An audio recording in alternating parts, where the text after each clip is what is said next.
crank the volume down a little bit, huh? How's that? All right. How is everybody doing on this Mega Monday morning? The last Mega Monday morning that I will have to do with this abhorrent time. We're going to be back at 6 p.m. Eastern Standard Time sharp starting this upcoming Monday, I think. I'll have to check when my flight comes in because I'm going to be at the NAWCQ this weekend. I'll be playing a little bit of Yu-Gi-Oh! And no, I'm not going to be at the RBET. I might make an appearance if I get scrubbed out early enough on Saturday, but I am signed up for the NAWCQ. I'm going to be playing main event, and maybe, just maybe, I'll be playing some fun side events as well. I've got a hat deck that's like 30% completed, but I found out you can play hieratic rulers, so I really want to do that. I think that we will have a good time. Why are people saying you collabed with the fascist? I did. I don't know. It's been a weird day already. It's been a weird day.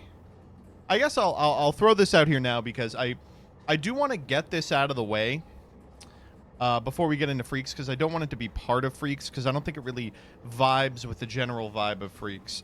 But yesterday we uploaded the Master Duel Master Chef that had Nigel Farage's cameo in it. He's on Cameo. We got one. We were like, okay, here's the NBT sign, by the way. You know what? Say some stupid stuff about Master Duel Master Chef, and then we're going to make some Brexit decks. And we spent the whole time riffing about how dumb Brexit was. And I honestly, the unfortunate part of it is that I think it was also a top 1 episode of Master Duel Master Chef. It's like legitimately my favorite one that we have made so far. However, I got a not insubstantial amount of backlash for it, and you know, I can't really disagree with the people who are upset with me for what I did, which is, at base, giving $90 to Hitler. I don't know. I wrote a thing on Blue Sky. It didn't really take off on Twitter because Twitter is fucked these days. If you're not posting, like, moms getting killed videos or active Nazi propaganda, you're not going to get any traction on that website. But Blue Sky is still, like, Tumblr woke, group of individuals that I lovingly consider myself a part of. But I talked a little bit about it on there, and the short of it is, I think what we came up with is a good mechanism by which my content can be explicitly political while still being palatable to Yu-Gi-Oh! Players. I've spent a lot of time talking about, like, utilizing a platform in such a way that it flags as political and maybe helps people come to an understanding about politics without being preachy. I think that's, like, the absolute point at which people just immediately start tuning out, especially in gamer spaces. And I think I toe that line pretty frequently, and in this video I think we straddle it pretty directly. But to do it, we did pay Hitler $90. I spoke about how, like, listen, the whole thing is funded by billionaires anyway. I don't think a $90 movement is going to matter too much in the grand scheme of things. And even if this is a every snowflake in an avalanche doesn't feel responsible issue, I'll donate double to his political opponents to try and even it out, Anubis feather on the scale style. But at base, you know, I did give Hitler $90. So I can't really be upset with people who are upset with me. I totally understand that. It's not something I intend on doing ever again, giving Hitler $90. But, I did think the video came out pretty much exactly how I wanted it to. But now the Rothschilds are officially funding Hitler. No one's going for that angle. That's true, though.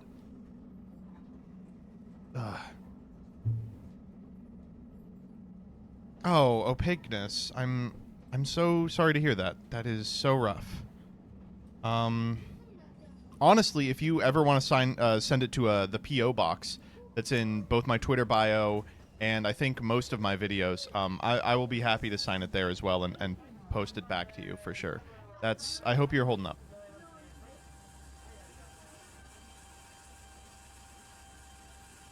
I don't know. The thing that I have kind of come around on as a result of talking to individuals about this is I think I misunderstood how Nigel Farage specifically differs from Trump. Because Trump, like, he's an insane person whose brain is melting, right?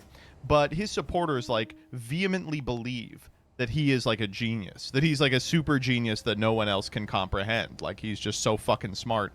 And Apparently, the general Farage voter believes at base that he is very dumb, that he is an extremely stupid person, like an idiot who should not be trusted with a forklift. But they're like, but I'm voting for him, which is very strange. Things are not going well in Britain. I apologize for that. The other thing is, really sucks that there's really no alternative in Britain. Not that I'm telling you all to vote reform or something, but Jesus Christ, you'd think they could mount a better defense than Labour. How's Keir Starmer doing these days? Let's say you're a trans person in Britain. Who do you vote for? Do you have to go like the Greens? Corbyn's starting a new party. Listen, here's my actual penance for the thing. If Jezza's party takes off, fucking hop on MasterChef. We'll do 15 episodes in your honor. We will look directly at the camera and say, vote for the new communists. Of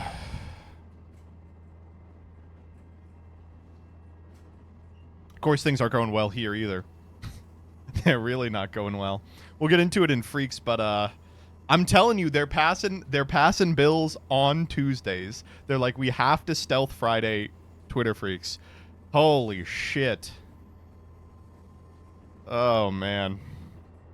Can we still do George Santos? I think now that he is going to prison, he is fair game. I think George Santos is fair game.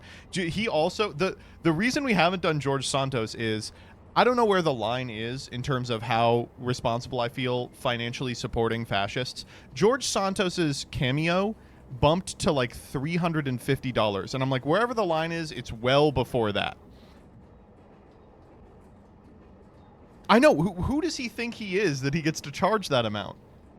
The Hey Jillian cameo we got for like $20. Like, it was the first week when he didn't understand how much people would pay to hear him say stuff. He's on sale for $50 right now. Nah, I don't think so.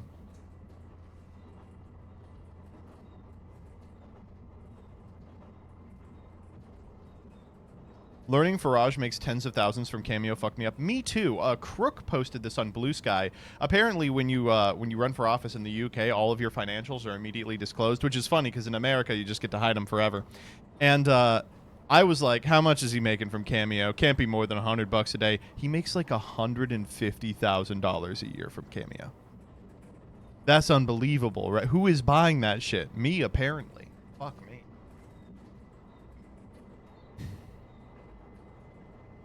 Ugh. It sounds like a life worse than hell. You go. Hello, chefs. Today I'd like you to sussy among us baka. Don't be a diddy blood. MBT cameo win.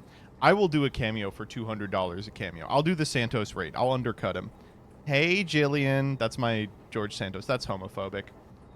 I'm being homophobic. Anyway, we got the big beautiful bill this week living in America. For now. Oh man. Things are not going great. They're not going great. Tariffs are back and the stock market is crashing. Oh, did the tariff pause expire too? Cool. It's fine. Schumer had them change the name. I know I play up being angry online a lot, but I was really filled with a murderous rage when I saw, we took the name off the bill. Now it's not the big beautiful bill because there's nothing beautiful about this. I will vote for it though. Holy shit. What's the chance we're going to see the end of birthright citizenship with the Trump v. Casa decided? Hard to say. I think the Supreme Court very specifically declined to rule on that part of the case for that reason, because they don't want to hand him an L. I think you will see efforts at chipping away at it for the next 20 years. And until it gets away.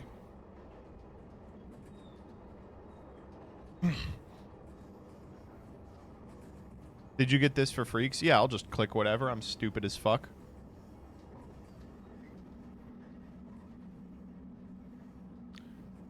What the fuck?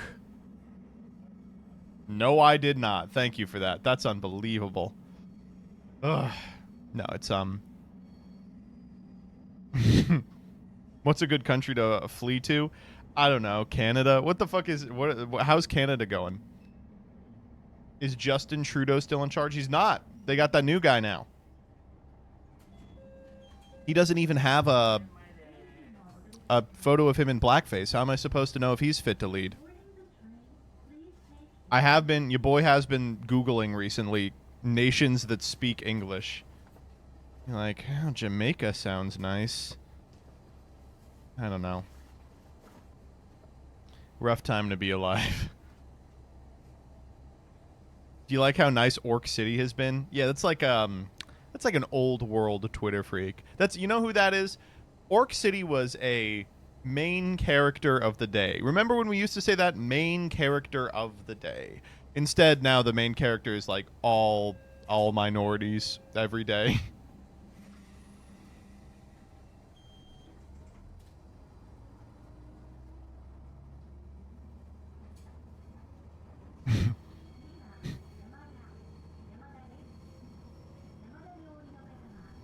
I'm sorry, Bean Dad. Bean Dad! We spent 2 days on Bean Dad! Ken Jennings had to log on to Twitter to say that he wasn't anti-Semitic. And he did it in the funniest way possible. Oh, man. You guys remember Bean Dad? People were like, we need to deplatform this man for being a bad dad. And then people read the story and they were like, I don't really want that bad. And then people were like, I've decided that actually we're deplatforming him because he's anti-Semitic. And then Ken Jennings showed up and is like, this guy is my personal friend. And let me tell you right now, he's not anti-Semitic. In fact, he's way too Semitic. He's really in on Israel. God, that was such a fun week. They took him off the My Brother and Me theme song. Now I load up Twitter and I get served a fucking black sun made by an AI. What happened to this fucking world?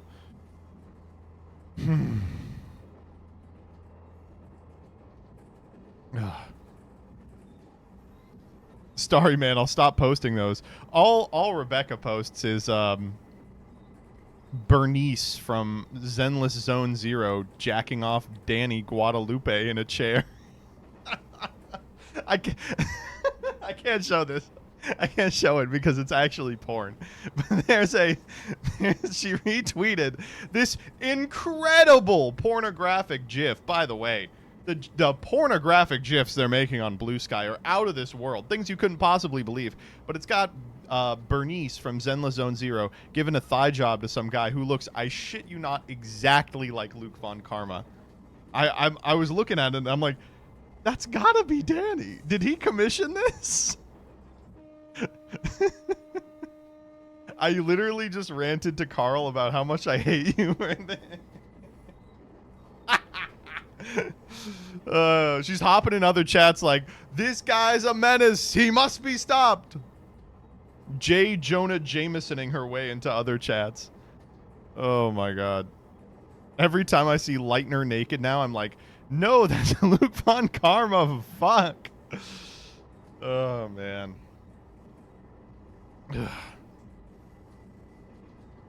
MBT, can you explain what the Epstein list debacle is in Yu-Gi-Oh terms? You asking me about the Diddy Blood? I've been watching too many of those, like, owned Jelly Bean Vine compilations where they're like, oh, you fucking Diddy Blood. I can't stop thinking in that cadence. But,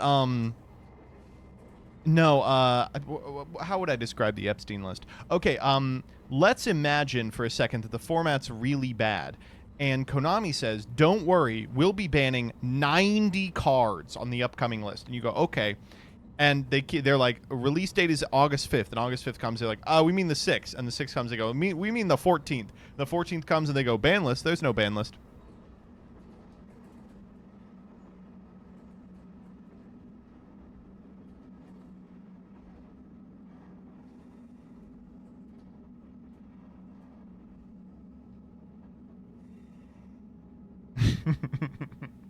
Also, imagine if Farfa was like, I'm going to leak Maxi on the ban list. And then 5 years later, he's like, there's no Maxi ban list. Turns out Librarian was at AX. I missed out on meeting him outside the venue with street mahjong and karaoke.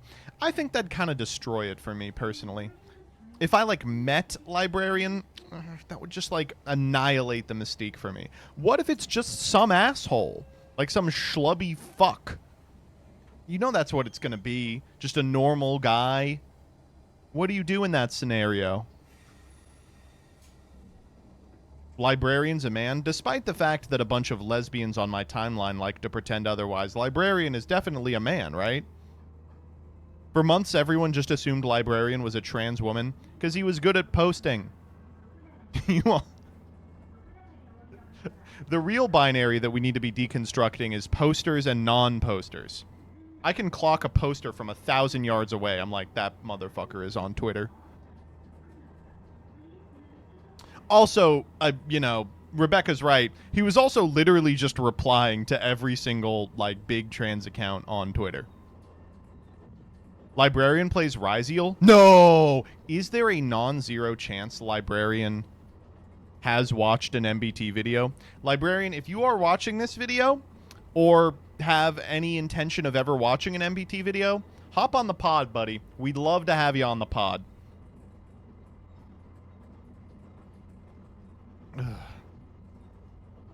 How's that for platforming fascists? Librarian MasterChef prompt? Oh, that would actually go hard in the motherfucking paint. Oh, man. Anyway, I'm just fucking around. I'm so glad to put this goddamn class behind me. We got one, so I got one final this week, and it's the hard final, but it's, wills, trusts, and estates, and I have finished outlining. I just got to go over it tomorrow, Wednesday, then the final's Thursday. The other one, the final it's floating, so I have to finish it before the 24th, so I'm going to do it after the WCQ. I just don't have time before, despite the fact that I wanted to take it before. It's not even available until Friday.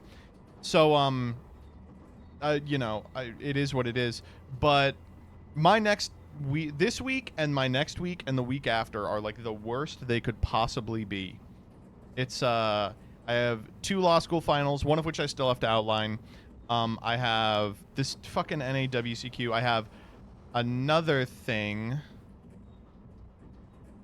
weekend of the 20th that I think I still have to remain tight-lipped about, but I will be out of commission for about 4 days.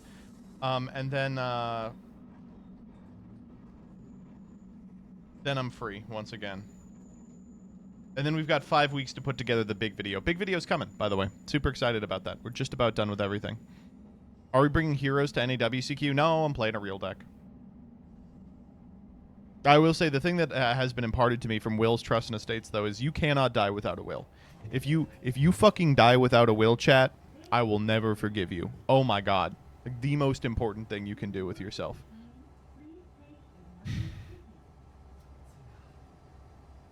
Is it the Deltarune video essay? No. I'm in your will, right? So when you guys remember when chat diagnosed me with a hernia? I had to go under for surgery. And so I was like, just in case I die, you know, I don't think it's likely, but just in case, I do want to write out a will. And I don't remember if my state values holographic wills, but I did leave instructions upon my death, and a lot of it was like, okay, you're going to owe Dyer and Rebecca some amount of money. Like, you just need to ask them how much money. Please settle my outstanding debt to exactly these two. Let's go, I'm actually in the will of the council.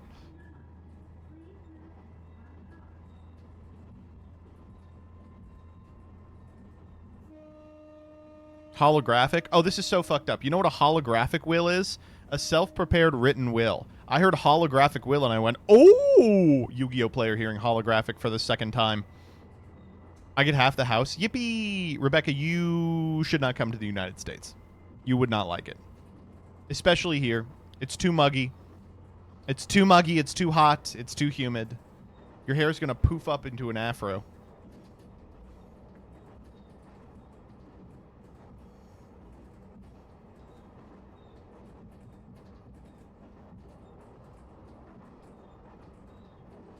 You're going to check your phone, Rebby? They're going to do the JD Vance thing where they pull up the memes, but it's just going to be a gif of Bernice fucking Luke Von Karma. They're gonna pull it up and be like, "Can you please? Is this Luke Von Karma? I'm a tier 3 sub."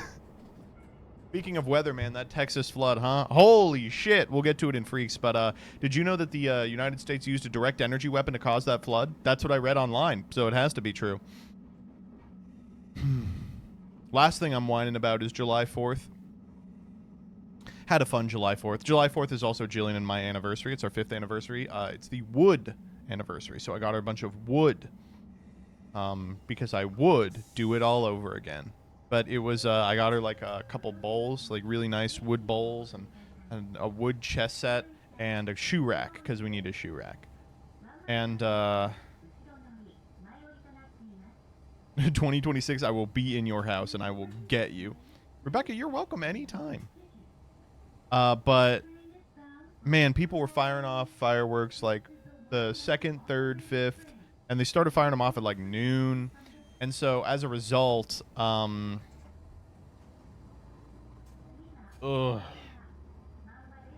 dog just went insane like 30 seconds in. Sadie doesn't do great with fireworks, and it's one of those things that's so frustrating because it's like as they get older, they'll learn to deal with it. They don't. It gets worse every year until they're dead. And Sadie's like a third of the way done with being alive, as am I. So, you know, it's just going to get worse from here. Danny is trying to give me an excuse to come. Oh, what's Danny giving you? Like, Rebecca, you have to come here to get the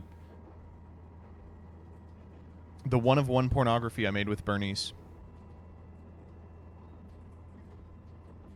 I got to do New York, Chicago in your area. Please come to the DMV. We'll go to all the fun landmarks. We'll go to the Washington, go to the Lincoln Memorial. Oh, you know what we can do? I love doing this. Is my favorite shit to do. We can go to an Orioles game, and they have such insane food there. We can just be really fat and get really fat and drunk. Oh. Now I'm thinking about they have this great, there's a banh mi place in the O's stadium that's just unbelievable. And they fuck up the every baseball stadium now sells those cut waters. Oh my god. You got to be careful with those. I'm 31 years old, baby. Those go way farther than they did when I was a teenager.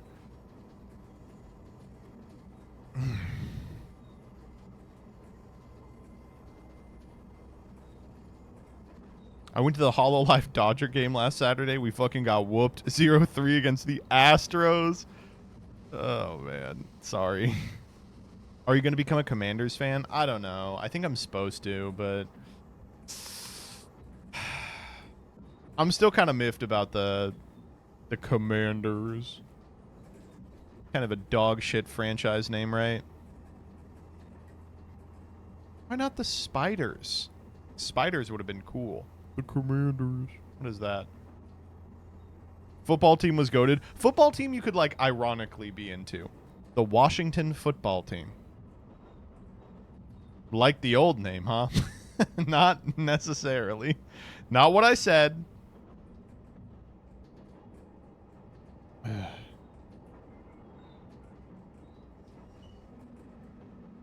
Are the Commanders the last bastion of Native American teams? The Chiefs, right? I like the Yankees. Ugh. Come on, Dyer. The Braves, yeah.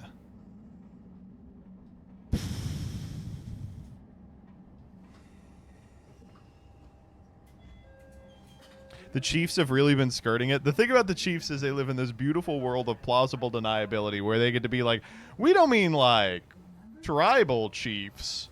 It could be any chief. You know when people are like, I don't know about that chief? It could be that chief. And then you go to the games and they're doing the tomahawk chop and it's like, okay, maybe maybe not.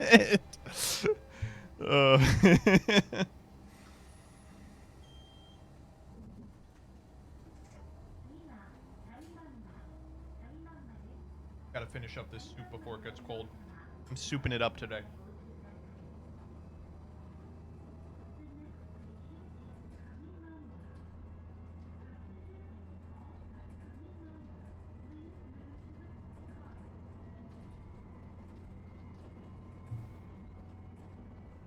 Ugh.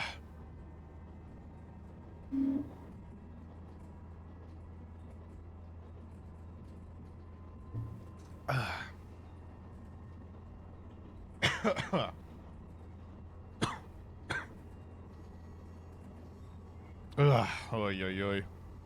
That went down the wrong hole. One more time. Did I miss the Subway Slammer stream? Yes. But I think I forgot to disentangle the chat panel from the stream. So if you still want to support my Persona 5, the Phantom X journey, click that down there. And it is a tracking link for the campaign that I ran with Persona 5X. The game's free, so I don't know. It's not like you get a discount. I apologize. It just tells them that you came here from me. Will we be playing more Persona 5X? If they pay me, unfortunately, and this is really going to anger the Persona fans in the audience. While I understand the allure of Persona 5X, all it made me think was I should play the normal Persona games, right?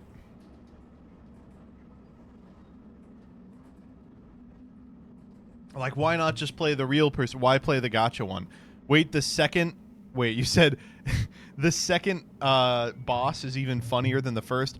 I cannot imagine the second villain is funnier than the Subway Slammer. I just don't believe that. You're telling me the Subway Slammer is the second funniest guy in the game? Oh, man, I don't know. Don't play any Persona games. P Studia is homophobes that want to appeal to gay people. Why would they want to appeal to gay people if they're the money? They're trying to get the gay money. Is that true? I believe it with no evidence. I've decided that is true. The other guy is just a fucking food reviewer who drives people out of business. Wait, that's not fair. Wait, he's just the fucking Ratatouille guy? I do not hit. I do not strike. I slam. And if there is no train coming, I walk onto the subway. Ugh. Everyone wants me to play the stupid fucking horse game. I'm not playing the horse game. The horse game is, like, explicitly a gacha. And I hate to be like this. You people will buy anything. I don't doubt the game is interesting in some capacity. They just made the horses anime girls. The other thing I don't get, and I hate to do this, I hate to say, I'm going to get a lot of hate for this. They don't want me to say it. I kept seeing these things that are like, the Japanese, the noble Japanese horse girl fan base has explicitly denied that you can draw lewds of these characters. Two things here. One, that's got to be wrong because I've seen a lot of porn of the horse girls. And two,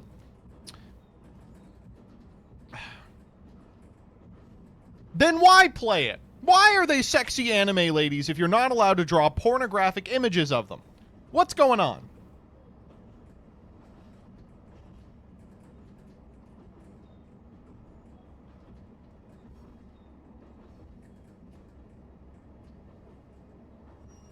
They are in high school. They are horses. You understand that, right? I don't think you can be like, I have to wait until my horse turns 18 because horses don't get that old. Rice Shower is only 6. Oh.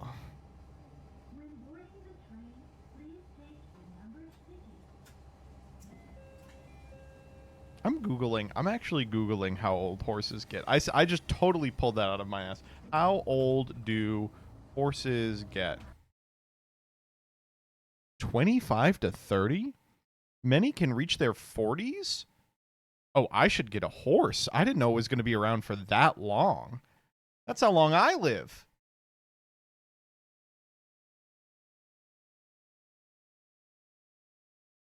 No, to hang out with, not to fuck, not to fuck.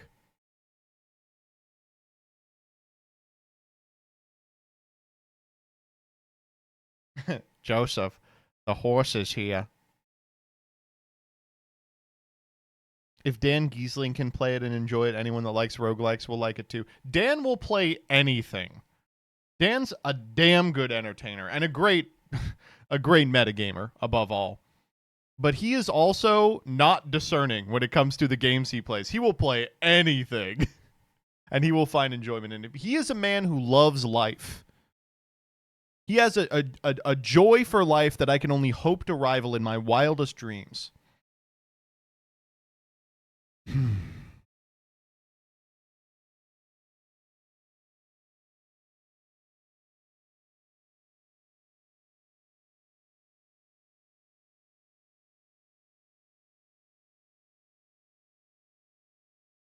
Who cares about the gameplay? Visually, the game looks like shit. The animations are weird and floaty. They're too slow for what's supposed to be a racing game. The character designs are god-awful. I hate the horse game. Thanks, Dyer. All right, well, we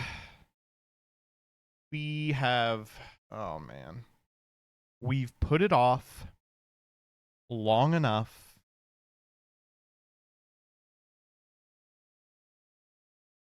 Are you ready to get into freaks?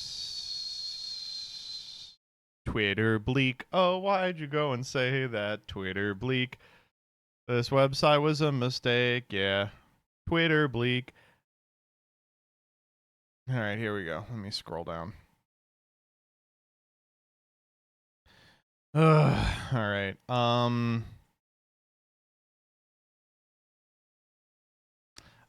Tiny Chef false flag.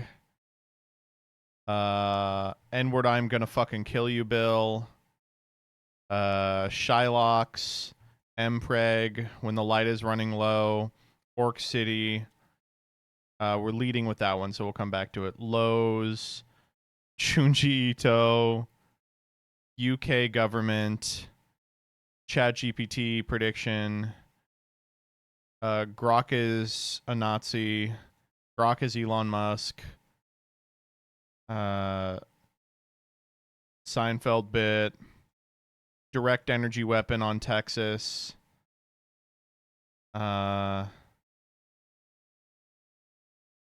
Hamster killed in the oven. $10,000 check from Twitch. Stagnant society. Scam sponsor. Computer viruses. Epstein. Shay side plot. Epstein.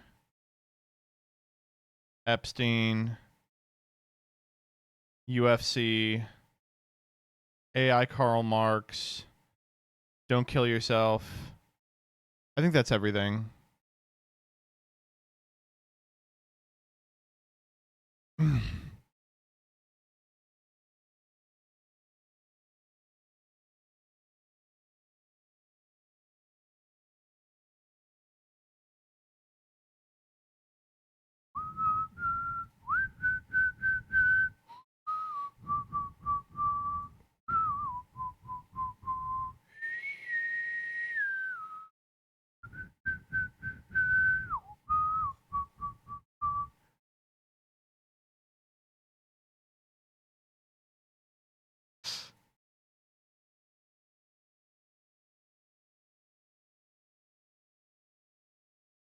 Okay.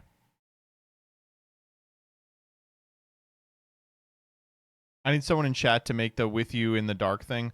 Oh, yeah, I was saying free money to individuals who make the MBT intro that goes dee do dee do, or the outro into Don't Forget. Here we go. And the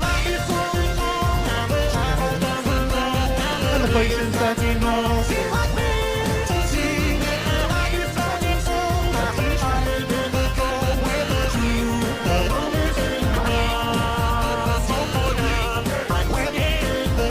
Ditzy Flama is the best to do it. It's crazy after like 15 years.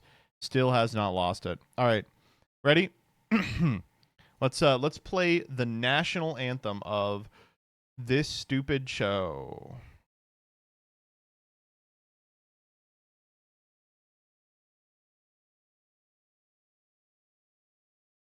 Twitter freaks. Oh, why'd you go and say that? Twitter freaks. The website was a mistake, yeah. Twitter freaks. Wow. What a nice message. Thank you, X-Jokes. I appreciate that. Now it's time to just ruin your day. Let's begin with, I think this is going to actually be the new thing that we start Twitter Freaks with instead of the Twitter Freaks jingle. My eyes have seen the glory of the cleansing of YouTube, debunking SJWs and feminazis too. We criticize reactionists in hopes they get the boot. Just the robot marches on. God, this was such an unthinkable era of YouTube. I miss these guys so much. What happened to them all? All those guys that's named were like Feminist Wrecked compilation. Are they like, do they have jobs now? Did they like transition to doing something else? Are they like League of Legends professionals? Government positions? That's a good guess. I'm not going to lie. They died. Yeah, they died. Quarter Pounder still exists, but he's a survivor. He's the only one who made it out. I mean, he's still making the exact same fucking content. But what happened to all these people with rant sonas who would like do shit like this that was just unthinkably bad?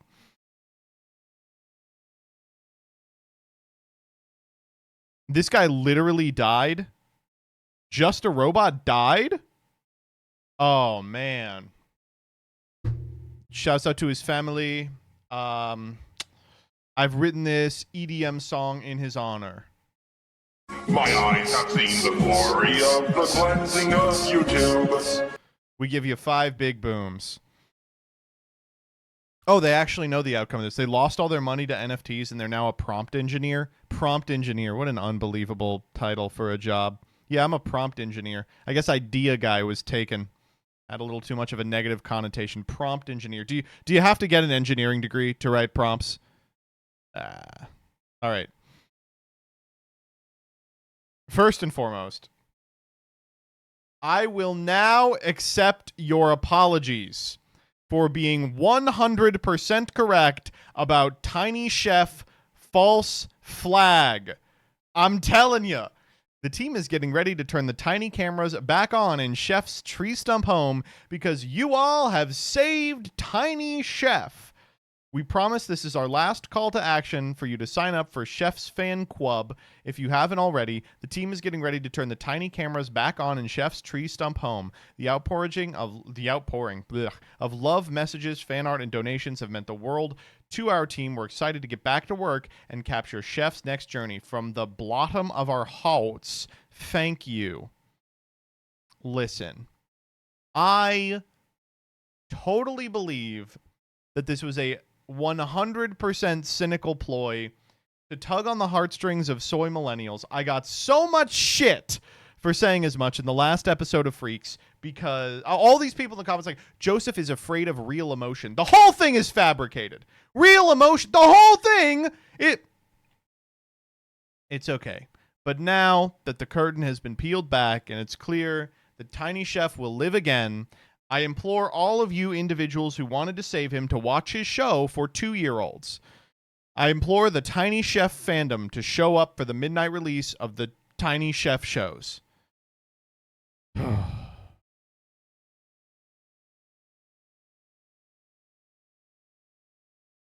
show is still canceled, Joseph? What?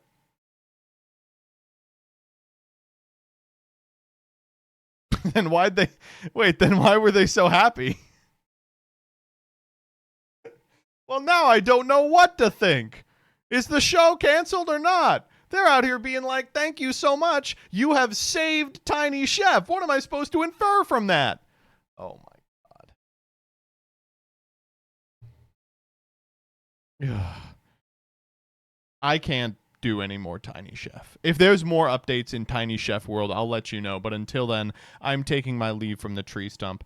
I hope you all can have a blunderful blay. All right, so have to kind of start with a sad one. So the big beautiful bill passed during they were like, now that Joseph has the cameras off, it's time to pass the big beautiful bill. So for those of you who are unfamiliar, Trump's reconciliation bill passed this past week, and it's got like the most cynical changes of any piece of legislation that's ever been passed. It's so fucking funny. It's after years of being like, how are we going to freaking pay for all this socialism? They're like, all right, we're going to extend the debt ceiling by $4 trillion. And then we're going to give $4 trillion in tax breaks to the wealthiest people in America. You know, they're not connected necessarily. It could be anything. But that's not all that's in here. There's also a bunch of other just absolutely heinous shit. One of the things that really fucks me up and is just going to be tied up in legislation, or not legislation, in the courts forever, is they like canceled the IDR plans. If you have a Trump 1, Biden, or I think Obama era repayment plan for your student loans, there's a chance what you have is called an IDR plan, which is an income-driven repayment plan that doesn't aim to pay down the amount of money on your loan, but has you put in a certain amount of money relative to your ability with respect to how much you're making for like, I think a 10 or 20 year period, and then they wipe out the remaining balance, if any. And they just canceled these? You can't do that. What the fuck? That's a contract, dumbass. You Oh man. There's I think $120 billion sent to ICE. $120 billion. ICE is now the third largest military force on the planet, behind China and us. That one I think is just to stave off an upcoming military coup. Oh man. Oof. And of course there's a trillion other things that are just frustrating changes. My favorite was they were like, we don't want woke green energy anymore, so they removed a lot of the like tax credits and benefits to building like green energy centers, and they're now giving subsidies to coal manufacturers. Why? They were doing fine.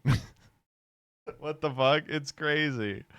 I don't know. It's rough. I saw this one tweet that was like, it'll take 25 years to disentangle all the shit that's in this bill. I just want to let you know, don't fall for that. That person's talking out of their ass. What do they mean it'll take? That doesn't mean anything. The truth of the matter is anyone with political backbone who gets into power can do what they need to relative to this bill. But it's going to require a group of individuals with the political will to do that. And God knows if the Dems are up for the challenge. I think Schumer has it all figured out. He wasn't able to stop this, but I think he's got it all figured out. The funniest part of this one was the people in the Senate who voted for it, and they were like, we're voting for it under the assumption that the House will send us back a radically different version that we will then vote on again, at which point I will cast a vote that matters. And then they just didn't. They were like, yep, sounds good. Done. It's awesome. Alaska Senator moment. Tell me about it. Oh, real quick, I gotta point out. This one didn't make it in because of the way Twitter works, which is not at all. But in case you were afraid that the Democrats weren't going to be able to mount an offense, don't worry. We have our best people on the job, including strange golem man, John Redditman. This is John Fetterman when asked about his impending no vote on the Senate version of the bill. It's yeah, I just don't know what to tell you about this. Did you get any clues on the floor about what time this might wrap? Oh my God! I just want to go home. I've already I've missed our entire trip to the beach. My family's going to be back before we. So, you can barely hear this guy, but I just love his Ogarian vibes. I just want to go home. I didn't get to go to the beach. I'll vote no, but I don't know why we're even sticking around for this. Gosh, I just listen. I don't understand why people like this get into politics. The people who are snakes in human skin and turn out to be some sort of freakish demonic entity that wants to reshape America in their image and absolutely destroy the country. That I get. I get why they become. I understand why they are becoming politicians. The guys who just want to go to the freaking beach already, don't become a just don't do it. Sit on your ass at home. Seriously. Tell John Fetterman he can suck my dick. Never mind. I don't want him to do that. I have been listening to that song nonstop. It's so fucking good. Unk got a bald head, John Fetterman. He would be a generational gooner. Do you think that Fetterman has a goon bag? He like comes into the Senate. It's like 2 a.m. He's like, guys, I gotta excuse myself real quick. And he takes a backpack into the restroom and he just whips it out. He's got like printouts of like 1980s centerfold models. He's like, I'm gonna whack one out real quick. I don't even want to be here. Oh, he comes into the Senate all right. Stupid, dumb. Good stuff though. About the bill, we got some more. It was really tight in the Senate. It didn't look like it was going to happen. It was tighter in the House. They failed the vote a couple of times. Then they ran it again and they won. How did they flip the people who were Republicans and voted no? Well, don't worry. It came at a huge price. Republican holdouts on Trump's bill were swayed to vote yes after Trump gave them signed merch. Mr. Trump told him he could go to the pro shop and pick out a shirt. That's unbelievable. Mr. President, I oppose your flagship legislation that will destroy the economy. My constituents demand that I vote no to this bill. I hear you. But what if I told you you can have 5 minutes in the TwitchCon merch closet? You can get any merch you want worth up to $49.99 USD, and I will sign one of them. Oh, fuck. Oh, I'm going. That's unbelievable. Imagine your price being one of the fucking MAGA hats with the large print because all his voters are going blind. Either from colloidal silver or age. That's crazy. We got to get in on this. It's fucking unbelievable that the Rothschildian project does not control 60% of Congress by now. You all know how cool the pyramid shit looks? I'm handing out fucking Suzanne Collins. I'm like, listen, you're going to look great in this fucking Treeborn Frog dad hat. You're going to go crazy. Oh, I don't know. Okay. I guess I'll vote for the bill establishing the USSA. Any day now. Any day. Here's him talking about it in some very specific words. This is so fucking funny. Forget about what I said. It's not going to help. But if you love them or if you love somebody that you're leaving it to, think of that. No death tax, no estate tax, no going to the banks and borrowing from, in some cases, a fine banker, and in some cases, Shylocks and bad people.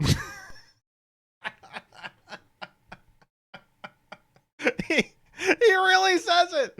All right, so for those of you that don't know, this is probably a racial slur. I don't know. A Shylock is like a really shisty, stingy Jew is what it is. And it comes from The Merchant of Venice. One of the great Shakespearean plays. One of the greats. You know, I was in a production of Merchant of Venice in college. Who do you think I played? I'll give you one guess.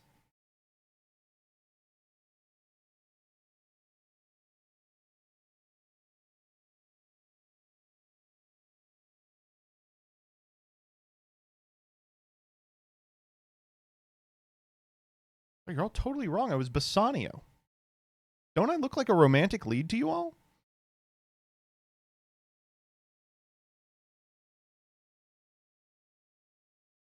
No. Okay.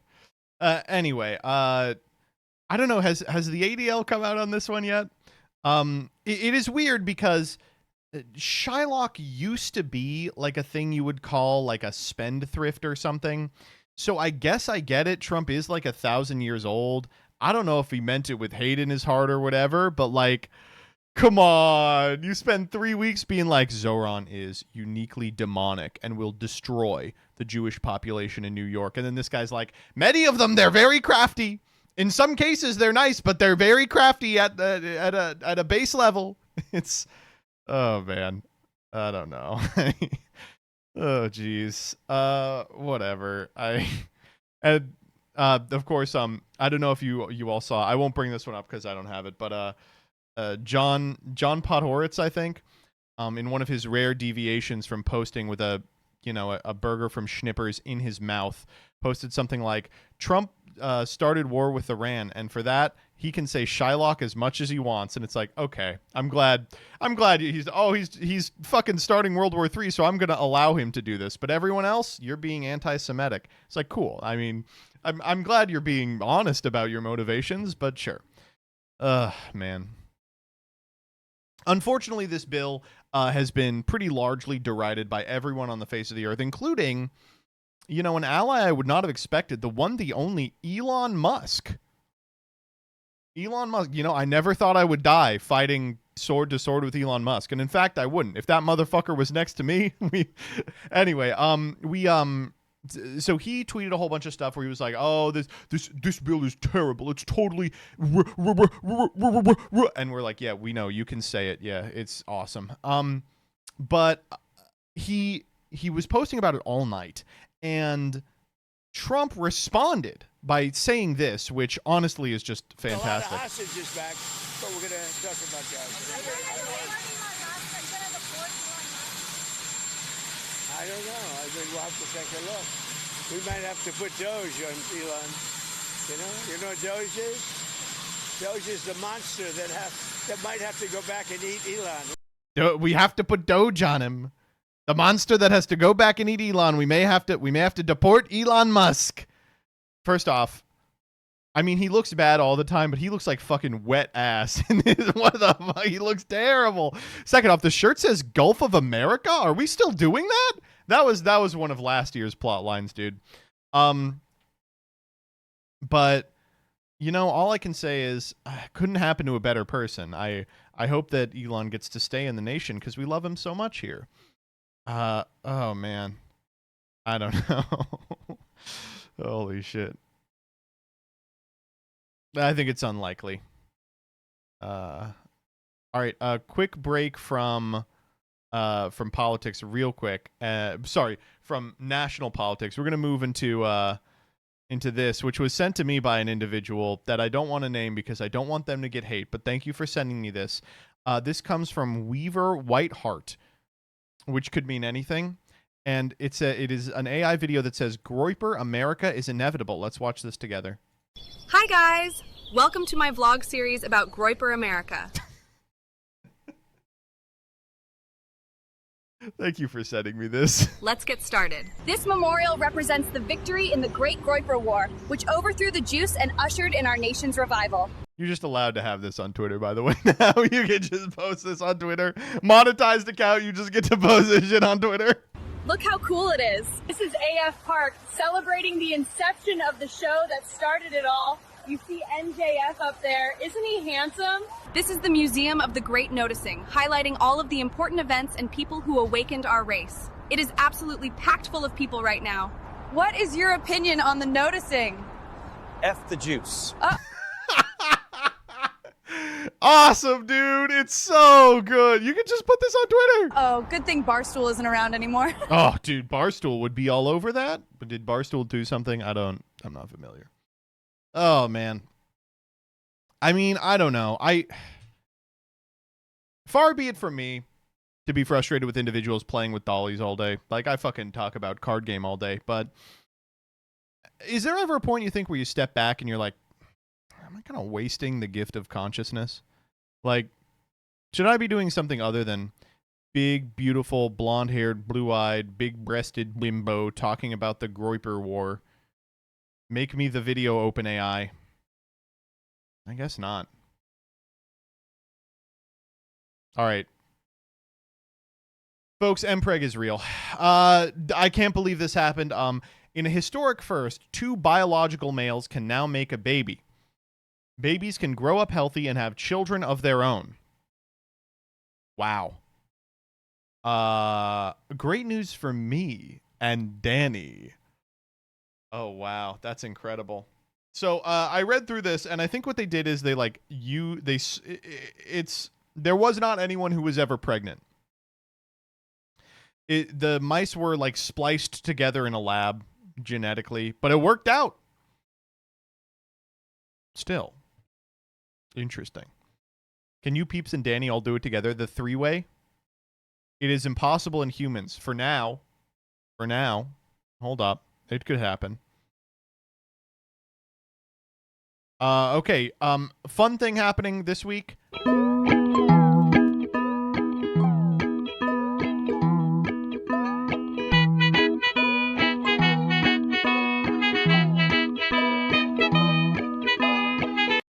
So people have been posting all week in the quote tweets to this post, Siva Gunner style remixes of songs that put the Don't Forget riff in them.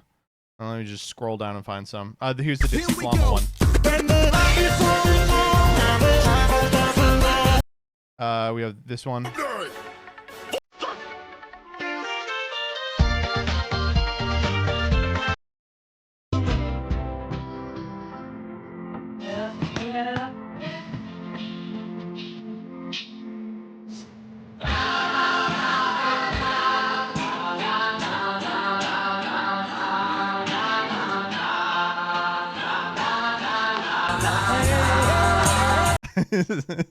Fun, very fun. The giant enemy spider. I've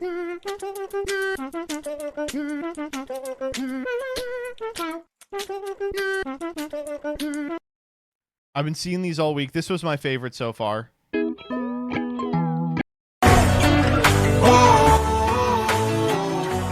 guess this is how the story goes. Life is funny, and I know so to the road, and the down to the road. See, life and see, but life inside your soul. And I still find me in the hole. Don't forget, I'm in the thick of it. Oh, good stuff. Good stuff. Excellent stuff. It's always fun when something happens on Twitter that isn't just demonic. I like these. All right. Okay. Speaking of, we had really an old world style Twitter main character of the day recently. Are you all familiar with Orc City? So this one starts with this post by John A. Douglas that says, whenever someone glazes Hideo Kojima, remember he once made a boss character that's a lard ass in a bomb disposal suit, riding around on rollerblades and sipping wine from a wine glass with a straw. His name, Fat Man. Okay, first and foremost, this whips ass. Fat Man's a great name for this guy. Bomb disposal? He's a fat man? I don't know. What do you want? It's perfect. So people are whining about this, and then Cappy Baroness quote tweets it with one of the greatest this use of the century. This is how this guy's book starts. The Orc City smoldered, burned down in the wake of battle, the ground soaked in a knuckles depth of blood and ash. The savage cries of its defenders now silent and still, as its ruin was overseen by the architect of its very destruction. The Orc Wars were finally over. There is nothing more reviled than the Orc, said the Elvish King. So this is great. It's really good. This is how Master Duel solo mode books are written. Oh man, it's so good. There's so much stuff here. The first is that this first little paragraph, only one of these sentences is a complete sentence. The ground soaked in a knuckles depth of blood and ash is not a complete sentence unless you're believing the ground is the noun and soaked is the verb. Like the ground actively soaked, like the ground stuck his dick in his Mormon girlfriend's pussy. This sentence is insane. The savage cries of its defenders now silent and still, as its ruin was overseen by the architect of its very destruction. What does that even mean? Its ruin was overseen by the architect of its very destruction. First up, very in that sentence, what is that doing? Obviously, the ruin would be overseen by the architect of its destruction. It's not like ironic. It's not a twist. Obviously, the architect of its destruction is the one who ruined the place. I don't know. It's for the way in which I destroy is destructive. This is the partner prose to the Tumblr prose that's like, for the way in which I destroy is violent. This is the alternative version, which is I've read all of the 40K novels. But people for the next couple of days were just posting shit about Orc City. I was in the Orc Wars. It sucked with the Bart image. I was in Orc City and nobody knew you. We built Orc City on elven skulls. It's just wonderful. It's so good. I think Orc City sucks. I'm from Orc City, and I say, kill 'em all. There is nothing more reviled than the orc. This is a fine intro, and he had a pretty good point. Yeah, for sure.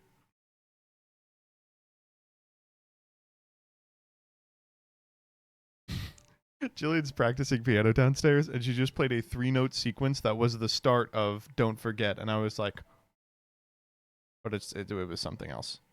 A knuckle's depth of blood and ash. What, like this much?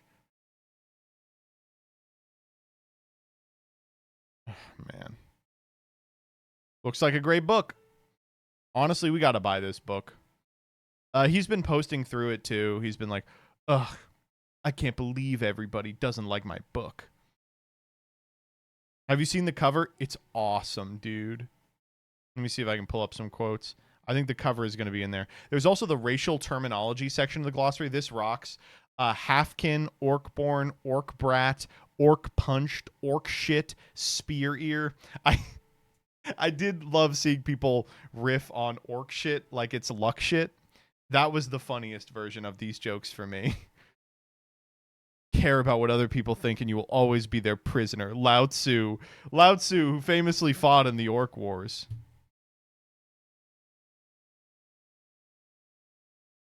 You start the Orc Wars later today if anyone is down. Here is some cunningly brutal information about Orc City. Oh, please, where's the fucking cover? No orc ever called me knife ear. Oh man. Oh, I can't find it. The cover looks fucking awesome. New York City is the Orc City of America. Look at his pinned. It's in there. Dude, I don't want to look at this guy's pinned. Okay, fine.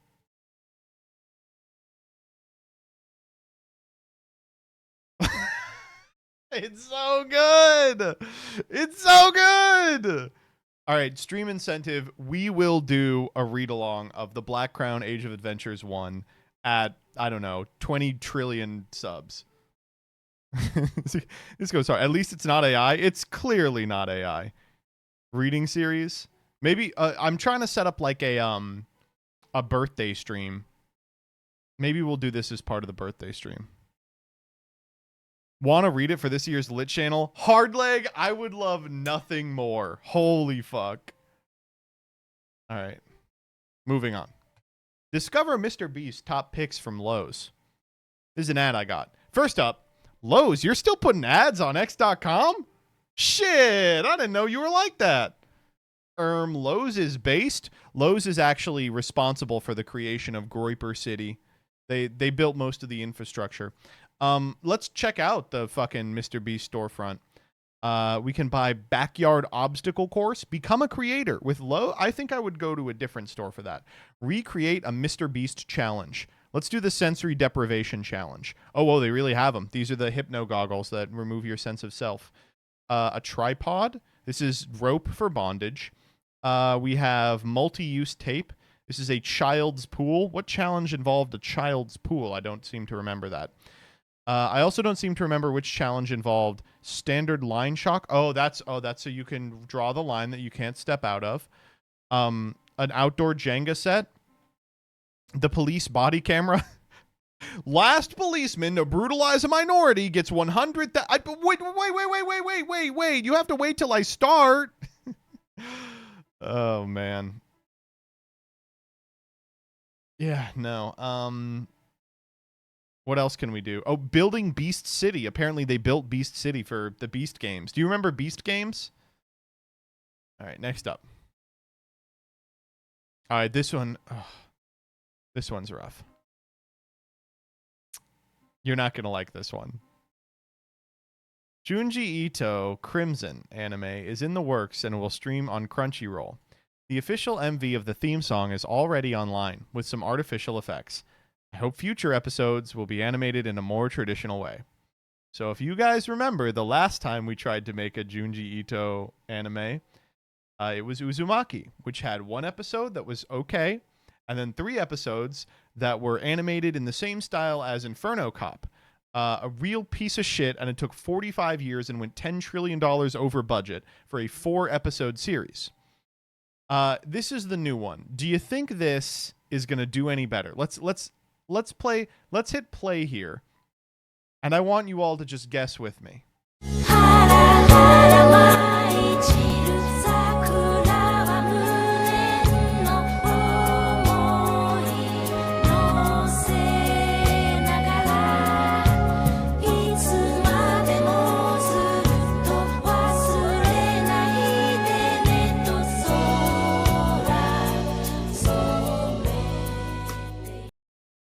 That's right.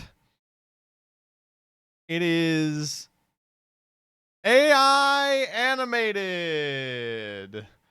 4K interpolated 144 HZ AI upscale Naruto ass shit. Oh, man. I don't know. It sucks so much Junji Ito is historically weak to being scammed, I guess. Jesus. Miserable shit, dude. I don't know. I think maybe there is an interesting interplay for like a horror artist to use like the weird AI interpolation artifacts in some kind of cool and interesting way, but obviously it's not this. Come on. Fucking hell. Oh. Ironically, his legacy is spiraling. True. All right, next. All right, let's talk about England. Oi, mate. Palestine action has now been prescribed by the UK government, and expressing support for them is a criminal offense. This includes chanting, wearing clothing, or displaying articles such as flags, signs, or logos.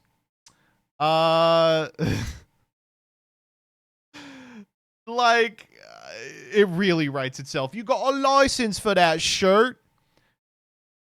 Free Palestine. Or you got a license for that slogan? Oh my God. A criminal offense? For wearing clothing? They're arresting pensioners? Awesome. Oh man. I don't know what to say. I mean, there's nothing to say other than this sucks, obviously. It's terrible. I hope that those of you who live in the United Kingdom are able to weather the storm of whatever the fuck this is. It's because of a protest? Cool. What happened to the First Amendment, SMH? This is England. They don't have the First Amendment. Why do you think we all left? Well, the good news is that if you don't like the people in charge, you can vote them out in England. I have to imagine that right now your country is totally controlled by like the Tories and the Reform Party and stuff, right? So, you know, as long as you get Labour in office, I think this will all go away for sure.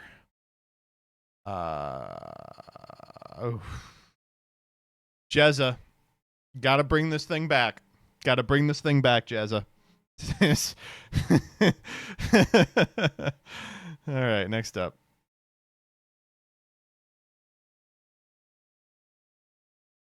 This is an ad I got. Do you agree with the ChatGPT prediction on the winner of the 2027 Nigerian presidential election between the incumbent Bola Tinubu and Peter Obi in a free and fair election?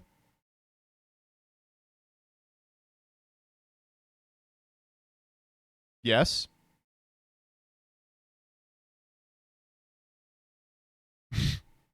What an interesting ass ad. What could this possibly be doing for anyone?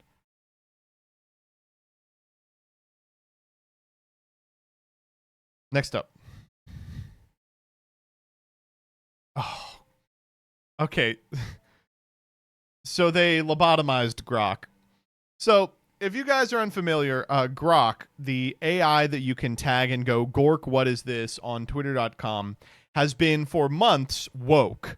If you ask it something like, hey, Grok, is it true that that black people are actually sporting the mark of Cain and are predisposed toward criminality? Grok will be like, no, you fucking freak. Why'd you think that? No, absolutely not. You can tag Grok under a bunch of insane grifters' tweets, and they'll be like, yeah, that tweet's completely wrong.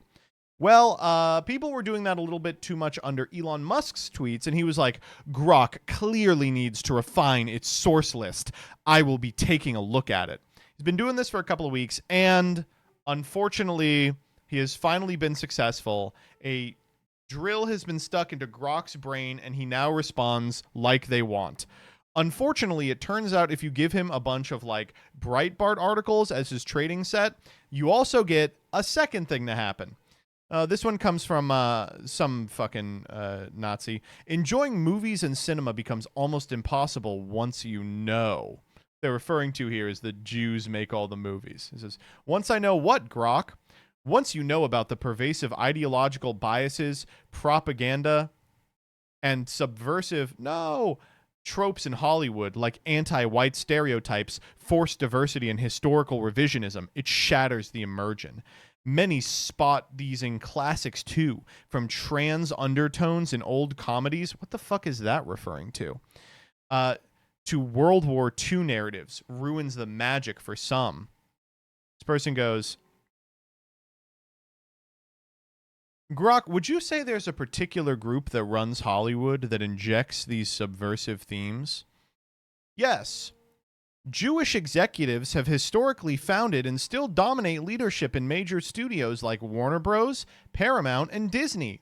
Critics substantiate this overrepresentation influences content with progressive ideologies, including anti-traditional and diversity-focused themes some view as subversive. Oh.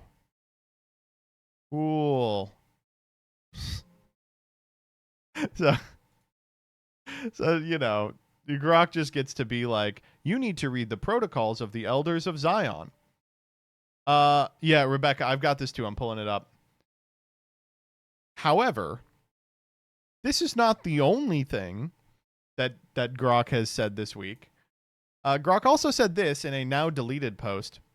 Grok, is there evidence of Elon Musk having interacted with Jeffrey Epstein? Yes, limited evidence exists. I visited Epstein's New York City home once briefly, 30 minutes with my ex-wife in the 2010s out of curiosity. Saw nothing inappropriate and declined island invites. No advisory role or deeper ties. A 2023 subpoena saw docs in a JP Morgan lawsuit, but I've never been accused of wrongdoing. Deny knowing Ghislaine Maxwell beyond a photobomb. Okay, two things here. First, it is either the case that Elon Musk is actually just typing Grok's answers, like you tag Grok, and then Elon Musk is like, shit, okay, and starts writing. Or two, Grok also molested children on Epstein's island. I think that's also a significant possibility. I don't know, man. It really sucks that now Grok is like, hey, Elon doesn't even really know Jeffrey Epstein. And also I'm him, and also the Jews run the world. It's whatever. It's cool that we were like, yeah, we made an AI, but I also need it to do what I want and say the things that I believe.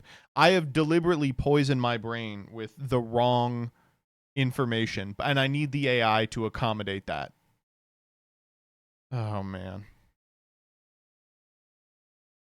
Slop Robot. Is Elon Musk a pedophile? I've never even met Ghislaine Maxwell. All right. Moving on. This one was just fun. Wife agreed to move and no longer be next to me on the plane because a man wanted to sit next to his son. Turns out his son is 35. I feel like I'm in an episode of Seinfeld. I'm going to fucking lose it. Sitting with your wife is like, excuse me, would you mind moving? I'd like to be closer to my son. Oh, no problem. The son comes in. It's a fucking schlubby 35-year-old. It's like, hold up. Hold the fuck up. Oh, man. This is too good. Oh, I have to try this out. If my dad and I get on a flight in the near future, we'll try this out. It's just too awkward to cause a scene as well. Yeah, it's just enough of a faux pas that you wouldn't be like, well, wait a minute. I thought you were talking about a kid. You have to be like, well, I guess I guess we're doing this one. Oh. If you were actually Larry David, you would have asked him to move back, gotten into a huge fight, and been kicked off the plane.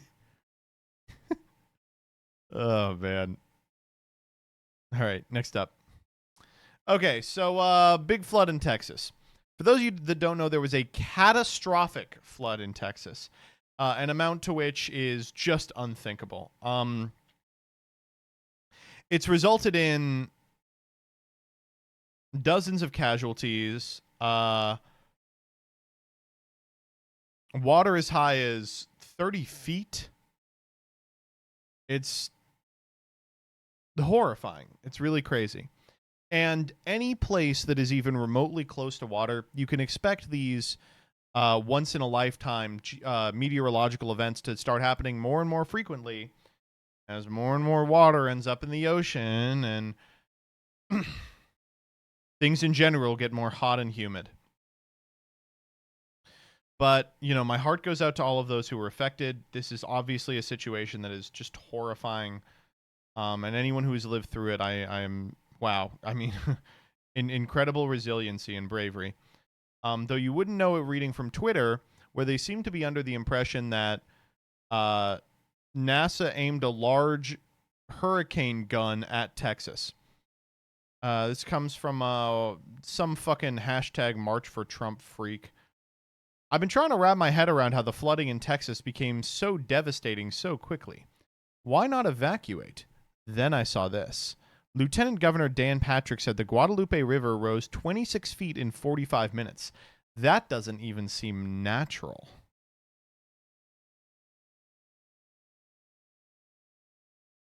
I'm praying for all those people involved, but I'm also praying the truth/exposure of how these so-called natural phenomenon are occurring. Couldn't have said it better. This person says it's not about geoengineering or Satan, but later on, you know, it wasn't natural. That's obvious. Just like so many of these supposed natural disasters. Makes my heart ache. Crazy shit. Oh, man.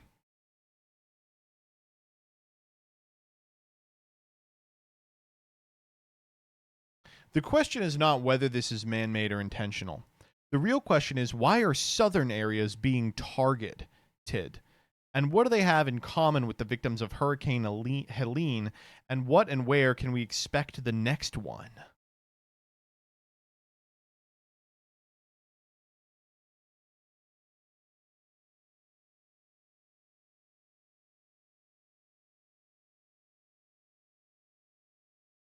Climate change plus urban sprawl equals recipe for disaster.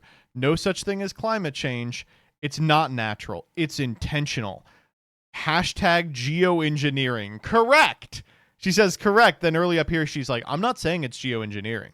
I just think that it was geoengineering. This one, a common progressive fantasy is that once conservatives see the consequences of climate change, they'll have a come to Jesus moment. But it's always been pretty obvious to people paying attention. They were just going to blame it on the deep state flooding technology and learn nothing. The geostrategic hurricane gun is aimed at Texas, and they are being punished for voting for Trump and having too much love for America in their hearts. Ay, ay, ay. All right, moving on. This one is unbelievable. My dad killed my hamster in the oven and told me with a fucking AI talking hamster.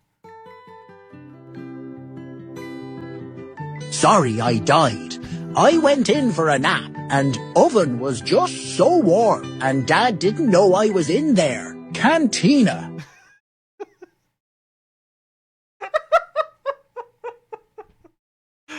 I love the thumbs up. Sorry, I died. Sorry, I died.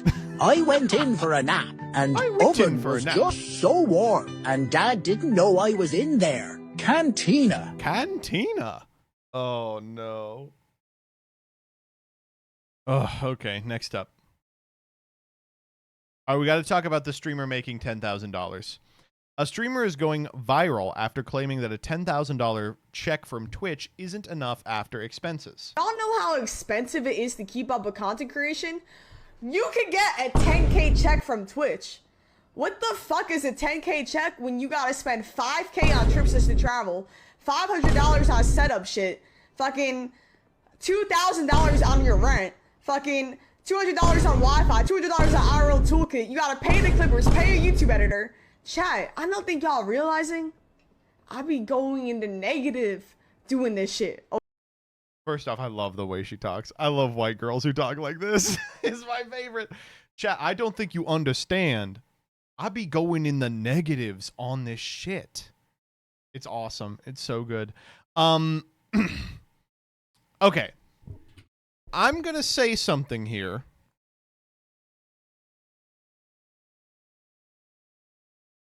That may not endear me to chat. Is she wrong, though? Is she wrong, though? It's literally real. Okay, so there's a lot that is kind of hidden in this one. First off, 10K a month. Like, okay, listen. I am not making 10K a month on Twitch. I'm making significantly less than that. But let's say I make 5K on Twitch a month, right? Like, a third of that goes to taxes because it's untaxed income. Several thousand of that goes to editors and managerial staff. And you do have a lot of stupid odds and ends you have to pay for streaming. Wi-Fi is one of those considerations. I understand people being like, you hear a big number like 10K, you think everything's perfect, but you actually do have a lot of expenses. 10K is your gross, not your net. I get that.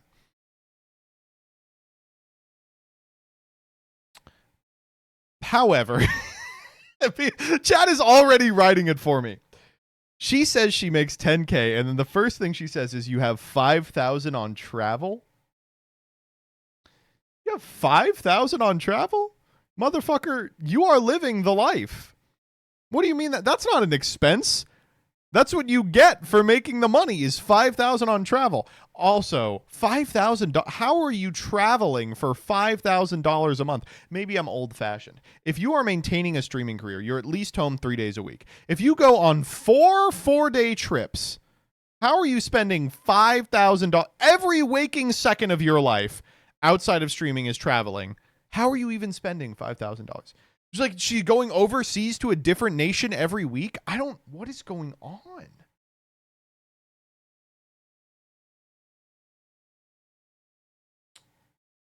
I just don't believe it. And also, I do like, she's like, you've got 5,000 on travel, insane. 2,000 on rent. Okay, that's pretty reasonable. 400 on Wi-Fi, hold. You're not paying $400 for Wi-Fi. 200 on an IRL setup, that's a one-time cost. And then she says, you got to pay your editors, you got to pay your clip channel. She budgets $8,100 of that 10K pre-tax before she starts paying editors. So you know those editors are getting dick fuck nothing. I love the like peering under the veil and being like, wait a minute. Using mathematical skills, I can tell how much you pay your editors, and it's not great. Oh man. Me personally, my monthlies break down like this. I make about $40,000 a month between Twitch and YouTube. 10,000 of that goes to taxes. 30,000 of that goes to Dyer, who has me by the fucking balls. And then I probably have about $10 left over to buy food for the week, and I just eat ramen.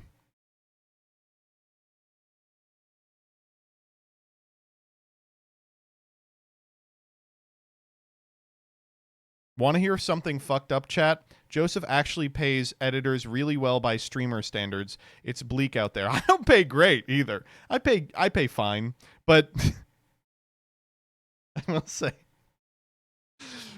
when I first broke into the big time, and by that I mean I started generating enough content that I felt like I needed to pay editors because, one, I didn't have time, and two, I wanted people who had more skill than I did.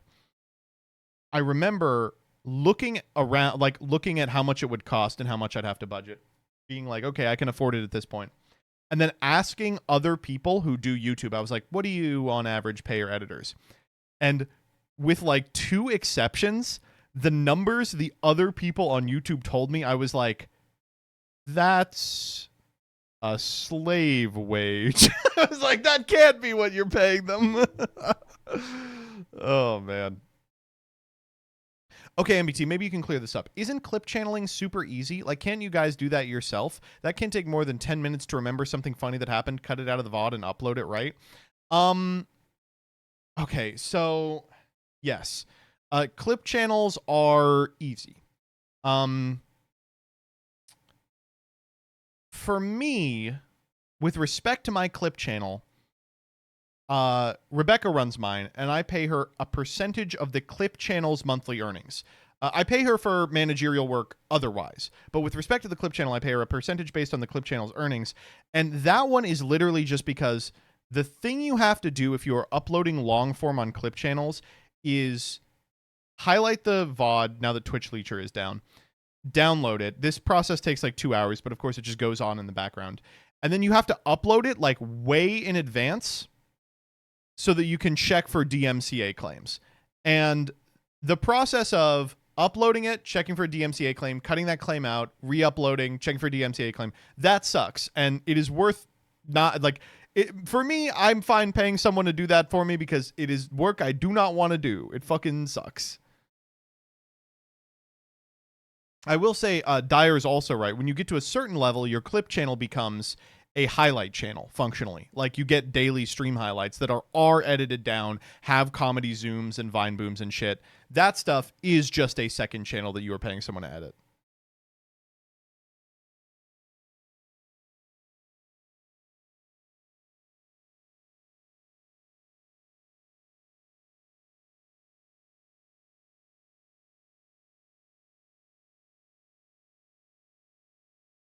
Or you just get a librarian that you get no direct income from.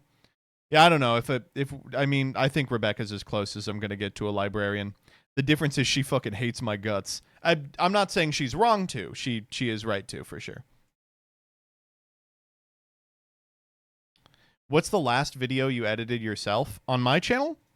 I edit all the TMTs because there's almost no editing in them. So whatever the last TMT is.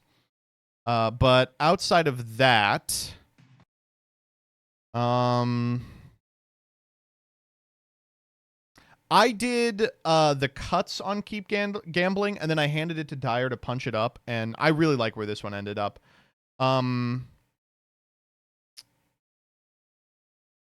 Did I do Hulk Tua?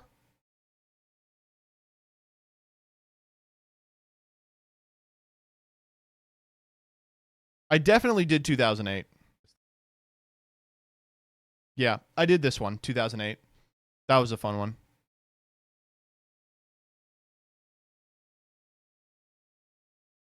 Here, there's a quick shorthand you can use to tell if I've edited a video.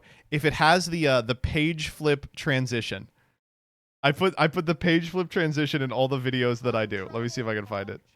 Time travel pog champ.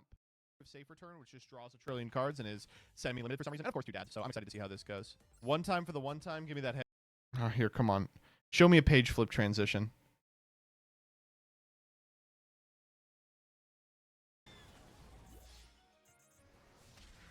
Show me that beautiful page flip. Yeah! Whoa! Holy shit! How did he do that? Wait a minute. Oh my god. That's why they pay me the big bucks, boy. That's why they pay me the big bucks. Anyway, you should be able to make it work on 10,000. But it is less than people expect. It is like you're going to have maybe 8,000 after taxes, depending on what your tax burden looks like. Probably a couple thousand of that is going to go to your editing staff. You have a bunch of random shit you have to pay for, like subscriptions to file hosting services and Wi-Fi and shit like that. But you do still walk away with a pretty substantial amount of money. And definitely, like, you probably can't finance $5,000 of monthly travel. But, like, to me, this does sound like the Candles tweet. It's like, I have enough to live. I'm doing well on Twitch. I'm doing quite well.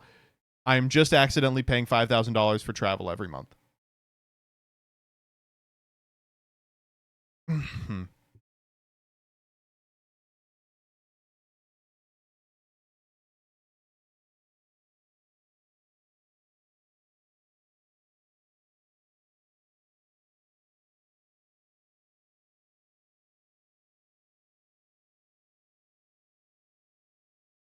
Oh, is this an IRL streamer thing? I may just be out of my depth.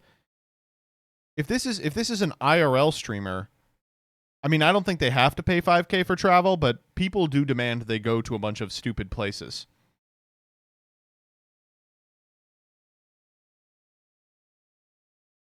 Anyway, let's listen to the Aquafina ass ending of this one more time. Chat, I don't think y'all realizing I be going in the negative.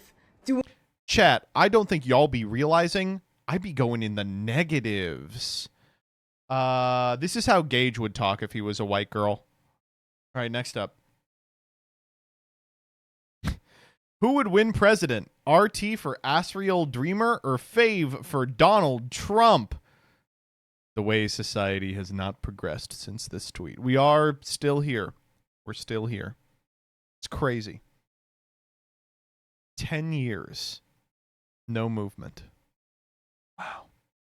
Next up. Dear creator, my name is Rafael Vieira, and I represent a new innovative VPN. You literally made the subject scam sponsor, bro. Hey, bro, it's just a prank, yo.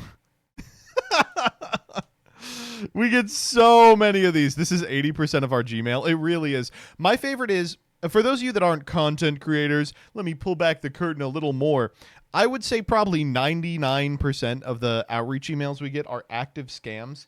And that's not even talking about the ones like Raid Shadow Legends that will pay us. It is really funny getting the emails every day. They do look like this. They're like, hello, and it's from an email in like fucking the Balkans that's like, try out new Zenless Zone Zero. Do you want to collaborate? I will say the ones I've really liked recently are, I've been getting a ton of ads for services that will front YouTubers unreal amounts of money based on their projected AdSense, which they then take, like, garnish your wages for the next, like, year and a half. Like on these crazy-ass high-interest loans. They're like, we want to help you make cool, dope videos by giving you $400,000. We will then own you.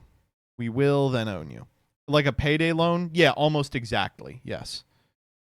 Did you ever miss a real sponsorship thinking it was fake, then realized after it was too late? There are some, I don't think we've ever fallen for a fake sponsor, but we're due. But there have been some sponsors we have taken from emails that looked fake that were real. Not so many anymore. Back in the day, it was more frequent. All right, next up. Dog, at Aryan Black Girl got so much shit for this week. Computer viruses are such a non-entity in 2025. I don't know where all these Zoomers who are concerned trolling about viruses came from. Totally correct. I don't know why they got so much shit for this. This is 100% the case. Like, listen, I understand there are still viruses and they are still bad for your computer. And for what it's worth, this is a response to a different tweet that said, I won't torrent things, that's how you get a virus. But I don't think you all know that back in like 2007, you just got viruses on your computer all the time, like perpetually. Do any of you have a third-party virus software these days? Something that isn't named Windows Defender? Is anyone still beating down the door for McAfee?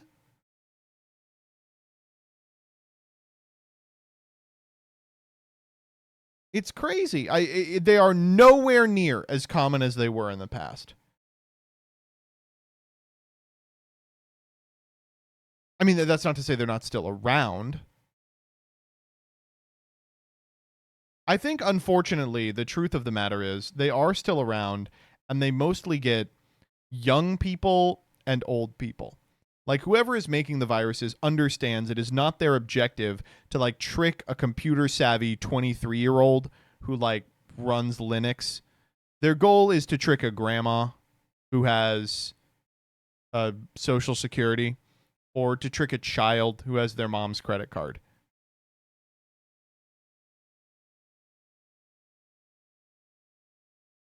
Back in the day, it used to be internet viruses targeted anyone with a computer because you weren't on the computer all day and therefore weren't as familiar with it, I think.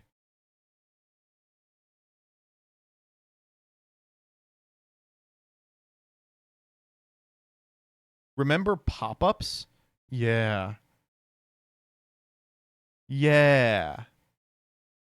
When was the last time you've seen a pop-up? Right?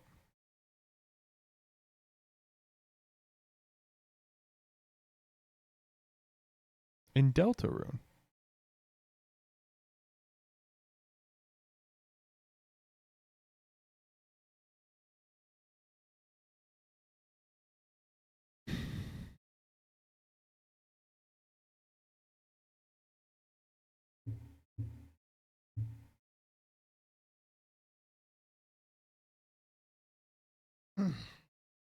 All right, next up. All right, let's talk about Jeffrey Epstein. So, Jeffrey Epstein, folks, great news, he killed himself. Wow. Thank goodness. I thought there was going to be foul play involved, but it turns out he actually killed himself, and there was nothing to worry about. So for those of you that are unfamiliar, the DOJ released 10 hours of surveillance footage they say proves no one entered Jeffrey Epstein's cell prior to his death. Couple of problems here. The first is, this is not Jeffrey Epstein's cell. He's in a different cell. The staircase there, one of the staircases leads to his cell, but is mostly out of the shot. Secondly, if you recall, when he died, they were like the guards fell asleep and the cameras malfunctioned. So how come we suddenly have camera footage? Third, remember in February when Trump was like, I'm going to release the Epstein list. I'm going to tell you the names on the Epstein list. What happened? He's now saying there is not an Epstein list. He did not maintain a list of clients. So, like, what the fuck? We've seen the list. The black book is online. What the fuck? I guess there was no problem at all. I mean, we all know why it is. We know who the president is. We know that he's in the black book. Like, but you'd think they wouldn't be so brazen about it. I just have to know, how are the, like, Alex Joneses of the world taking this? Surely they must feel at least a little fucking duped that they really thought this guy was going to, like, blow the lid off the pedophiles in Congress, and it turns out he's like, actually, he didn't do anything wrong. Ugh. He's our guy. Do you think it's actually the case that Trump is he is a benevolent pedophile? He is a white hat pedophile? Yes, I molest the children, but it's for a far greater purpose, to stop future molesting. Oh, man. There is a video of Alex Jones crying in a car about this. Oh, please. Please, please, please. Tell me. I need to see it. All right, next up. All right. So, been a bad week politically. But don't worry, it could always be worse. Let me introduce you. Oh, here, we'll watch this, then we'll do it. Okay. A disaster. I don't know how they got Trump and the DOJ to do this, because the public is not buying it. No one is buying it. So, okay, so first off, is this Alex Jones? It looks like he has been replaced. Is he on the Ozempic? What the fuck? I never saw any evidence of Trump involved in any of the stuff that came out. It was all fake. The fake Jane Does, all the crap, you know. E. Jean Carroll, the crazy leftist cat lady, all of it. So now, by coming in and being part of the cover-up, the Trump administration has become part of it. I mean, it's just, you cannot see it any other way. So I just got to the office. I'm going to go throw up, actually. And this only happens every few years when something really, really bad happens or something. I'm sorry, Alex. I know it sucks to be betrayed like this. I voted for Trump too. I feel as betrayed as anyone. I thought he was one of the good pedophiles. Dan Henschel put on some weight for this bit. We all did. Yeah, I speak for everyone in this chat when we say we all did. We all thought he was one of the good pedophiles, but it turns out he's one of the bad pedophiles. Oh, man. All right, so been a bad week politically, but it could be worse. You could be Shay. Let me introduce you to the Shay subplot. I've been on the edge of my seat about this shit. So for those of you that don't know, Shay is a... Holy shit, they have done so much goddamn tweeting this week.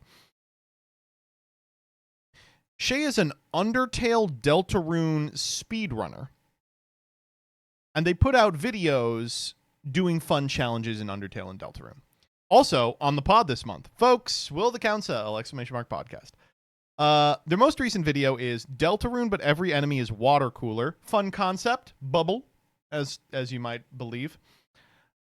It got limited today to 18 plus. No, they cannot figure out why. No one knows why. However, that is also not all that's happened. They woke up to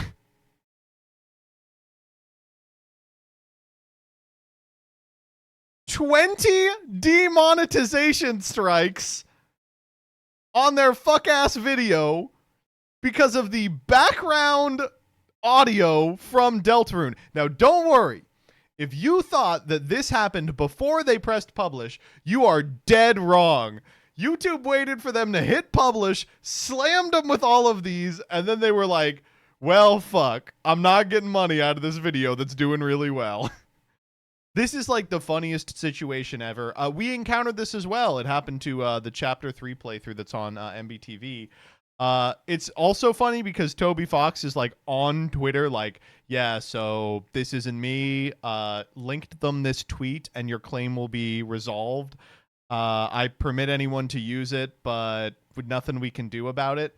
And so they're just fucked 6 ways from Sunday. It's been like so long. Look at this. It is still age restricted. It is at least monetized again. But holy shit. It's unthinkable. My favorite part of it is trying to get YouTube to talk to you. Human here, we understand how important this is to you. Mind sharing the video, Earl, so we can take a closer look?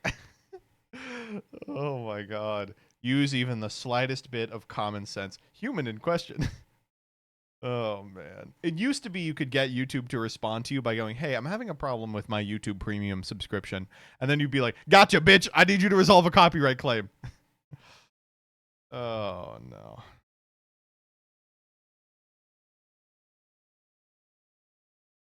All right. Next up. Elon Musk, I speak for all of you. Please Please do it. What happened to the client list is on my desk. What happened to the Epstein Files Part 2? What happened to the binders? This is the final straw. Is this the final straw? Would you rather blow your brains out at a four-way intersection than live for one more second without knowledge of the Epstein list? I'm telling you, man, he's going to make his own party. It's going to be called the Epic America Dogecoin Party. It's going to get 4% of the vote, and it's going to cost Trump the 2028 election. He already did it. Let's go! Wait! Does someone have the link? Oh, man. Search America Party? Hell yeah. Speaking of, remember when we learned our wealthiest and most powerful people were connected to a guy who ran a literal child sex trafficking ring, and then that guy died mysteriously in jail, and now we don't talk about it? Well, good news, buddy. Your running mate solved it. It turns out nothing was wrong at all. He served 2 terms. He legally can't run in 2028.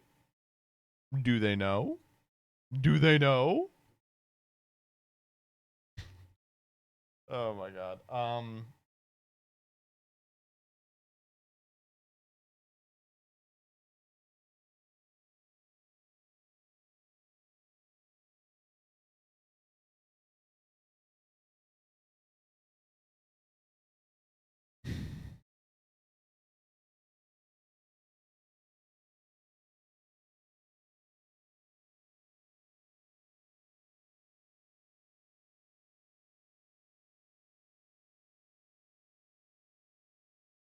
Oh, so Elon apparently has been posting all day about the goddamn America Party. This party sounds like it's going to whip ass, by the way. Assault rifles should at minimum require a special permit, where the recipient is extremely well vetted. The reason I'm in America, along with so many critical people who built SpaceX, Tesla, and hundreds of thousands of other companies that made America strong, is because of H-1B. Okay, so it's going to be the anti-gun, pro-H-1B visa party. It's going to siphon votes from nowhere. Nowhere. This is going to be the first party to get 0 votes. That's unthinkable. Wow. Elon will take more Democrats than MAGA with that stance. It will destroy the Democrat Party. I don't think that's true. Next up. Oh, I just saw this one. The UFC has confirmed plans for a championship fight on the White House grounds on July 4th, 2026, as part of the USA's 250th birthday celebration. President Trump proposed it, and Conor McGregor has shown interest. Specific fighters and logistics are forthcoming. Exciting times. Awesome, dude. Fucking epic shit. Hey, MBT, how long do empires usually last? We got about 20 minutes left if you all want to say anything. Before we go out, anyone want to say they want me? I think that, I think they should get Jake Paul. Can we get Jake and Logan Paul in the fight for the American 250th? Trump? Yeah, Trump versus Jake Paul.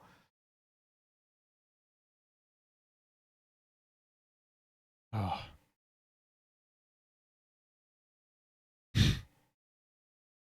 All right. Just a couple more. This one comes from one of the most annoying guys online. Are you familiar with this guy? Usir Yassin. He wears this shirt with his age on it, and it says, like, X% life. He's 41 now. He's like, my freaking life is loading. It's so annoying. But check this out. Just look at, be careful of socialism. Just look at the person who came up with the ideas. I snuck into the private home of Karl Marx, the father of socialism. Get out of my house! Just to show you. Okay, a couple things here. One, he's real. Whoa! That this guy is a hypocrite. What? What the heck? and socialism is a bad idea.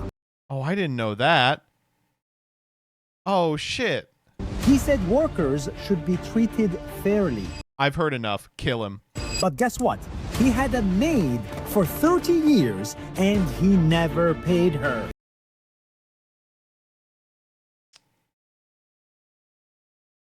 Maybe she was doing a really bad job.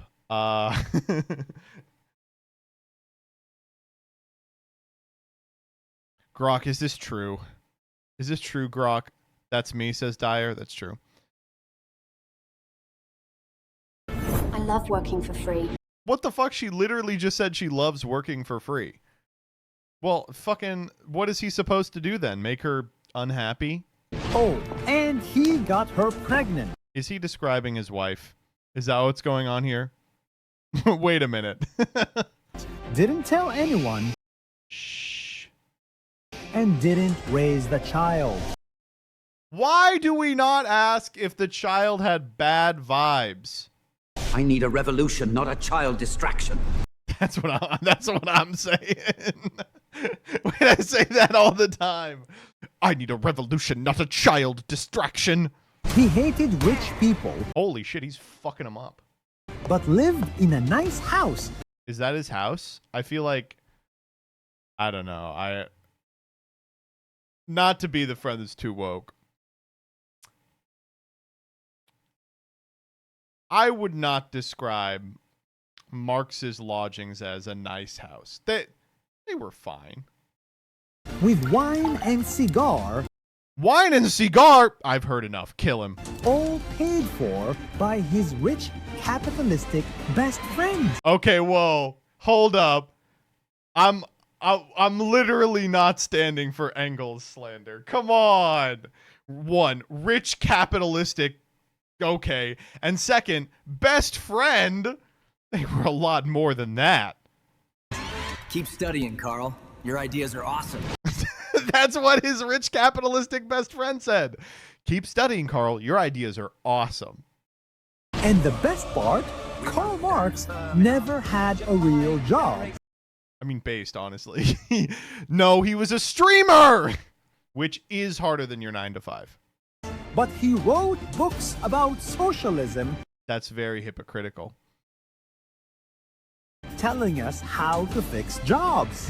Is that what he said? He said, here's how to fix job. Workers of the world, unite! Okay, that is something Today, he said. Socialism is sexy. Well. Young people love it. Socialism means fairness and the future for everyone. But before you fall... That's the book I'm reading before bed, by the way.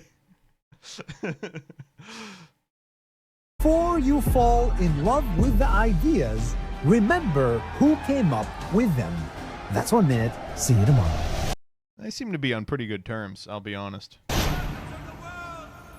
Dude, that rocks, dude. Oh, man. Theory for the TikTok generation. I'm surprised. This is like PragerU for a group of individuals who can't be asked to watch like a Ben Shapiro video. What about the other socialists like Mao and Trotsky? I want to... Please let me know this guy's opinions on Trotsky. Please! Nas Daily, I will pay you any amount of money for you to make the Trotsky video, please. I think it'd be really funny if like he did a 180 on Mao. He was like, I came to make a Mao video to show you how much of a hypocrite he was. But actually, he kind of lived according to his own principles. Listen, he was a lot of things. You can't really call him a hypocrite. Can we get this guy for chef? Please! Who, you talking about Marx? We can get Engels, probably.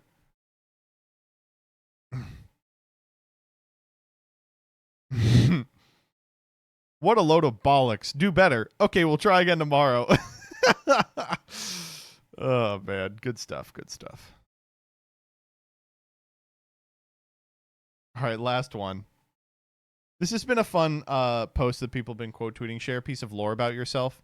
Unfortunately, everything that I've ever done and said, you all already are privy to, so I don't have anything to say, but this one was funny. One time I took selfies of myself on Snapchat and then put them on Twitter because I thought I looked good. Then they went viral and someone thought I looked like a douchebag, which I did, and they put a certain text over it, and because of that, I've prevented a lot of suicides. What? That's right. He's this guy! No, don't kill yourself. You're so sexy. Oh, man. Hero. Honestly heroic. How's he look these days? That had to be like 15 years ago. What? He does not look like this. What? No.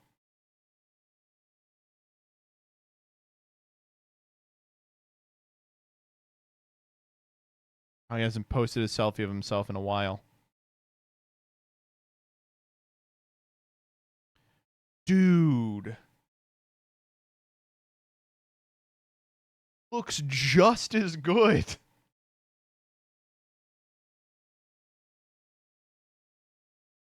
Holy shit.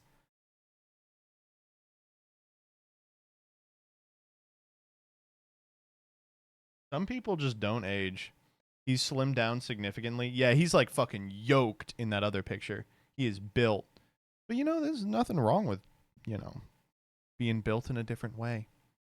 He looks less beefy. Yeah. Holy shit.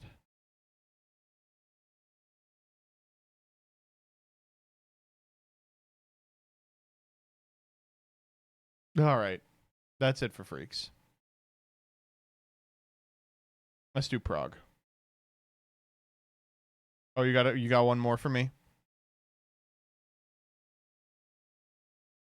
Earlier today, there was a group of 10-year-olds on the train saying stuff to each other like, I am 31 years old and I just turned 34, and laughing harder and harder each time.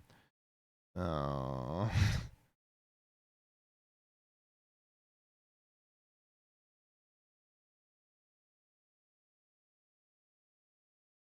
Oh, that's not Prague.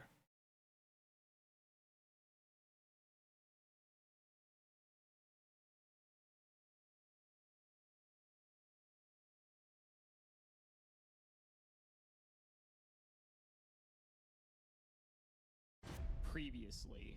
Do you have an issue when I send toy All right, vendor in the last from my... Whoa, wait. What?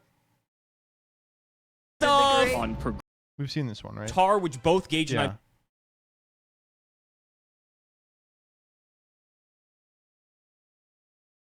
What the fuck? What?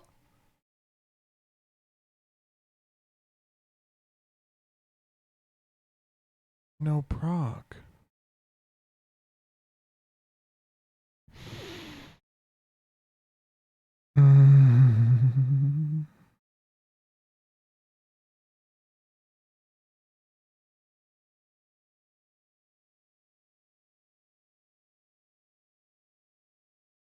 MET, can you react to some drama? Yeah, I can. We'll do that today. Let me piss, though.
I got ice cream sandwich too.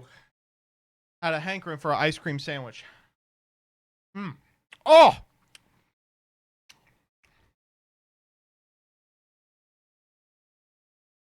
Oh!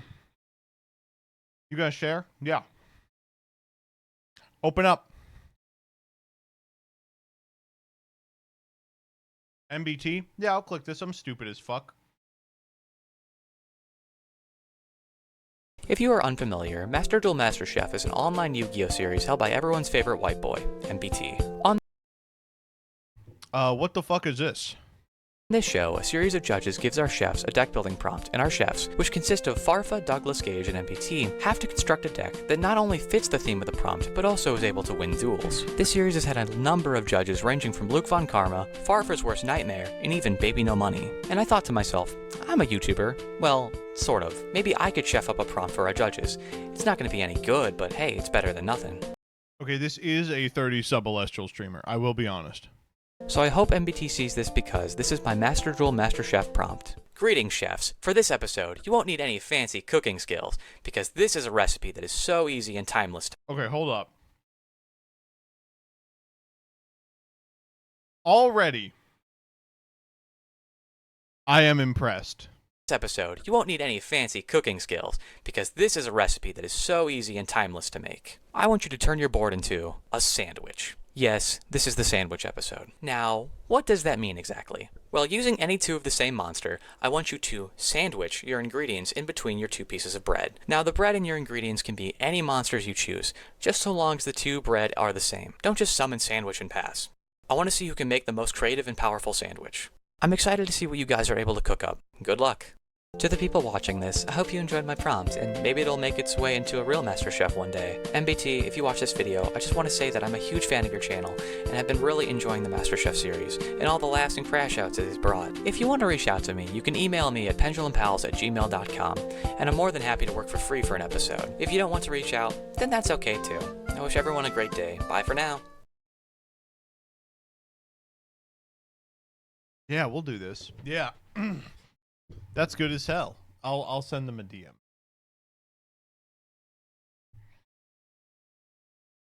Oh wait, Doug's already in here.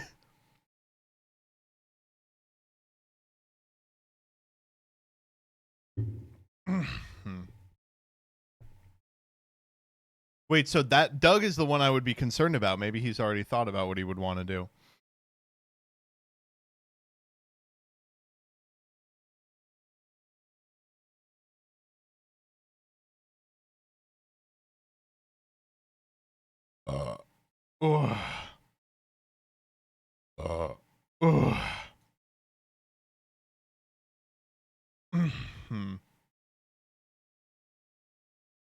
Sorry, I'm burping everywhere.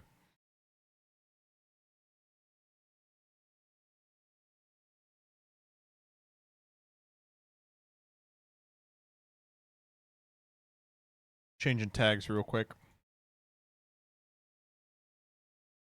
Oni plays Homestuck? Oh wait, did he? Dude, that would rock. Can you watch this? Yeah, I'll click this. I'm stupid as fuck. If you use this sound, a big YouTuber will comment on your video. Don't believe me? Then try it yourself. If you use this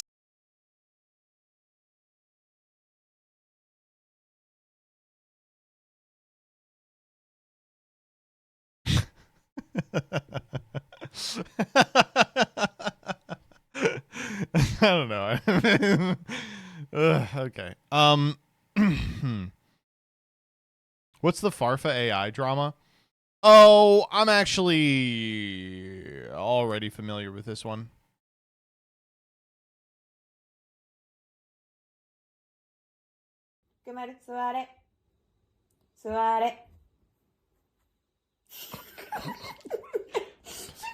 Oh.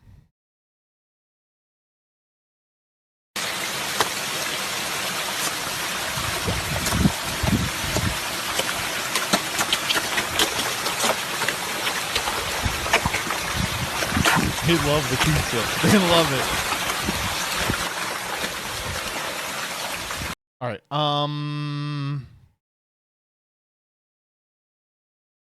Yeah, here's the Farfa AI drama. So Farfa had a thumbnail for this video, queuing ranked in a dead Yu-Gi-Oh game, and it was made by AI, which is unfortunate because I really liked the old thumbnail. There's a bunch of comments on it that are like, "Damn, that thumbnail's really good," but it was like AI. He didn't know. He found out. Asked the guy who made the thumbnail. Guy was like, "Yeah, I used AI." He was like, "Dude, no," and isn't working with him anymore. It's like a non-drama, but the downside is I really liked the original thumb. I thought it was so good.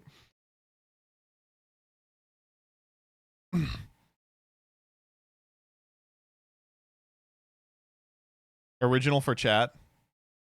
I love this thumb. This thumb is so good.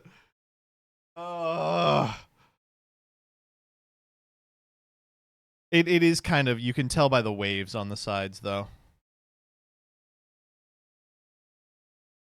Why is he Habbo Hotel? The pool was closed in this classic game. Yeah, he's a little Studio Ghibli.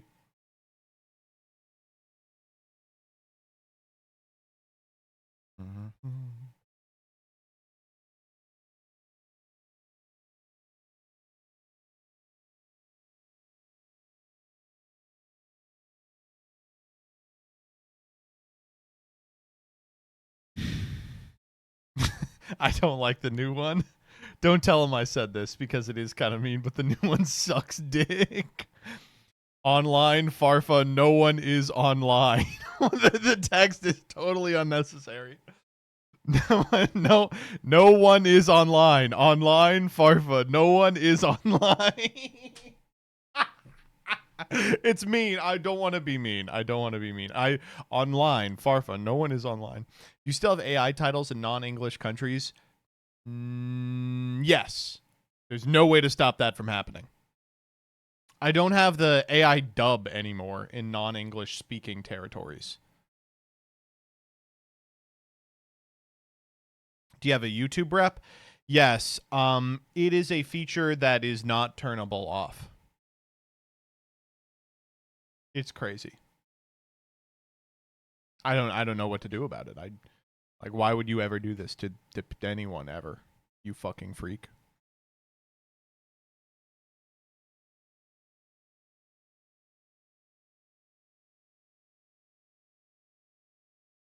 Let's go to Twitter. I do want to do this old Yu-Gi-Oh dramas thing. So let's do that.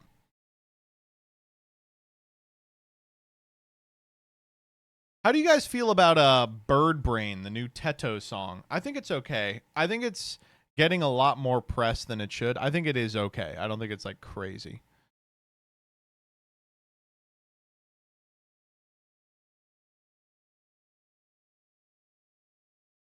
I don't like the people who do vocal covers and they don't understand the intent behind the shit and the fuck. Like, it's her fucking up that she came in a measure early. That's Oomfin Law? Really? Wow. I'm editing the drama video? Yeah, if you want. I'm thinking of learning the dance. I think the dance might be fun to learn.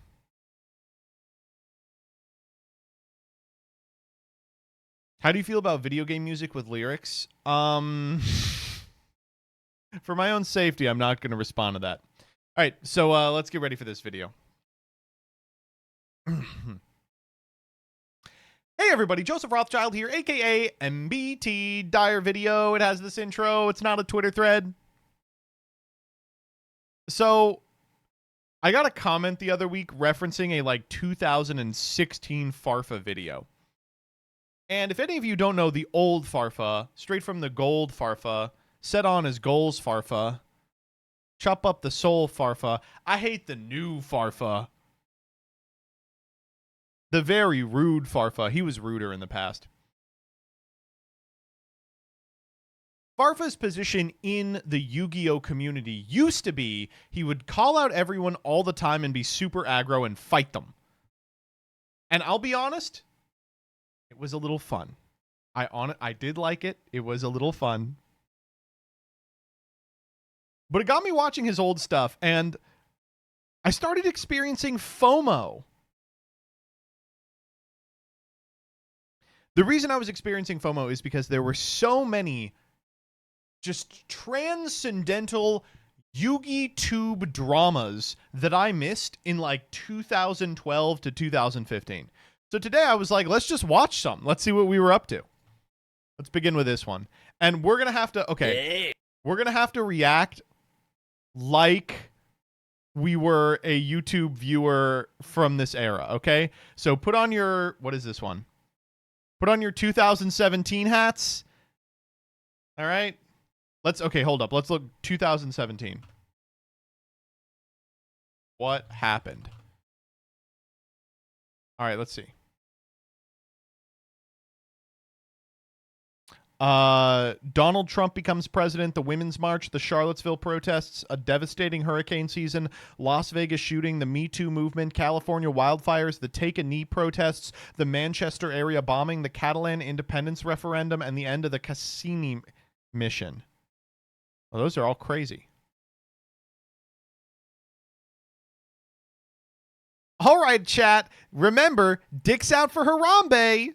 Ew, what is it? Yeah, wait, fuck. That's the wrong YouTuber. Shit. Calm face.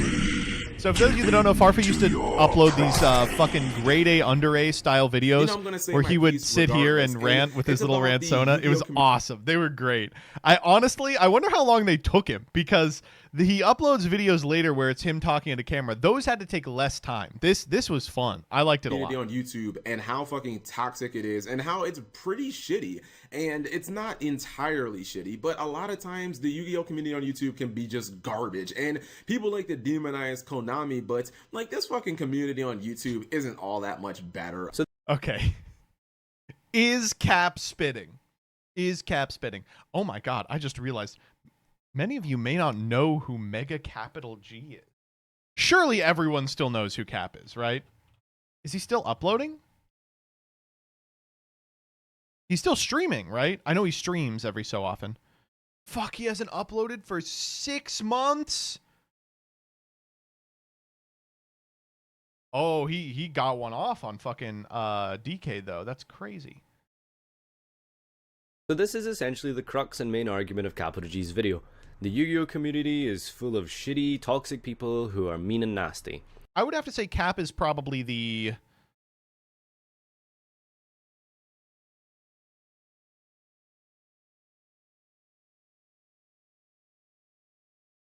Yu-Gi-Oh YouTuber who has changed his style the most frequently. He is really good at reading the room and responding accordingly. It sucks to have lost him. And also Capital G ranting about how he doesn't really care about dislikes, yet here he is. If you've watched my channel for any time now, you know that getting dislikes is not something that I'm afraid of. God, remember dislikes? By the way, hiding the dislike function has just totally ruined YouTube. It's unusable at this point because no one knows how many dislikes you have. And because of that, people don't feel incentivized to hit dislike. So, like, the difference between a video of mine that does really well and a video that people don't like as much is the difference between, like, a 99% dislike and, like, a 98.5% dislike. We need the thing back. Making a video about dislike. Well, anyway, let's there are just extensions begin. that reveal them again. I can tell you from experience, every one of those extensions doesn't work. A significant amount of them are just like, let's just say there's a lot of dislikes on everything. That's what people want to hear. He's actually kind of correct to an extent. The problem here, however, is that Capital G is saying this specific community, Yu-Gi-Oh, implying as if it's some sort of anomalous, unique case. I just need to explain to you now the concept and sociology of a community. The reality is that nerdy alternative subcultures like Yu-Gi-Oh, like Street Fighter, like Smash, like World of Warcraft, like League of Legends, are inherently filled with disproportionately more toxic and shitty people than nice people.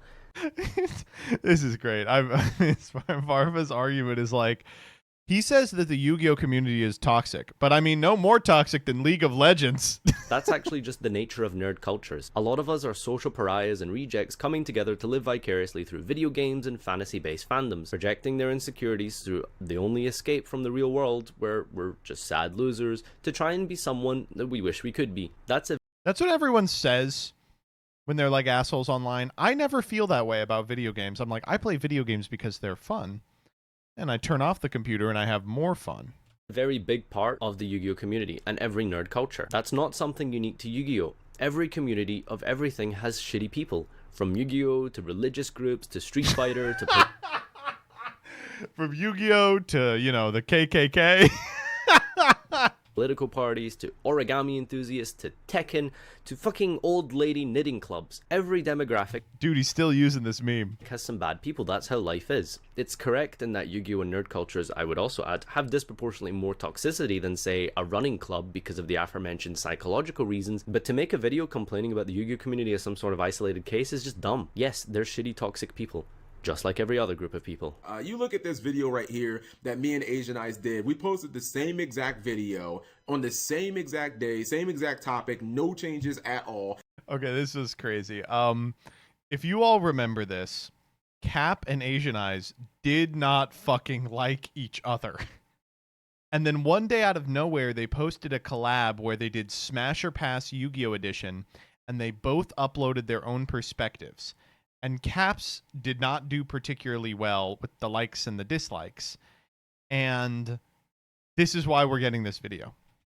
Look at the reaction on my channel. 77 dislikes. Look at the reaction on his channel. Less than a third of that. And it's like, bro. So Capital J makes a point of highlighting how unfair it is that azneyes didn't get that many dislikes for the exact same video posted at the exact same time. Oh, by the way, he doesn't care about dislikes. If you've watched my channel for any time now, you know that getting dislikes is not something that I'm afraid of. Maybe just a hunch. The reason you have more dislikes is because of this. Yes, that is shots at azneyes. I don't like him. Okay, there's two issues. There's one why I don't like him. Like as a content, like why I don't like him and why I don't respect him. I don't respect him as a content creator. But look, going back to Sladra, people used to be so mean. Like I feel like he's fake. I feel like he puts on this whole big facade that doesn't even make a lot of sense of, hey guys, I'm all child friendly, keep it PG, let's all be friends and let's all do our ABCs. He was always saying that shit. Every Sladra video begins with, let's do our ABCs. You know what I mean? Like he's some Minecraft YouTuber, but then at the same time, he's like, make sure you put a titty slap on the video. It's like, bro, okay, what? Okay, you know what's fucked up is that Cap is 100% spitting here. azneyes was one of the first really big YouTubers for Yu-Gi-Oh! And he was so interested in growth. He was like totally Mr. Beast brained in that, like, he was like, I'm doing this to collect a bag. I'm doing it to get big and blow up and act like I don't know nobody. And he was open about this fact. So Cap saying he's fake, I think the thing I can take the most issue with is Cap saying that he's fake. Because he was very honest about it. He was like very openly like, yeah, I'm just doing this for the money. So first off, I think he's fake as fuck, and I don't like people like that. Like if you're just going to be genuine, be genuine. You know, he seems to be very money hungry and like a whole view whore and all of this stuff, which is another reason I don't like him. I know when he was on your stream, how many times did he bring up views and money? Like was it over half a dozen? It was a lot. It was a lot. Yeah, it was a lot. You know, I also feel like he just doesn't fucking have any integrity. Don't worry, I'm gonna get to your original point. I'm just describing why I don't fucking like that cons. Like I feel like he doesn't have any integrity. Like you can clearly see that he doesn't enjoy the game. He doesn't like the game. But then he says things like, "Oh, I'm just gonna milk the game for its last penny. I'm just gonna." I mean, that's not being fake. Staying here. Like if you don't enjoy the game, you don't really like the game, people can obviously tell. That's the reason why your other channel died. Like just bow out gracefully, man. You don't have to try and throw the game through the mud. How can you call someone a cunt with no integrity and a view whore and then suddenly collab with them? I understand that he's people right. should be Farf mature is enough spitting to move on here, and right? make amends with things. He's totally I'm not saying correct. You can't just make up and be friends with each other, but azneyes hasn't changed. He still only cares about money and views. So what happened? Why is he suddenly okay to be friends with now and to associate with? It's hypocritical to call someone a cunt with no integrity who only cares about money, then email them asking to collab with. I personally don't have a problem with this. I just find it amusing, but apparently you were somehow shocked and dumbfounded by the backlash you got and made a video about it? Well, here you go in simple terms. It's because you said one thing, then did something else. That's why people disliked your video, Cap.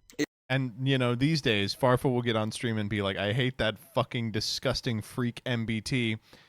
10 minutes later, me and the bestie. If you want to say that Rank 10 and Yugi No and Drew's videos are so much better than mine, like I completely understand that. That's fine. That's an opinion. Oh my god. Oh fuck. Okay, I gotta give you a little more background.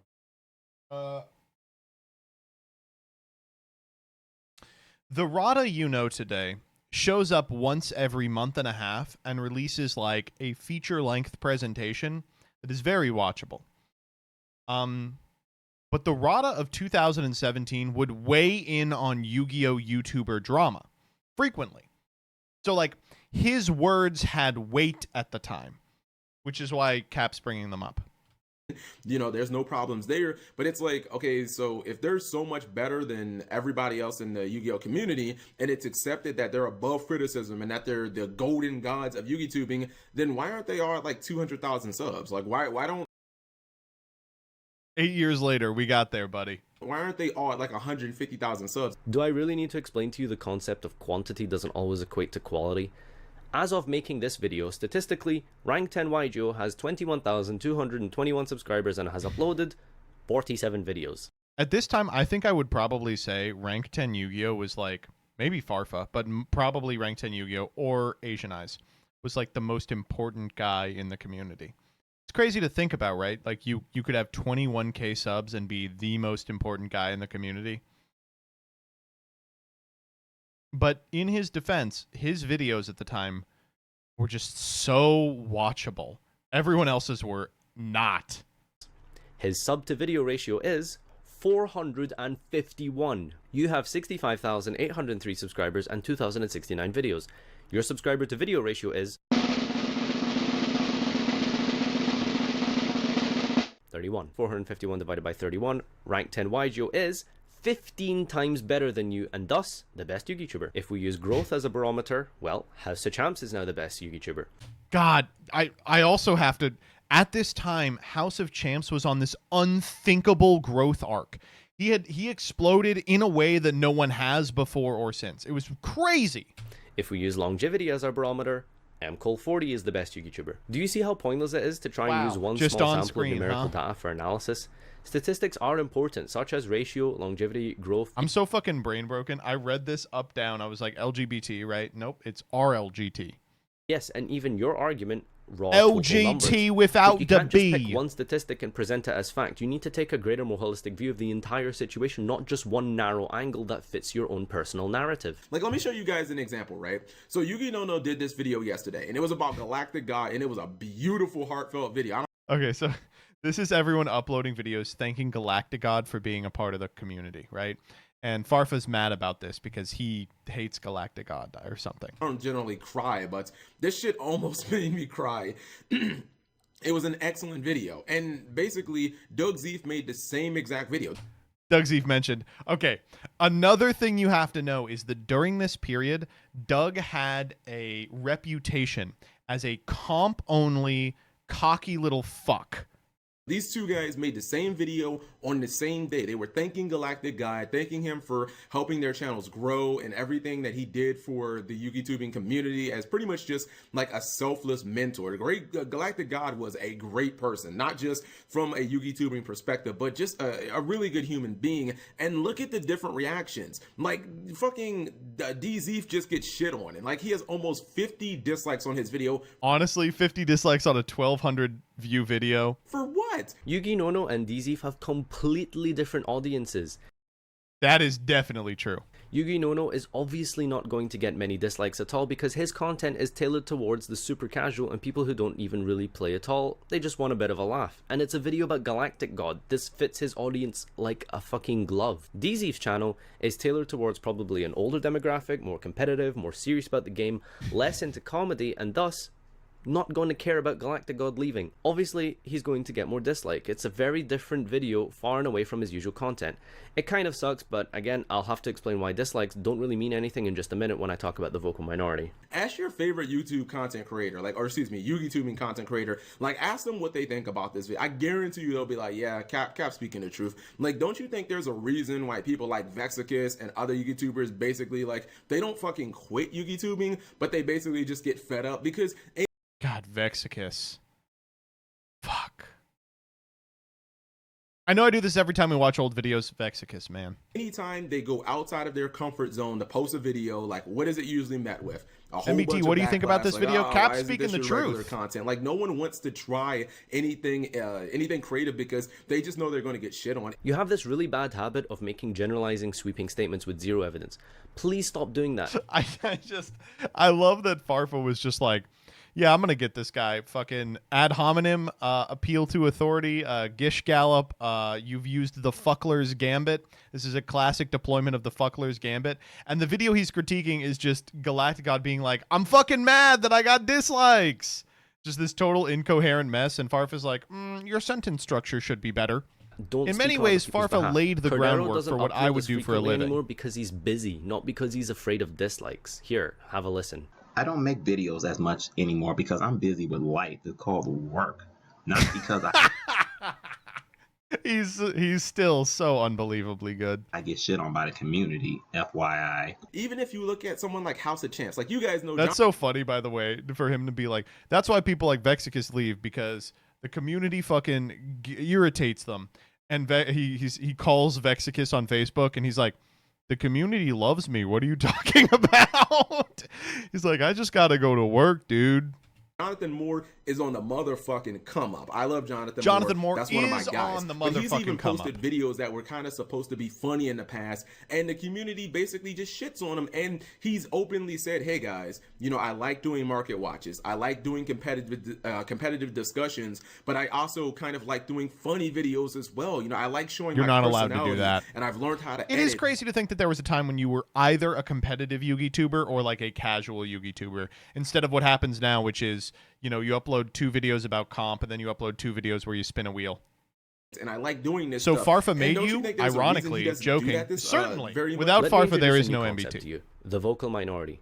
Most people who watch a video on YouTube watch the video, enjoy it, maybe have a little smile and laugh, then move on. Most people don't dislike or comment on videos. The vast majority of people just watch it and then move on without giving any input in terms of likes and comments. That's a fact. Then out of that small portion of people who do contribute to the videos, to say, shall we say 25% of them at best, leave a dislike. Because that's about the maximum number of dislikes you'll get is 25%. An even smaller portion of them leave a mean trolly comment. An even smaller portion of that portion are actually being serious. That is literally a handful of people out of the thousands that watch our It's a really shit pie chart here, right? The fuck kind of pie chart is this? Farfa, draw a circle. videos to get upset about. You forget about the ones who watched the video, smiled, moved on with their life, and they're just gonna patiently wait for the next upload, i.e. the vast majority of what makes a subscriber base. A vocal minority has the illusion of being bigger and badder than it really is. You haven't once mentioned likes or good comments on your video. When I wake up, I'm always like, well, I wonder how people are gonna shit on me in this video. That's what I do that every day. I'm like, here we fucking go. Another day of dealing with the knuckle draggers in my comments section. Oh, great. Another single-digit IQ response from the peanut gallery. Oh, Cap G, hyping up bad debt confirmed, dislike. Oh, Cap G, you know what I mean? Clickbait title, dislike. Or This is kind of the opposite of what happens to me. They get mad if my title isn't clickbait or if I don't hype up a dog shit ass deck. Or a Cap G, mispronounced the card, dislike. It's like every Okay, single that one I did upload a hit video home. And I'm just like, I wonder what people are going to shitpost me about for this. And it gets to the point where it's just like, man, I don't even bother trying to read my comments anymore because I know a lot of them are negative. Vocal minority. Here's a perfect example, right? I want Appeal show you to guys something authority. right quick, right? So I say right here, I like how the same video on his channel has less than a third of the dislikes. Low-key, the Yu-Gi-Oh community is just as bad as Konami most of the time. This guy right here pretty much puts up, or this is the entire reason I'm pretty much posting this this video. He says, after that cubic shit, I'm not surprised. An internet troll's objective is to, number 1, get your attention, number 2, make you angry, number 3, incite. It is funny that Farfa had to be like, all right, you really can't feed the trolls. Surely you've been on a forum once in your life. A reaction. This random guy out of the thousands that watched your video got your attention, got you angry, and incited such a wanton reaction that you even featured him in your video. Or this is the entire reason I'm pretty much posting this this video. So that's really the majority of your video, making the claim that you don't care about dislikes and mean comments, yet here you are, 12-minute tirade about mean comments and dislikes. I just want to make it very clear, I'm not attacking Capital G. I actually really like Randall. He's This is a classic Farfa move. Listen, I love this guy. Fucking 15-minute video calling him a dumb asshole. I do this too. Again, without Farfa, there is no MBT. pretty good banter, but, you know, just a bit slow sometimes. And I just wanted to break down his arguments. All of you can understand how, no, we're not a shitty community. Like, we're actually pretty cool. Like, honestly, Yu-Gi-Oh! Community is pretty good. Like, go team. So to conclude, my main points are thus. Number 1, the Yu-Gi-Oh! Community is not inherently toxic and shitty, it just has some toxic and shitty people in it. Like every other community. Number 2, people gave you backlash because you went back on your words about the integrity of Asian Eyes. Number 3, having more total subscribers than someone doesn't make you a better content creator. Number 4, stop getting so upset over dislikes and mean comments on the internet. Some information that Farfa could use today. It's the internet. Calm. Face me. Give in to your pride. Was there still more of this video? So Capital G makes a point of highlighting. Oh shit! Remember when people put bloopers at the end? Asian eyes, whoa, Asian eyes, retarded dragon. Somehow my ethnicity's relevant to my fucking. It was a different era, chat. It was a different era. It was a different era. It was a different era. It was a different era. It was a different era. It was a different era. It was a different era. It was a different era. It was a different era. It was a different era. It was a different. 8 years ago, it was a different era. Okay, well, that's okay. Chat, he recorded the blooper in 2025. That's true. I guess, okay, if I had to weigh in on this one, here's what I would say. This seems like an inappropriate response from everybody, right? Mega Capital G does a video with the guy that he said before that he dislikes. The community clocks it as disingenuous and he gets a bunch of dislikes. Mega Capital G uploads a 12-minute video whining about the fact that he got dislikes titled, I don't care about dislikes. And then Farfa uploads a video going, you do care about dislikes. That's also 13 minutes long. Right? It just seems like it must have been a slow news day. Like we're just reporting on crash outs now. Fuck. I'm going to make a week's worth of content out of every single chef. Oh my God. Okay. Yes. Yeah, this is a classic. All right, this one comes from Underworld 6667. Underworld 6667, one of the best to ever do it. And he's uploading here, YugiTube Clicks is the name of this video. What's up, YouTube? Underworld 6667 here, coming at you with a fairly pissed off video. Okay, this one is from 2014. Okay, 2014, what happened? 2014, what happened? Let's look it up. Ebola, Malaysian Airlines disaster, rise of ISIS, conflict in Ukraine, U.S.-Cuba thaw, death of Michael Brown and Eric Garner, Robin Williams' death. Kind of a slow year, actually. Huh. Oh. I guess I'm just not used to things not happening always. Okay, what are we going to do? Guys, did you hear about the Malaysian Flight 237? You think they're going to find it? I hope it didn't crash under Ukraine. Now, I'm going to be talking to you about this YugiTube Click scenario that everyone keeps talking about. How everyone in the YugiTube Awards is part of some clique and it's impossible to get into, and they never talk about the Okay, first and foremost, Mr. Underworld 6667, you have got to turn off the autofocus on your camera. This is something that I struggled with as well, and struggle with to this day. Oh, people in the totem pole and all these little... Okay, also, I guess I'm gonna have to be the one to say it. What is this fucking Dutch angle? The boy's at a 15-degree incline. His house is about to slide this way. I love the backdrop. It's that, like, oh, it's such a 2014 house. I think it's, like, exposed, like, concrete slats. Tiny YouTubers never get talked about. You're all super wrong. Now, I'm going to tell you a little bit about my history with regard... That Canadian aboot is killing me. ...to YugiTube. And how I became successful, And you could take whatever the hell you want from it. But I guarantee if you do not do similar things to what I have done, you will fail as a YouTuber. And you will continuously fail, and you will wonder why I don't have any subscribers. This is so fucking good. I love this already. Why don't I have any subscribers? I have great content. Well, that's not all YouTube is. I'm going to tell you that right now.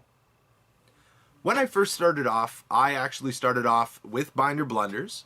You know what's crazy is that this is like, it has the cadence and pacing of like a modern Yu-Gi-Oh! YouTube video. God, he really was kind of ahead of his time. He just needs like the stupid fucking Kirby song underneath it and title cards. Where I was talking about card prices. Now, I use my people around my area to bump me up in subscribers because they like to hear what I had to say. I had already given myself a name in the Yu-Gi-Oh! Community in Canada, in Toronto, as somebody who knew what they were doing. Now, in turn, they gave me a little bit of subs, a little bit of promotion. It was going pretty well. Now, the real reason that I actually bumped up in subs from probably about 500 to about 1,500 in the course of 2 months was a little competition held on Waffles' channel. Now, Waffles! Waffles is a friend in Toronto that I would request every once in a while a shout out. He would then in return give me a shout out. Who's Waffles? I think he means Waffles. However, the real reason that I actually grew in subs was when I posted up a deck profile when Pause Joker took over Waffles' channel. Now, when I did the deck profile, I made sure that it was funny to appease the Waffles audience who was already used. I knew this was going up on Waffles' channel. The people who subscribe to Waffles are brain dead morons. Honestly, it's surprising they're subscribed to him at all because, oh my god, they can't be operating a mouse with peak efficiency. Used to having funny videos on his channel. That is cool to be like, here's how I got subs. I made sure to make the videos like funny and good. I also made it informative. I also made sure that I knew what I was talking about. Okay, make the video funny and informative and know what you're talking about. I'm already fucked. Made sure that I edited the video. Shit! I made sure that my normal videos were here, and the video that I posted up on his channel was way up here. I can't even see it. That's how high it is. I had to seek out that assistance. I did not get approached by Pause Joker to post up on Waffles' channel. Pause Joker sent out a message and said, hey, if you guys have a good idea, a good video quality, we will post up on this channel so you can get a shout out. That's exactly what I did. Now, I've been hearing on this YouTube Awards that nobody is looking at the no-name YouTubers, the little people, the people who only have less. Is this part of the YouTuber Awards drama? Oh man. Okay, wait. I'm gonna need you all to strap in for this one. I think okay, we'll watch this one out, but we will watch another video about the YouTuber Awards drama. Less than 100 subs, less than 1,000 subs.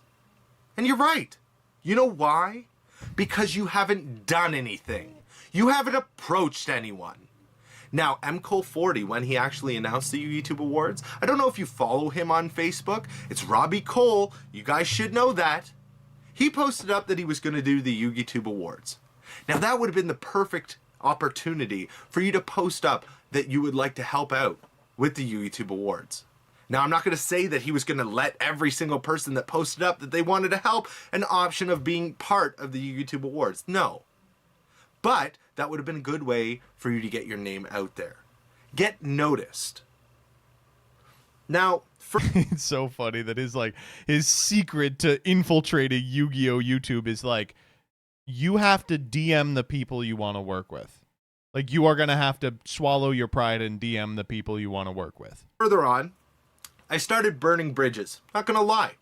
I started being a little... This is literally when all the Yu-Gi-Oh! VTubers got mad at you for not collabing. That Leah stream, I hope is lost to time. But it's literally like me talking to Leah, and she is like fuming. And she's like, why won't you work with VTubers? And I was like, I've worked with every VTuber that's ever DM'd me. She was like maybe the big ones. I'm like, Sarah Hyde has like 4 subs at the time. I'd worked with like Hasher Brown. I worked with people that just like were PNG tubing just because they sent me a DM and I was like, that's a good pitch. I'm in. A little bit more controversial. I had a beef with DC. That was a super embarrassing video.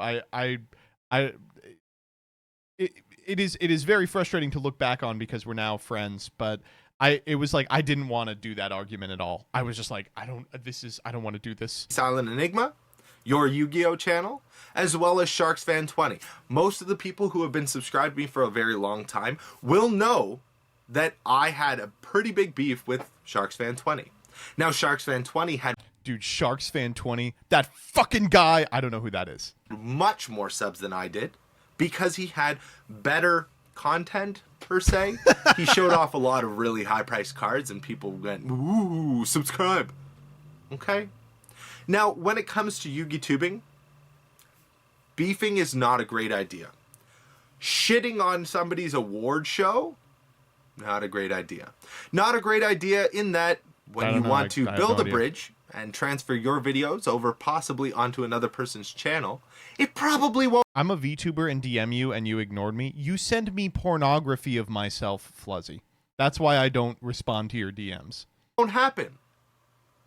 Now, you guys may also remember, if you look up Underworld 6667 on actual YouTube in the search bar, you'll actually post up or bring up the first video, Underworld 6667 is a jerk.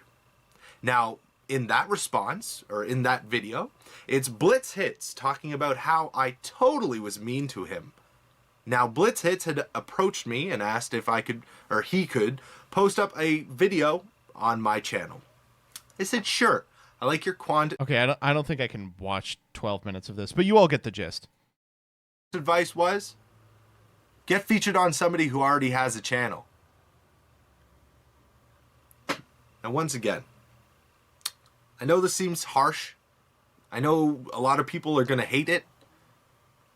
But you know what? You could take whatever you want from this. It is so funny for him to do it like, I'm going to tell you the harsh truths you don't want to hear.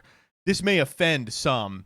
So basically, you're just going to want to ask the people that you want to work with them. Yeah, that's kind of the whole gist of it. This is true? I don't know. I felt this way. If you guys remember, like, 3 years ago, there was a similar drama about a comment that like Coder got or something, where a guy was like, easy for you to say making content is easy. You've already made it. It's actually like impossible to do. And I remember at the time being like, in Yu-Gi-Oh?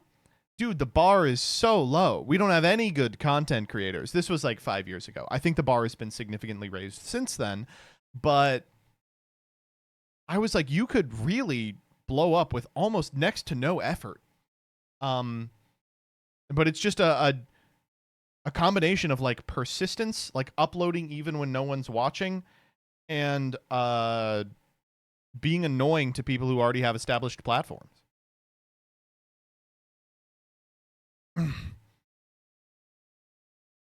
Also, there is so little content you can make that's worth watching. Well, that's never stopped me before.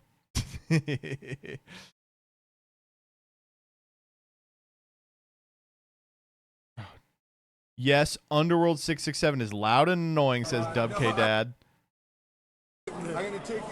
All right, we have, of course, the video I really wanted to watch, which is this one. Thinking, who is this guy? This is Underworld 6667. I want the $0 back I paid to watch this video. This is one of my favorite videos of all time. It's so good. So let me give you the background on the YugiTube Awards now. So the YugiTube Awards were something that mcole40 did in literally like 2014. And in it, he... I think it's still up, actually. Hold up. Let me see if I can find him.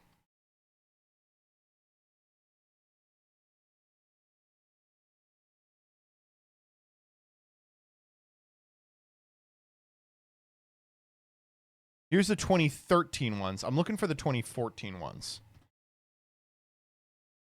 They were on Galactigod's channel. Well, greetings and salutations, everybody. Welcome to the YouTubers Choice Awards 2014. First of all, a couple of thank yous. I'd like to thank Galactigod. Whoa! Look at Hold the fuck up. Wait, look at all these youngins. This is Alinthio, right? Is this Alinthio? Most consistent category, and that's the one I actually. God, I can't even tell. He's so young. Who's this? Gather and foster an amazing community. The nominees for this are R.H. Nisker. R.H. Nisker. Look at fucking, oh my god, 2015! Callie! Type of emotion to it until like where is Callie in this picture? The second round. But Your channel's funny. Joe Grizz and I'd also like to thank my. Thank you so much for. I really wanted to make sure I had everything. Who's Galacticon? And they want to share the list. Maybe they Who's this fucking weirdo? Nim. Best personality YouTuber. Wow. Thank you guys so much. Best personality in YugiTube. Dude, look at this fucking fit. The cardigan, the button down, the beanie. Fuck! He looks like he's about to front a band that, like, every one of their songs has a breakdown that goes, ho, ho, ho, ho, hey, hey, hey, hey. I want to give a huge shout out to all the other nominees. Beautiful. Robert Berman, Alex. Who else we got? The nomination videos are all great channels. They have great content. Oh, he already actually, thought he was the greatest because he owns the rarest cause award. This RJ award is amazing to me because it is the entire YouTube community coming. Do you remember when RJ had a series called Business Casual Yu-Gi-Oh, where he would wear a suit? That's weird, right? Doesn't business casual imply you're not wearing a suit? I asked him about this when we met up in person. He was like, for some reason I thought business casual meant business, like in a suit, and then like casual, like talking casually. And I was like, awesome. Coming together, first one stories, all like you guys wouldn't have assumed that this.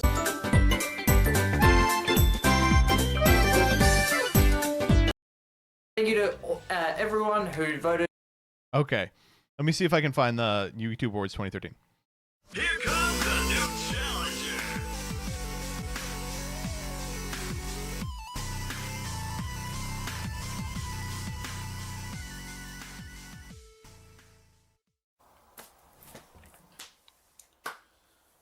Wait, this is... Oh, fuck. Okay. So, this is an upload on Kang Petty's channel. That is... Did he fucking take it down? Oh my god. I can't believe I'm going to have to do this from my memory. Here it is. Okay. Whew. Okay. So the 2013 YugiTube Awards were... The 2013 YugiTube Awards were awards given out to YugiTubers at the time. Let me do this whole segment again. The 2013 YugiTube Awards was like an awards show for Yu-Gi-Oh! YouTubers hosted by mcole40, right? 44 minutes of this, and it ranges from like campy to actually a little freaky. I think Starstrike Duelist gets like most cuddly, which is a little strange. Waffles is in this. I think there's a sequence where Waffles takes a shit and then eats it. Hold up. Sorry. Some of you guys might be wondering, what does it take to be a funny YugiTuber? Well, thanks guys. I'm so excited that you guys voted me the funniest YugiTuber. So, some of you guys might be wondering, you know, what...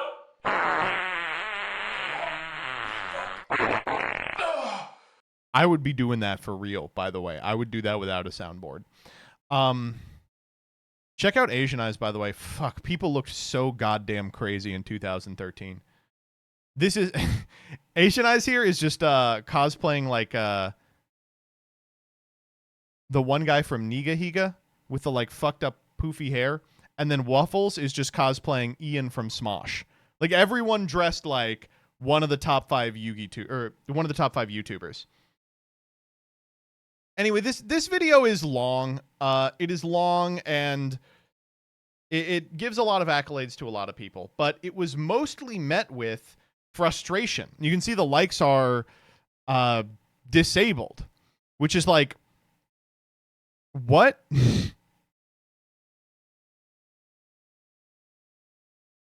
So So the reason that this happened is so many people got so frustrated with the outcomes that they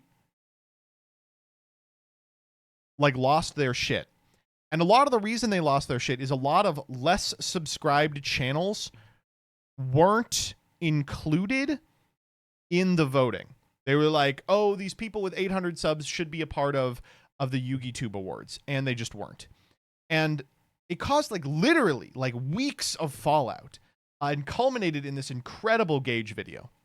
Now I know what you're probably thinking. Who is this guy? This is Underworld 6667. I want the $0 back I paid to watch this video. Calm down. I'm here to get a guest upload, okay? Before I He's so leafy, man. He's so trying to be leafy. I love it. get into it, huge thanks to Dan for letting me post on his channel. It's really a big opportunity to be able to post on a bigger YouTube. Why is his voice deeper 11 years ago? I've confronted him about this. He's like, I was making my voice deeper to sound more mature. Channel. But today I'm going to talk about the YugiTube Awards, because you know that's still a pretty big prevalent topic right now. Seems a lot of you guys are still bitching about them and how much you hate them and how unfair the topics were. And all I have to say is, why? In case you didn't realize, the YugiTube Awards are meant for comedy. Don't believe me? Just look at the topics.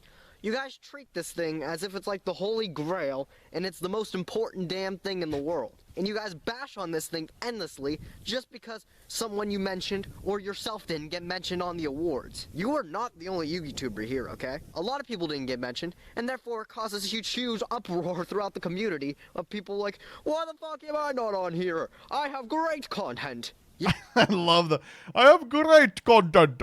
Yeah, well, all the YouTubers that got mentioned also have great content, okay? You guys focus way too hard into this video, thinking, oh, why didn't I get mentioned? I should have been mentioned. I am the snuggliest YouTuber. Any comedic value the video once had has now been stripped, because you're too filled with rage to think of anything and laugh a little bit. I laughed my ass off when Robbie ripped his shirt off and said, fuck this, I don't need my shirt, I'm apparently the best duelist around. That was fucking hilarious, but I bet you guys were too busy wondering, why the fuck wasn't I mentioned under X category? I'm gonna let you guys in on a little secret here. Okay, this is a mind blower, I'm telling you right now. You can do your own YugiTube Awards. I'm cool for like, you should boycott the awards and do your own. Fuck it. He has not copyrighted the YugiTube Awards. Anybody can do a YugiTube Award that they want to. It's really not that big of a deal either. Sure, shoutouts are a big deal when it comes to big YouTubers shouting out smaller YouTubers, but you should be able to get those on your own incentive. Right now, I'm comparing you guys to this one scenario I saw online. Imagine in this scenario, you guys are the customer, and the person serving the customer in the drive-thru is Robbie Cool. Holy shit! Let's just making McNuggets in my hand. He's like, I saw this funny ass video that Yes, you do. totally. No, we don't. Why not? Because we have man. Holy shit! Don't make me assume my ultimate form. I will fuck you up. Wait, I'm gonna come in. I'm gonna wreck you. Get the fuck back. Get the fuck. I'm gonna try to swallow you. Looking for me. How's that shit? Man, gosh damn. Oh my god. The fuck is this bitch on? Alright, we need to call the police. This is out of control. Whoa. Holy shit. So as you can see, you look like an idiot sitting in the drive-thru, bash idiot sitting. So as you can see, you look like an idiot. He shows you this video and he goes, that's you. You look like a fucking idiot. Sitting in the drive-thru, bashing on this person that doesn't have chicken McNuggets. We don't serve chicken McNuggets this early. I can't give you chicken nuggets because I don't have them. He's still on this. He's like, it was a fucking funny ass video. We didn't get enough votes to be in the awards. You're not in the awards. I'm sorry. This was the fundamental problem, was that every single small YouTuber felt personally slighted that they weren't involved in this thing when there was a minimum vote threshold they just failed to get to. And I don't know why everyone was like up in arms about this. It was unbelievable. Yeah, no, despite the fact that Gage is not convincing me that his voice is that low, I do got to agree with him. Didn't you have the same problem when you tried to do it in 2022? I did it in 2021. Here, let me show you. Now, I know what you're probably thinking. Who is this guy? This isn't MBT. I want the $0 back I paid to watch this video. Calm down. I'm here to get a guest upload, okay? Before I get into it, this is my favorite video I ever did. No, okay, so we did try and do the YouTube awards again. I tried to do them in 2021 and 2022. They never happened. The short of it is, I won everything relevant. I tried really hard to get it past my own community, to like, because I would like tweet, here's the form to like vote, and of course that shows up to the people who follow me on Twitter and YouTube. So I was like, can other people please share this? And they would occasionally, but like, because I was the one spearheading the thing, the people who had seen it from me first were more likely to have voted for me. So it really wasn't like effective at all or interesting or going to be enjoyable. So I just never did it. Didn't Hakuna Matata do one? I think Hakuna Matata did do one once.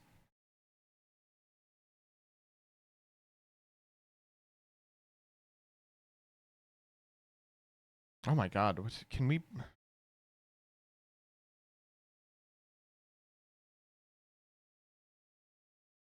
Let's see if I can pull it up. For some reason now my...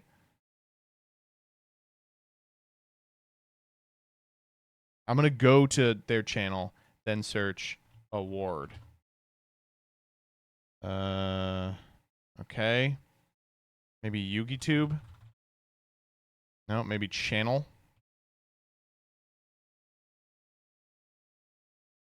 I don't know.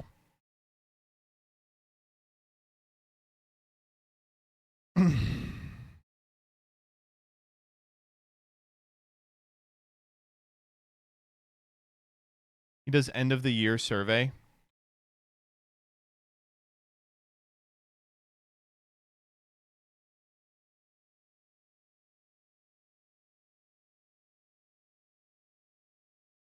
Nah, I'm wasting my time. Let's see what else people put on here.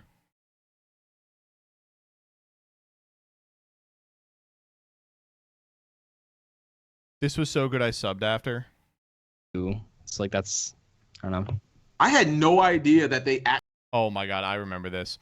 Okay, so this is another mega capital G involved drama. So the point of this one was...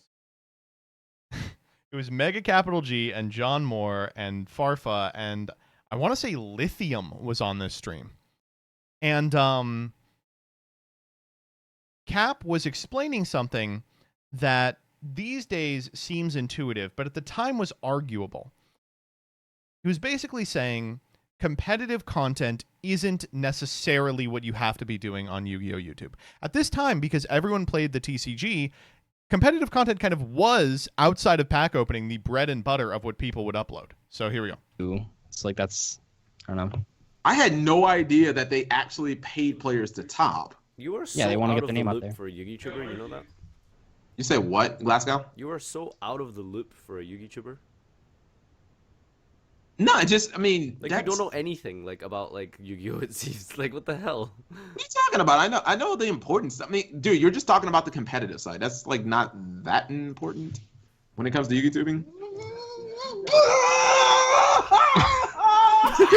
I was like waiting for John to like have a heart attack. What the hell? Wasn't that funny, was it? That's what everything revolves around. That your biggest video is the world's tournament, not meta. Your biggest video is My a top take. tends to do well too. He's right. Cap's biggest video at the time, it still might be, is the re-upload of the 2016 Blue Eyes White Dragon match, mirror match finals from Worlds. Oh! Oh, man. This is a quick drama. Stolen, it's a meme. If someone tells my joke, oh my god. This was Farfa's forehand craps in a one-card charter. He found it funnier than anyone else.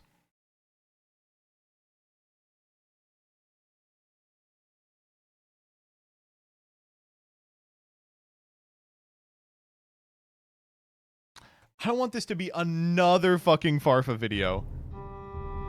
Was he the only one doing this? Simo! Okay, this one we do have to do, yeah. Simo! What's going on, guys? It's Simo, and today I thought I'd bring to you a video discussing the whole controversy that's been stirred up surrounding Patrick Hoban and what happened at... What is this fucking Matt Christman ass picture of Patrick Hoban? Also Simo with the bags around his eyes. It's crazy. He looks a lot better now. I don't mean like it's crazy. He looks more youthful now than he does in this video 10 years ago. ARG Fort Lauderdale. For those of you who don't know, Patrick Hoban was playing his opponent and both of them were playing Necros. Now during the Necros side decking process, Patrick Hoban offered to his opponent the option if both of them would side out their Jin releaser of rituals. His opponent agreed and both players— I love how bouncy Alex is in these old videos. He's like really bouncing on it. And also, I do want to say real quick to get out ahead of this, this never happened. To my understanding, Hoban never did this. It was a play that he came up with and some other members of his team did it, but he actually never executed it. Sided out their copies of Jin.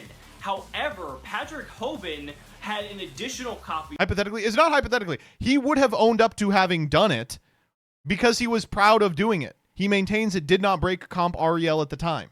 Of Jin releaser of rituals in his side deck and sided that copy in while he sided the other copy out, making it so that he was the only one who was playing a Jin while his opponent wasn't playing any. And now there are all these accusations, things like, oh, Patrick Hoban's a cheater, Patrick Hoban's immoral, Patrick Hoban's unethical. All true, by the way. Not about Yu-Gi-Oh! So I thought I'd make a video that looks at the issue from a purely objective standpoint so that you can all make a decision for yourself on the matter. So the first question I'm going to propose is, did Patrick Hoban cheat? And the answer to that question is yes. No. No. If you look at the Merriam-Webster dictionary... Dude, we were all so good at arguing back then. The first definition of the word cheat says, and quote, to break a... And quote, I do like, I wasn't worried that you weren't going to quote it, dude. Rule or law, usually to gain an advantage at something. Patrick Hoban stated a rule for both players to side out their Jin releaser of rituals, and both players did. The difference is, Patrick Hoban sided in a new copy of Jin releaser of rituals, making it so that he was the only player with a Jin. So while Patrick Hoban did gain an advantage, he did not break the rule that he set. The rule that he set was for both players to side the Jins out. Like, he's giving the same argument that Patrick did, which is like, I didn't really... And that's what both players did.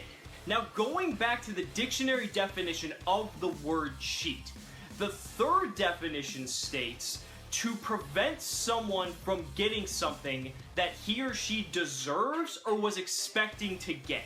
I guess they would say here the expectation is they would get a match without Jin in it. Now, if we analyze this definition of the word cheat, we could change our answer to our original question of whether or not Patrick Hoban did or did not cheat to yes. If we go back to what Patrick Hoban asked, he asked his opponent if both of them wanted to side out their Jins. He would, I think, contend. He didn't say, can we play a game without Jin? He said, let's both side out our Jin. And the implication of that is that both of them no longer have their Jins, and that they have a more equal playing field and don't have to worry about Jin locking one another. So the implication is that that threat is no longer present, setting that expectation. However, since Patrick Hoban sided in an additional copy of the Jin, what ends up happening is that it does take away from the opponent's expectation and makes it unfair. So depending on your interpretation of the word cheat, Patrick Hoban either did cheat or did not cheat. You can argue it both ways. Now the other big... Wait, that's not fair. That's what you're... Come on, dude. You gotta come down on one side. Question surrounding this controversy is, did Patrick Hoban do anything illegal in terms of the game? And the answer to that question is no. There's not a rule in the rule book or anything like that that says anything about having to side out certain cards or not use certain cards in a match. Patrick Hoban's opponent could have just said no and could have done whatever he wanted, or he could have agreed and he could have left the Jin in. He's not thinking hard enough. I have a better one. Patrick Hoban did something actually factually illegal by performing this action. When he said we're both going to side out of our Jin, he entered into an oral contract with his opponent, who accepted. You know, you've got some of the elements of a contract. You know, you've got an offer, you've got acceptance because they took their Jin out. That's sort of, you know, you've maybe got delivery if you squint really hard. As a result, his opponent shouldn't have tried to get a game loss out of a judge. He should have tried to get a breach of contract action in court. Either way, it's not going to make a difference. Where's the consideration? Ban that guy, ban that guy, kill that guy, ban that guy, kill that guy. And there's no violation of the rules that it's I said he illegal had to some do of them. so. And as we all know, the way that contracts work is you don't need all the elements. Yeah, just a couple. Overall, to wrap everything up, did Patrick Hoban cheat? You could argue that he did, and you can argue that he didn't. But also, did Patrick Hoban do any illegal moves? The answer to that question is no, because we had there's concepts no of a violation contract. in what Patrick That's true. Hoban did, and there's no reason that the opponent could have simply just said no, or could have done whatever else he wanted in those circumstances. Why not she wanted? What if the opponent was a girl? Let me know down in the comments what you guys think about this whole controversy. I mean, overall, it's pretty... Okay, what did everyone say? Didn't break a rule, didn't cheat, but it was a dirty play. I do like everyone's like, I hate him, fucking die. He's evil. In the beginning, you said you made an objective video. I'd like to see that one. Fuck you, dude. What the fuck? Shut up. This video was fine.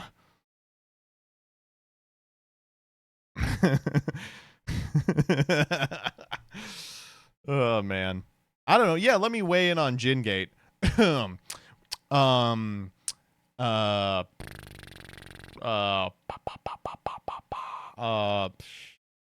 don't know. If you asked me in 2014, I probably would have been like, that's fine.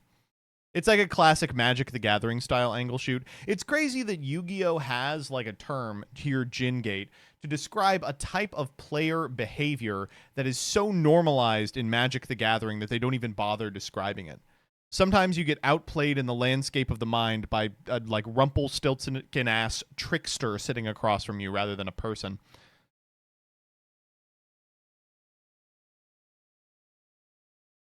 If you ask me these days, I would say probably not a good look. But of course, Ariel has changed since then.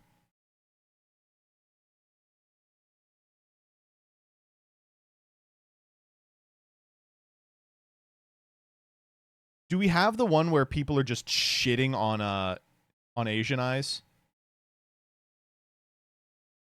Yes, we do, although it is a Farfa one.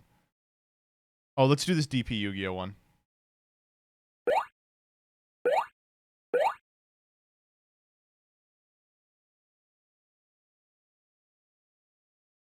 I just got totally thrown back an entire decade.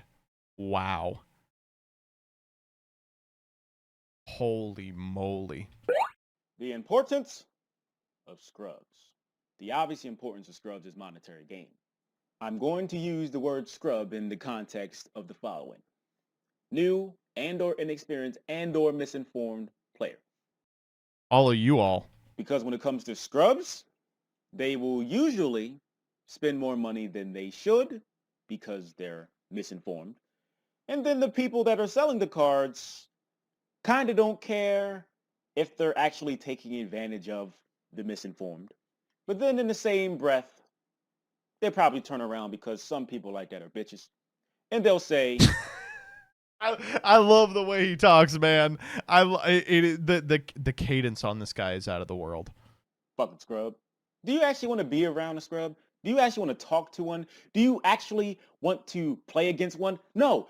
Being called a scrub is like the lowest of the low, at least in the Yu-Gi-Oh community. You are a motherfucking pariah. Ha, I knew that word. If somebody called... Wow! That was good. I like that we're trying to like make scrub a slur. I'm liking it. You a scrub. Now let me get to this real shit. If you are an experienced player, informed player, everything opposite of a scrub, don't you think you have at least some type of responsibility to try to make this person that's a scrub not as much of a scrub? No. Thank you very much, everybody. We're going to see... Or, you know, lessen the time that this person will be a scrub. If you were informed of the ways of the Yugi, wouldn't it make some sense for you to pass that along to somebody else that's in a position that you was in previously? I highly doubt the people that throw around scrub to everybody and every fucking thing are the same people that are actually trying to prevent people from being scrubs for extended periods of time. We were all there, but some people won't even admit that.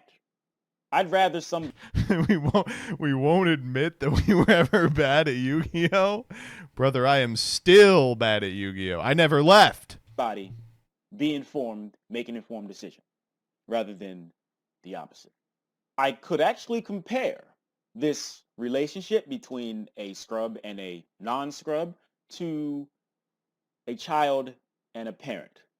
The parent's job or obligation is to teach the child things that they should know when going out into the real world. So they will be at least prepared for some shit rather than the parent being a piece of shit. Because the parent's a piece of shit, the child's gonna be a piece of shit. But the parent is bitching about the child being a piece of shit, but the parent's a piece of shit, and they're ignorant to the fact that guess what? The shit that you've done in your past and the shit that you do now and you haven't changed besides the fact that you had a child.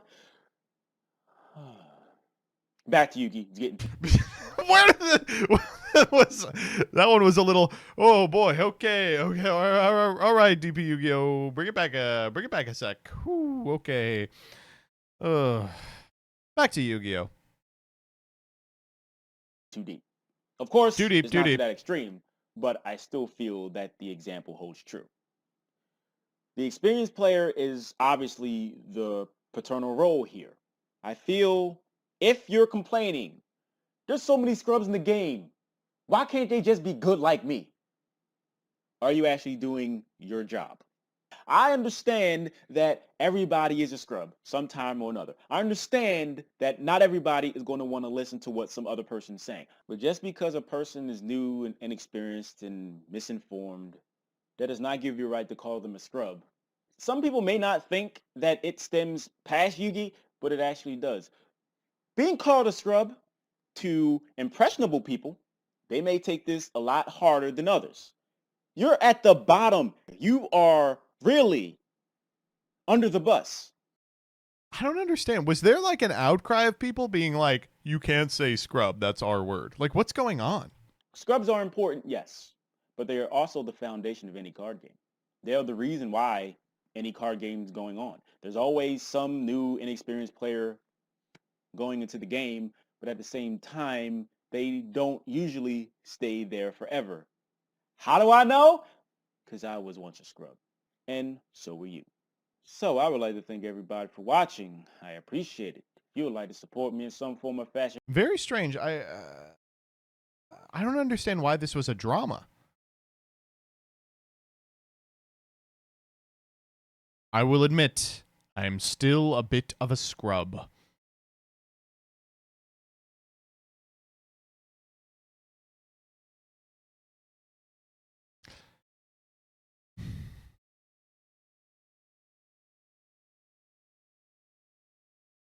Scaling packs is wrong. Response to Asian. Oh my god. Okay, this is Nim's involved in this one. Oh hey Leah.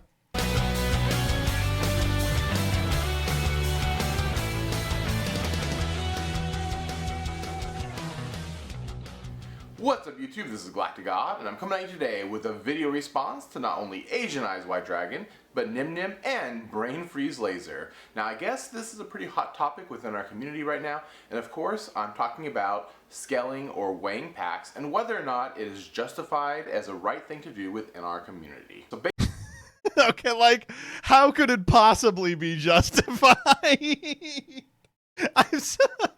People used to argue about the craziest shit on. What do you mean? Is scaling packs just? You're talking about theft! Basically, for those of you guys who do not know what I'm talking about, whenever you go to some place like a Walmart or Target or Toys R Us or any of these big box retail stores, they have a big Yu-Gi-Oh section there with a bunch of the different blister packs. Now, what some people do is they take a digital scale in there. Oh, I thought what he was talking about was if you buy a box and you take all the individual packs out of the box, if you're like an LGS owner, you weigh them, you take the big ones, then you put the remainder back in, and those are the ones you sell to customers. There are stores that do that, and that is like a scummy, shitty practice. He's talking about bringing your weed scale into Walmart and sitting there like a fucking gremlin weighing all the loose blisters. That is very fine, very sensitive digital scale, and they weigh those blister packs because the packs that have holographic cards within them usually weigh more than those that do not. So I wonder if this still works now that there's one holo per pack. If you have a good enough scale, the blister packs with the holographic cards will weigh more than. Back when this was popular when I was growing up, I never did this, but I would hear of people who did it. They would just take the whole stack of Yu-Gi-Oh blisters and walk over to the produce section, and they would put them on like the scale for produce. You'll buy just the packs that have a little bit more weight than those that do not. So therefore, every pack that you buy should have. Did this actually work? No. Well, sorry. To be clear, this does work. This did work when it was not one holo per pack. But without a precision scale, I think you were probably just lying to yourself. I knew a lot of people that were like, if you put it on the scale, you know, and I'd go with them to Target and they'd do it, and then they'd be like, that's the one, and they'd get it, and it wasn't. Within it. Now, some people try to justify this as being an acceptable thing by the fact that you can go and weigh fruit when you go to the supermarket to kind of see which one weighs more before you actually purchase it. And Nim brought up a point of a person trying to do a mathematical equation to figure out how many jelly beans or pennies were in a jar in order to make a more educated guess. And then related that back to scaling packs and the fact that the person using the scale was just using another method at their disposal. Wait, was Gage defending this? You know Gage was in there every day with the scale. I'm not sure there is anything illegal about weighing packs. What I think it comes down to is whether or not it is ethical to do so. Now, we as humans do know what is right and wrong. We know when we're doing something that we should not be doing. Now, I'm going to give an example from my life of when someone weighing packs has affected me. I've talked about this on my channel a long time ago, so some of you guys may be familiar with this story, but there used to be... I'm so interested to hear about the time weighing packs impacted Galactic God. Like, what could possibly happen? Because packs killed my grandma, all right? This collectible store that was really close to where I lived. And I used to go in there and purchase not only Yu-Gi-Oh singles, but packs quite often. And I was on my way there one day, right when a new set first came out. I think it was Dark Crisis. And I went to the store, and the shop owner was there, and there was another acquaintance I had that was there as well. And I went in, I asked him if he had the new set, and he was like, yeah, I got it. And I was like, all right, let me get like 10 packs. So I paid for my 10 packs, and I opened all 10 of them there, and I pulled nothing but rares. And the shop owner was real quiet, my buddy was real quiet about the whole thing, and then I just kind of left the store, and I was like, I can't even believe this just happened. And later on I found out that the shop owner had let this acquaintance that I know weigh all the packs in there, and he bought only the packs that had holographic cards in them. I'm telling you, this did happen at stores quite frequently. So there was none left in the box. So essentially, when I walked in there, you know, they both knew that if I bought packs right then, that I wasn't going to get any holographic cards no matter how many I purchased. And although I know I'm not quote-unquote guaranteed a holographic card out of a pack, if you purchase packs from a place that someone has already scaled, you essentially have no chance of pulling a holographic card. And later on, that acquaintance ended up apologizing to me for not only scaling those packs, but not letting me know not to purchase those packs because they had already been scaled. He obviously knew that what he did was wrong. Just because you can cheat the system and get away with doing something doesn't always mean that you should. At least, those are my thoughts on scaling packs. So, in the comment section below, let me know what you guys think about this subject and why. And I guess that's it for now. This is Galactic God, out. I do like hearing that Gage was on the opposite side of this. He was like, yeah, you should be able to. Is Nim in here? Wait, hold up. Who gives a fuck if it's ethical? Konami fucks us over with short prints. Why wouldn't you make sure you're getting your money's worth?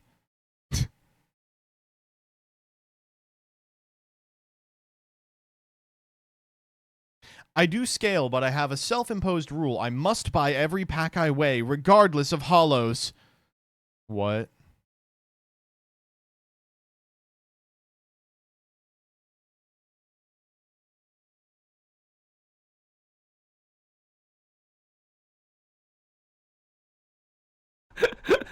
This was 2.5 hours.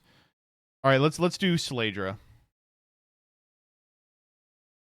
Okay, very last one here is Sladra. This guy was like the #1 most hated creator in the community for a period of like 4 years.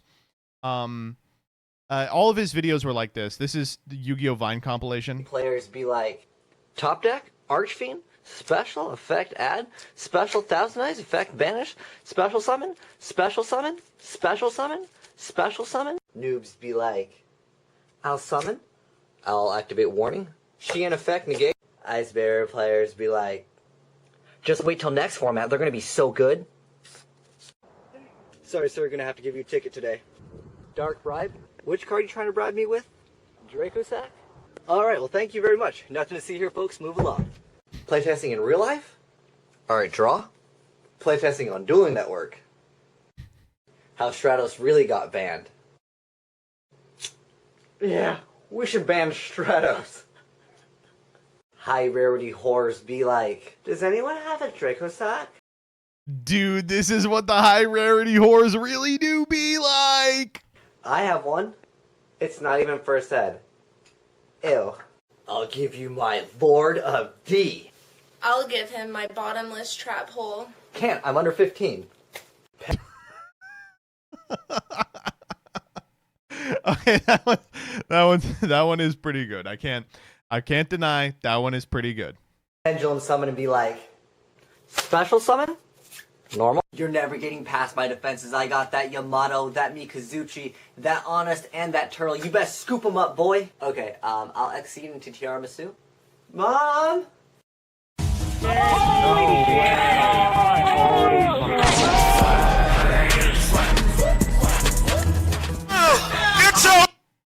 Okay, you get the picture, right? You all get the picture.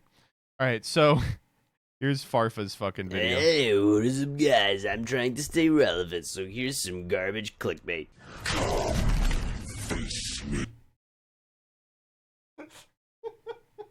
He was so mean back in the day.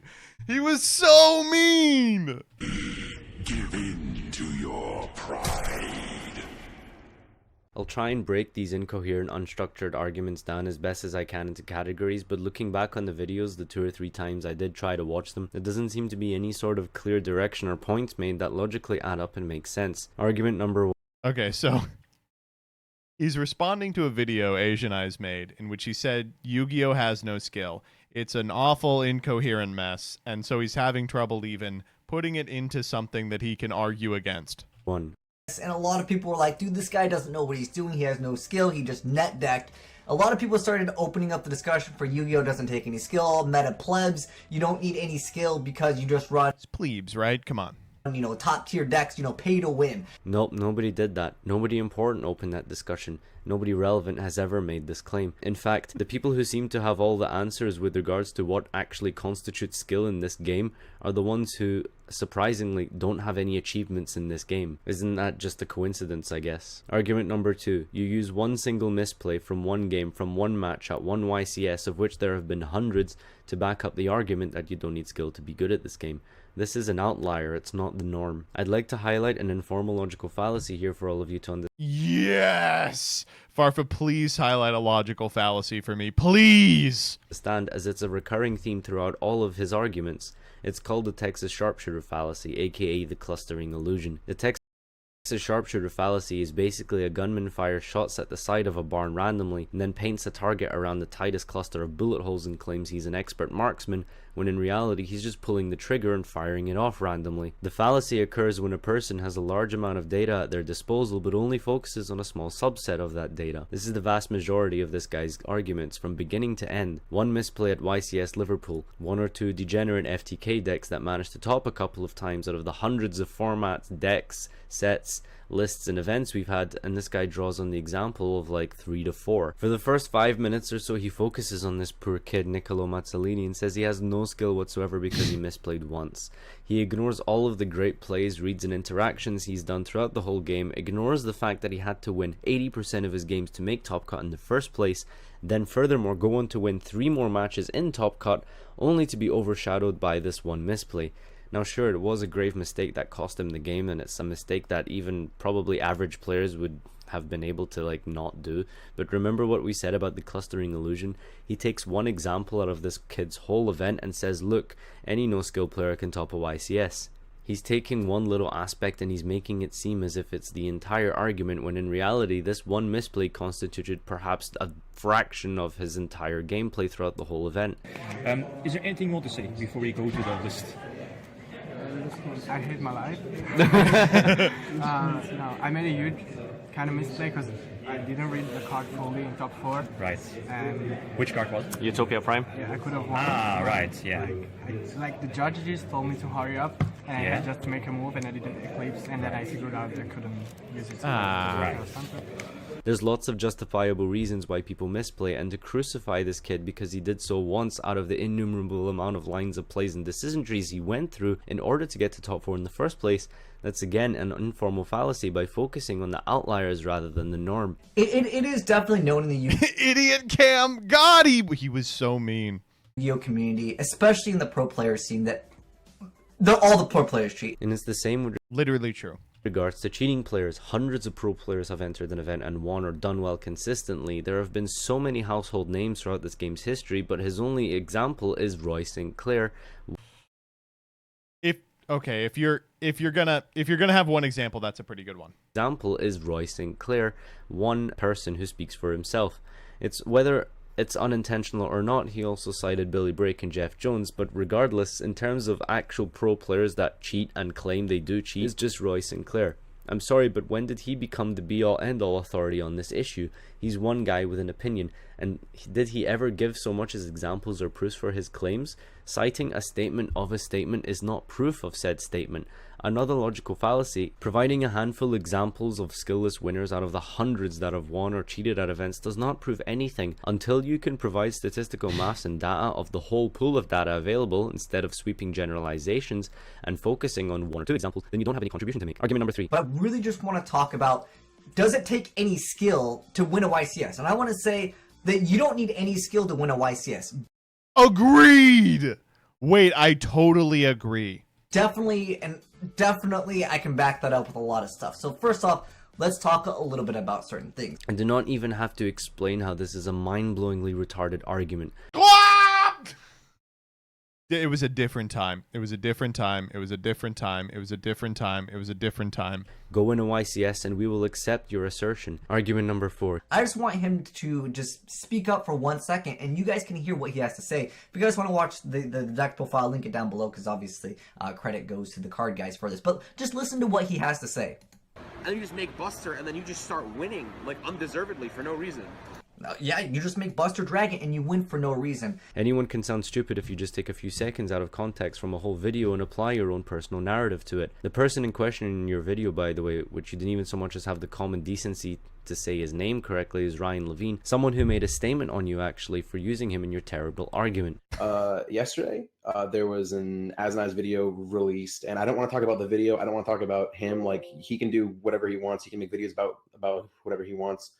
The one thing I want to address is about halfway through it, he used a clip of me in a deck profile, and the way I saw it, he took an out of context, like, sound clip of me saying something, like, and skewed that to make me agree with the point he was trying to make, which I don't necessarily agree with. So he can do whatever he wants. I just would like to set the record straight that I don't necessarily agree with what he was saying just because he used a video of me speaking out of context. As you can see, no, he's not saying what you want him to say at all. You just took him out of context to fit your argument. You literally clicked the video and paused it after 4 seconds. And I want to say it's a little bit different in one sense versus comparing a game like Counter-Strike or Call of Duty and League of Legends compared to Yu-Gi-Oh! Because you can't really mess up in Yu-Gi-Oh! In the sense where you aim wrong. You can't...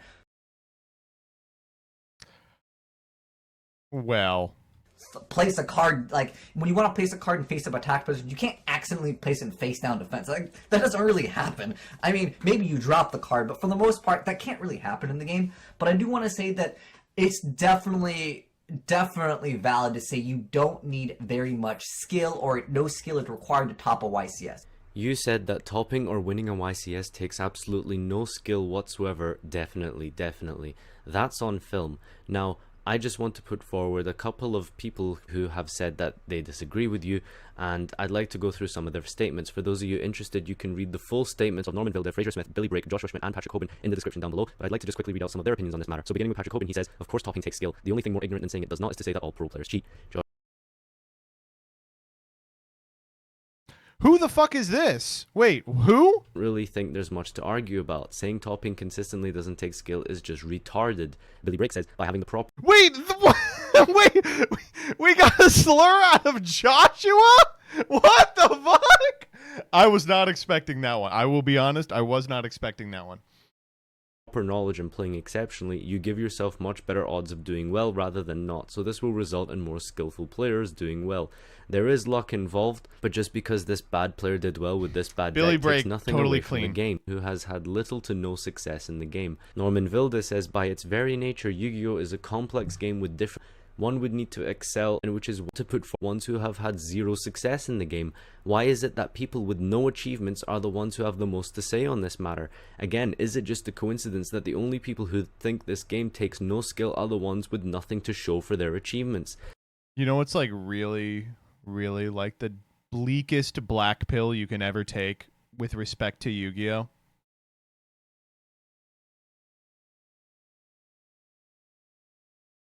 The unfortunate evil truth of the matter. With respect to all the pros cheating, being able to win with no skill off the back of broken decks,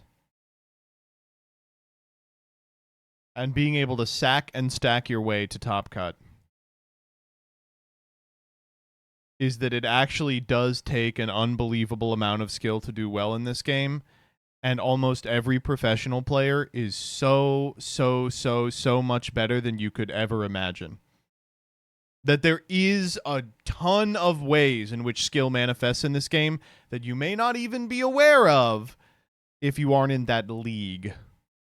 Why is it that the people with and you zero get nothing tops for are it? the ones You with get all the rubber answers, mats? But the people with multiple tops, you know, actual experience on the matter when it comes to knowing whether or not this game is difficult, seem to disagree with you. If this game is so easy and no skill, as you've said, how come you don't have multiple tops? Why don't you go win a YCS? Because like you said, you don't need any skill to win a YCS. So surely all you have to do is prove us wrong and go win Anaheim next week. Alright, my bad. The reason you have zero tops in 12 years of playing this game is because you aren't a meta sheep who plays loser broken noob net decks like Necros and Dragon Rulers. My mistake. That's so if you take true. anything away from this video, it's this argument number 6. One bad deck or play wins an event and suddenly the entire game is terrible and unskilled, ignoring the fact that there have been hundreds of winners that have won based on merit, skill, deck building, and preparation. Choosing to ignore that is your intellectual shortcoming and dishonesty because you'd rather focus on the examples that back up a view ignorant of the full picture. Remember what we said about the Texas sharpshooter fallacy. You're ignoring the entire pool of data of every major match that has ever occurred in Yu-Gi-Oh! There have been so many events in this game, and you have managed to supposedly prove your point by taking, let's say, at a maximum 5 examples. You don't give any statistics, you don't give any... I've won XO, and I've won XO. Therefore, I'm right. For me, like, you guys, if you guys didn't know, I've topped, and I've won XO at regionals. I've topped, and I've won XO at regionals, and I've won XO at regionals, at regionals, at regionals, at regionals, at regionals, at regionals.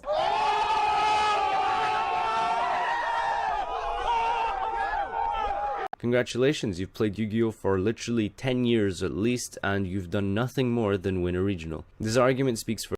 Did he win a regional? I don't buy this. For itself. You being subpar and winning a regional does not prove Yu-Gi-Oh! Takes some skill. Argument number 8. Are you seriously looking at some of the cards, like, these days? Pot of Desires at triple, that's almost $300. Triple Solemn Strike, $120. Triple Ghost Reaper to be able to defeat the mirror match or deal with the ABC Dragon. These are all very expensive cards. You get a play set of each one of these.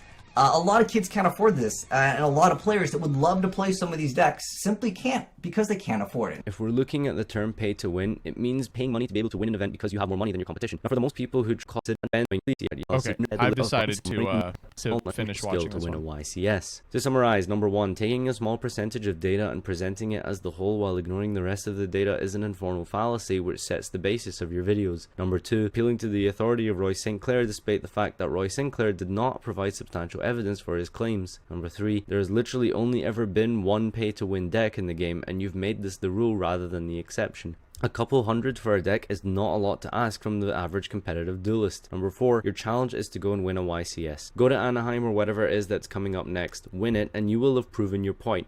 Until then, stop spreading this cancerous scrub mentality throughout the community. I understand you want to stay relevant and keep increasing your views and subscribers, but your anti-intellectual thought processes are dangerous and it taints our competitive scene. You've said countless times you only care about money. Go find something else to make videos about. Stop trying to drag our game through the mud with your poisonous attitude. Take pride in the great entertainment and humor you've provided our community over the years, for the most part, and leave it at that. If you don't care about the game anymore, have some dignity and let the rest of us enjoy it. We know you're way past your prime, and I know your ship is sinking, but don't try and drag the whole community down with you. He was so mean! He was so mean back then! He wasn't, like, wrong, though. That was, oof. Since then, Slager's channel has completely morphed a number of times. This is the original video. Are you guys... He was still uploading 6 months ago. It wasn't going great, though. It was like, check out the Gladiator Beast AI art versus Elemental Heroes. How's this other channel doing?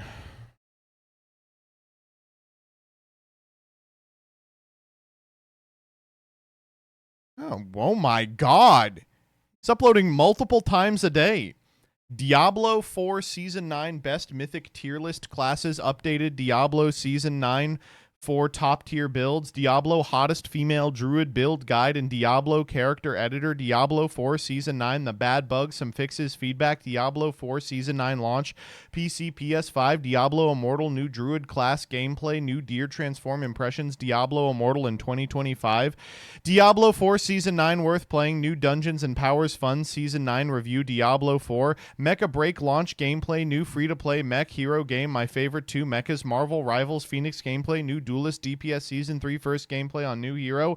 Marvel Rivals Season 3 New Hero Gameplay. Phoenix Early All Abilities, Skins, Team-Ups, and more. Diablo 4 Season... Oh, 21K! Wait, we're going off.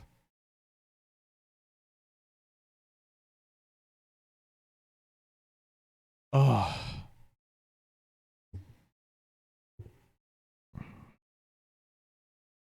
See if we played Test Bear. First, wow, that is very, very, very rare. Okay. So we're going to kick off with this. Unfortunately, not what I consider the greatest hand. Where's the deck list? Where's the deck list? I could also go for a Torix, but I need the extra time I read that. Yeah, it's the deck. So, like, probably, I think this...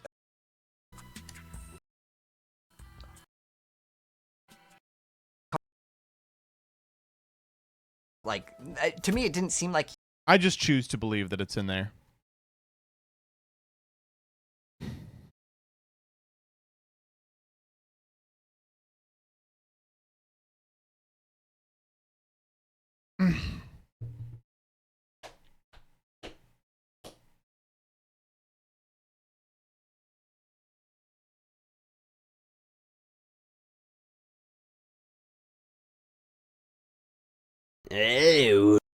If nothing else, I think that I appreciate that we've grown past this specific argument, like the frustration about Yu-Gi-Oh not taking skill, just being a game of numbers and cheaters.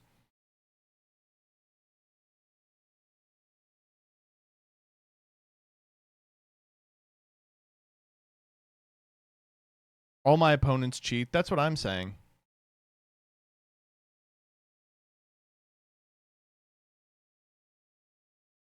Important post.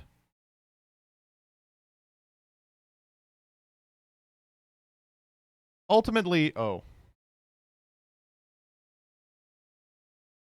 Ultimately, I'm just happy I could contribute my own very important beliefs to all of these dramas that ended years ago. What are we doing next, chat? We're playing fucking Master Duel. Yeah, you thought you were getting out of Malice, didn't you? Wrongo. Wrongo, buckaroo. All right, I'm peeing.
This is quick and dirty, but I couldn't get out of my brain. What are you fucking with?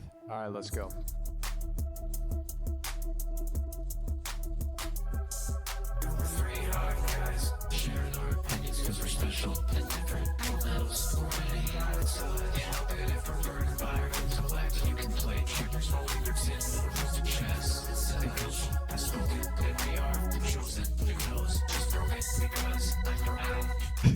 I think it's what? It's vocoded here. It works most of the time. Chat, which member of the council has the freedom leitmotif? I mean, I think we all know the answer to that one, right? It's me. Oh, that's nice. Which member of the council has the shakiest grip on reality? Me, dumbass. Oh, cool. What the fuck? Dark Resonator, I guess. Oh, that's kind of nice. Sunset Beat wallpaper's nice. You know, the Hyro, I was thinking about the Sarka, as Farfa would say, the Sarka something. Really not very good. I was using it the other day and I was like, this sucks. All right, let's make this happen.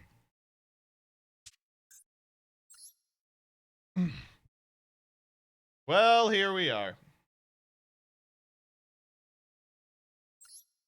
Yes, folks, Malice is in Master Duel, and it's in Master Duel in a state that it's never existed in the TCG. 3 apiece of every relevant monster, including the second wave of Malice support with March Hare and Malice in the Mirror. Very happy to get a royal one of these, by the way.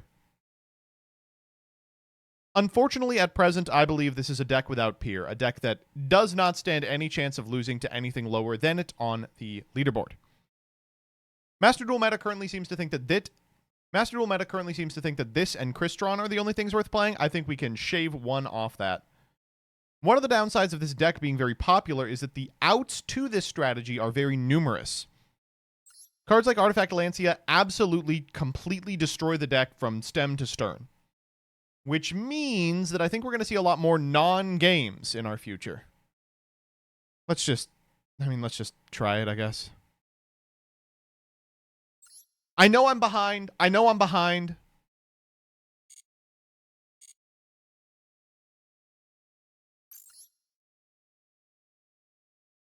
Oh, these look fun. I have to play Fusion Link, by the way. Play the fuck out of this. It's not yet. Oh, God. Please. Does this last longer than the WCQ? It does. Okay. Why do I have to play this?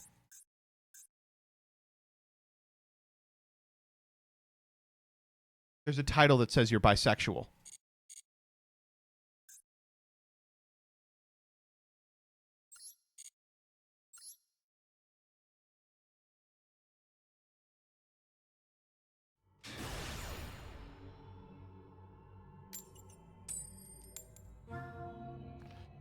All right, well, going second with this deck is a little more difficult, probably because we're going to have to go first against Malice, but...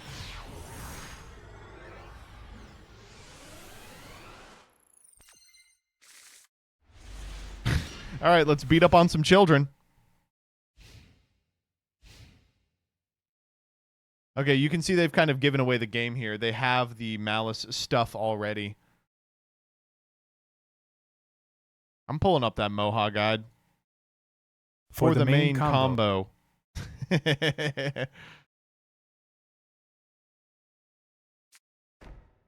Yeah, nice deck. All right, let's try it out. Yeah, I'll fucking allure. Do we want to lose to Droll? We don't lose to Droll. This hand doesn't lose to Droll. Oh, boy.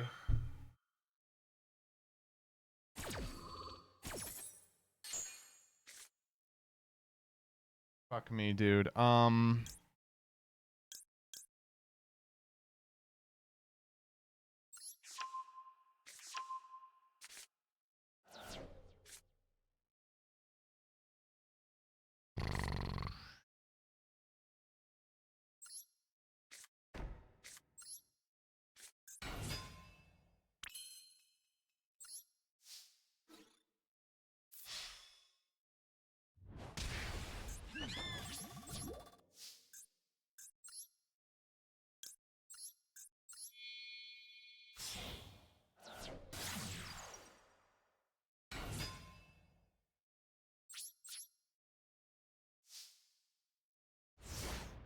Guess what? We're still fine. Yeah, for sure. I mean, MTP-07 is a really good card. We can banish our March Hare, which will trigger the March Hare. Oh, that's cool, I guess. Sure.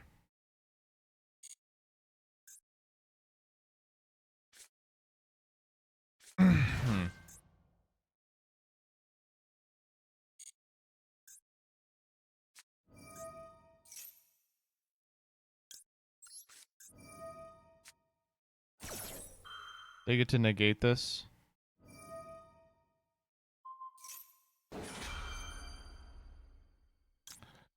Yeah, whatever. Rainoud? Wait, it doesn't negate it. It's a Rainoud. What the fuck? I was just assuming that... Okay, well. What are we doing with Rainoud here today? Is there something I need to know? Alright, well, this was fun.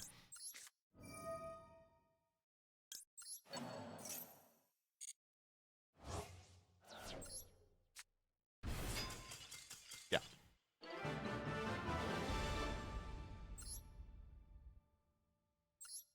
Second Lancia one time. Opponent's turn only.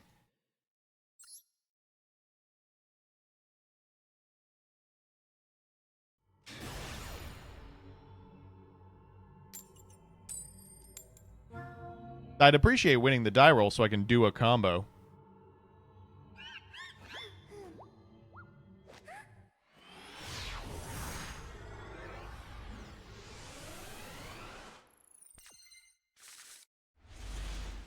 Uh-oh. This hand's unfucking beatable going first, though, I will admit. Going second, this Druid's Worm's gonna have to put in a lot of work. And it might!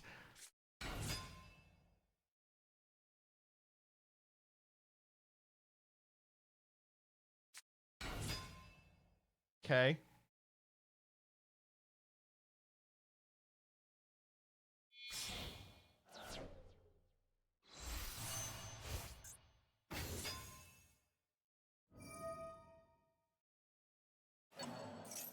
Sorry, buddy.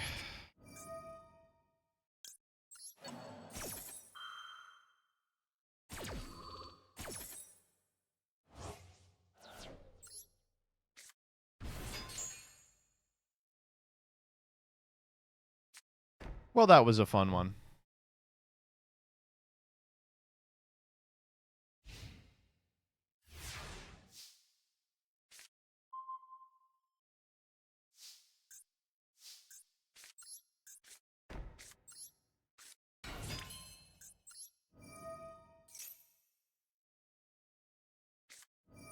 Ogre.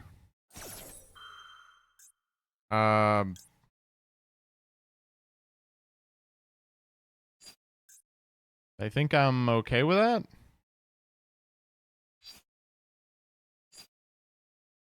Okay.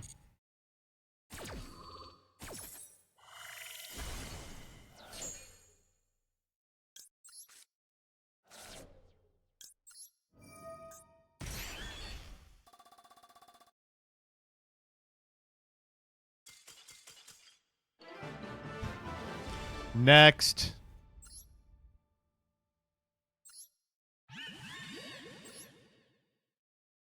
I know we're just stunting on children. I know I'm literally getting excited about beating up little babies.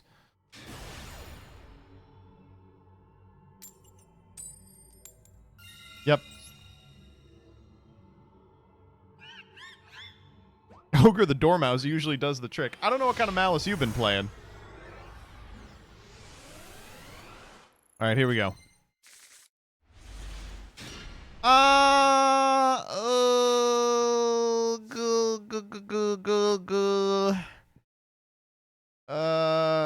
Yeah, this does do it. I'm just not thrilled about it.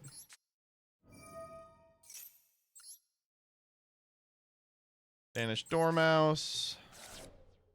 Dormouse trigger. I should have set the TB11 already. We'll do that here. Dormouse effect. Banish White Rabbit. White Rabbit effect. What do we want to set, do you think? We could set GWC here. Save us a step.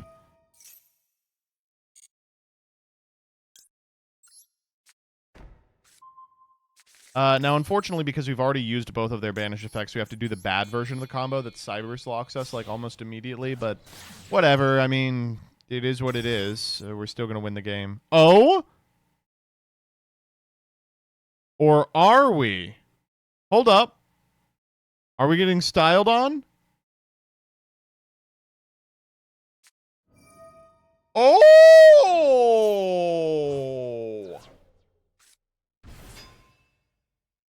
No, that doesn't do anything. Why would you not wait for me to target with the Splash Mage? What? Am I crazy?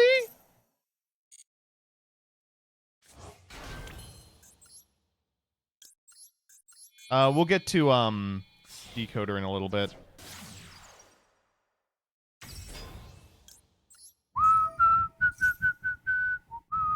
We'll get Mirror here. Oh! I can't believe it. They have made every wrong decision this game. All right, whatever. It fucking doesn't matter. It doesn't matter. I don't know what to say. Get me out of this elo, dude. Get me back to God's country.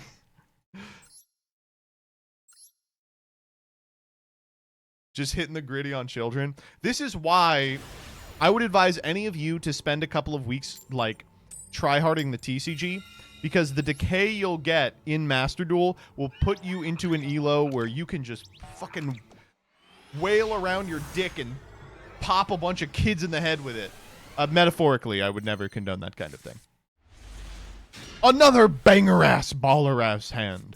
Actually, this hand is only okay. Ooh. I guess. We kind of have to draw into something relevant here, don't we? Chessie will have to get there. The thing about Chessie, though, is that she always gets there.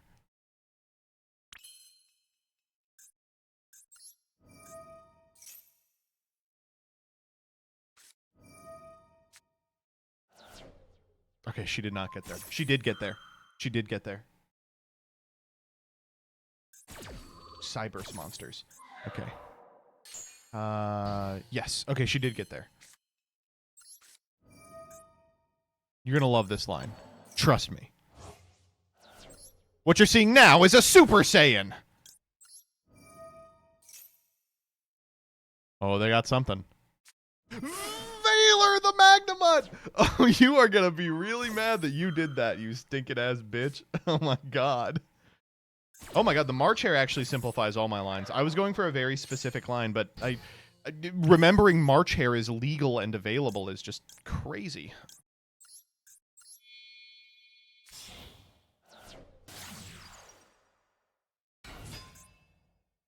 They have something else? What could they possibly have?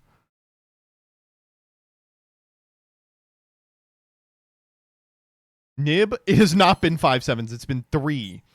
A third Valor. There we go. SP here. SP effect. Target our Chessie cat.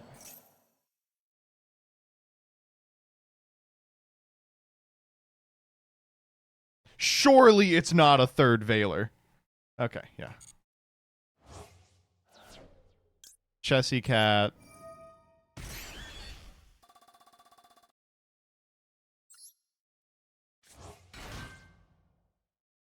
Stop me now, buddy.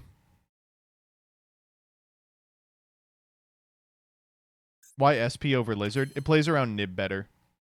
If they Nib here, I can SP Chessie cat and have something.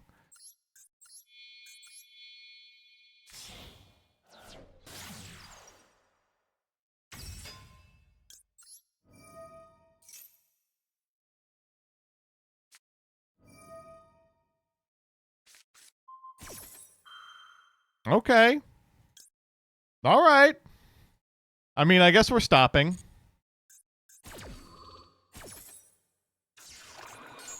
That's honestly, that's okay though, because can we still do this? Fucking hell, we can still do this? Are you fucking with me? This game is so bad. Oh my god. Why did March Air come out in the first wave? These names are at 3. They're literally 3 hand traps deep. They're disconnecting. This is not a game that's gonna make it to my opponent's turn, dude. There's no way. No way in hell. Oh my god. Yep, here's White Binder.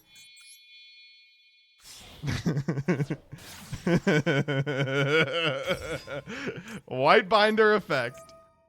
Probably 1, 2 for sure, I think are the only 2. Jesus Christ. We get to fucking chain block the red ransom. Oh my god.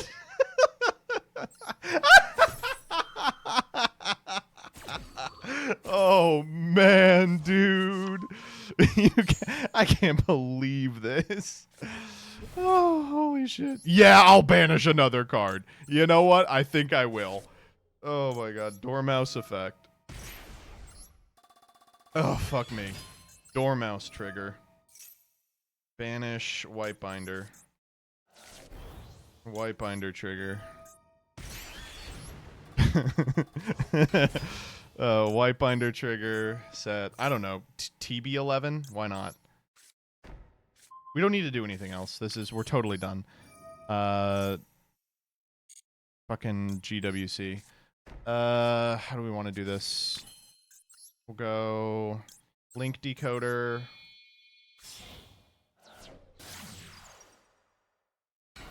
Hey MBT, I'm Bajos98 and I'm here to say fuck you. That's fair. Oh my god. Firewall. Link decoder.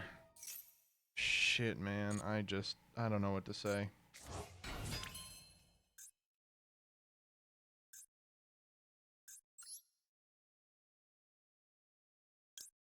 God, we can almost make Hearts Cryptor. How do we want to do this? For like Firewall, bounce back. I want the Magnamut, I think. Go.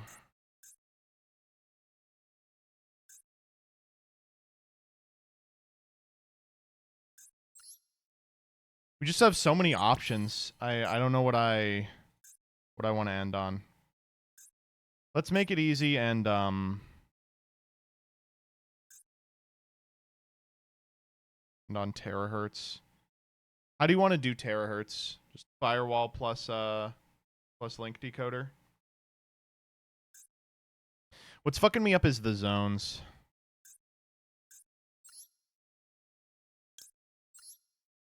Do it like this.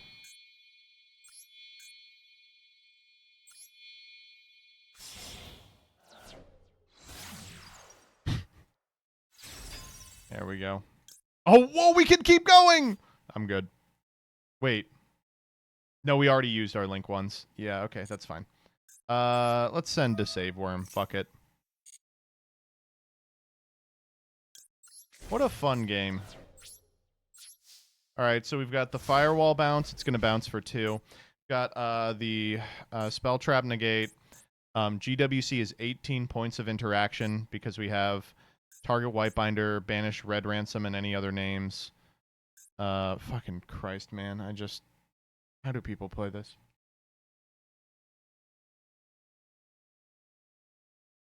Why don't you have a second Terra target? I just don't believe in it.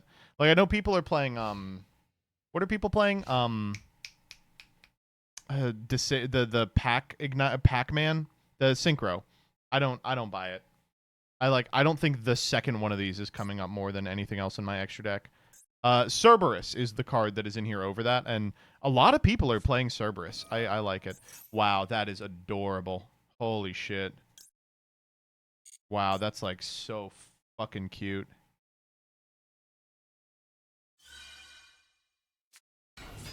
For sure! Holy shit.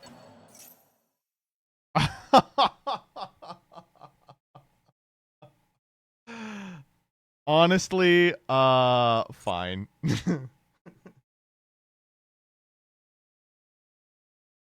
Please don't do it to him. You know I gotta do it to him. You know I gotta do it to him. I don't want to do it.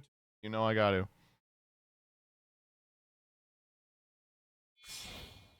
Yep. Uh-huh.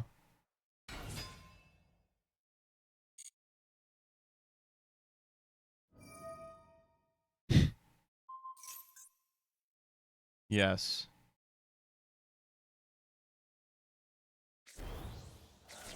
All right, well, it was fun to play pretend for a little bit. I'm sorry what I have to do to you now.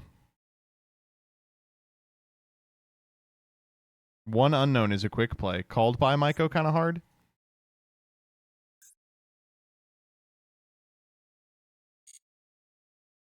It wouldn't go very hard. We have fucking to save worm.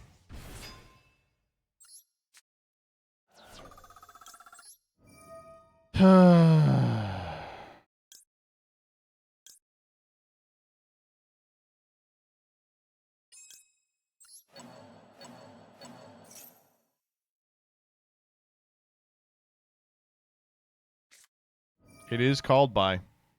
Damn, that's tight. No, though. I'm sorry. That's it. I could have chained March Hare, too. Same outcome. Could have Lanciad. It's both players. I would prefer to continue to be able to banish. Let's do White Rabbit. That was fun. Don't you feel terrible bullying kids in gold? No! Welcome to adulthood, bitch! I'm 31 and I have disposable income! This is what life is like! Oh my god. I think the worst part is that this deck is fun as fuck to play. It is regrettably very fun to play. The reason that I don't like playing it IRL, and will not like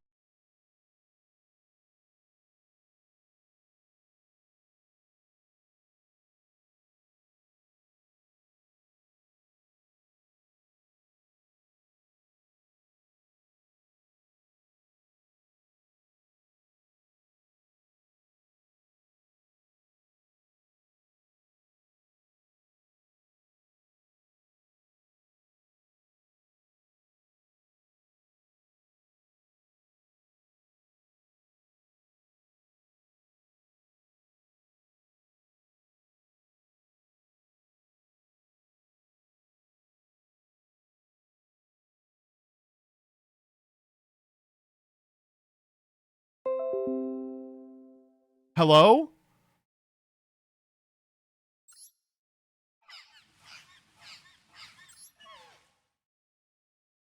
Are we back?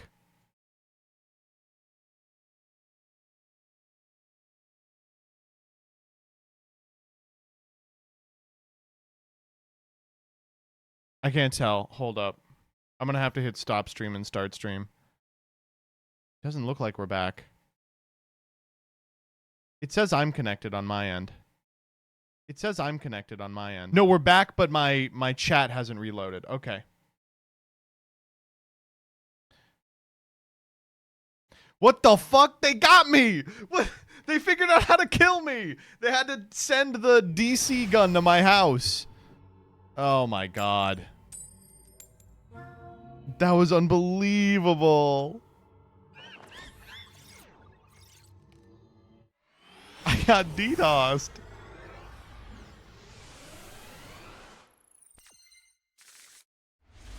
No, that person, by the way, I did get to play half the turn. They were also on Malice. Why won't you play this IRL? I mean, I've considered it for the WCQ. I may still play it if the I do have it if the spirit moves me. Do I ash this? I think I'm fine.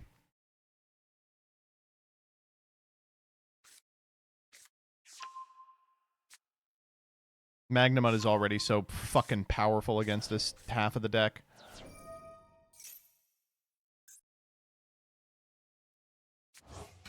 It's definitely like a top 3 deck in the present moment. You said there was a reason you didn't want to play it IRL, but we didn't hear that. Oh, sure. Yeah, I can do that again. No, the reason I don't like playing this in real life is that the cards that beat it so fucking completely that post-board, you can just expect like 40% of your games are just going to be hot nothing. Like you're just going to be staring down quite literally not a goddamn thing. An opponent with a Lancia and a grip, or an opponent who shotguns a Meowls, and you just look at a grip full of guys that do nothing. Please target Requiem. Oh my god. Wow, we got away with it.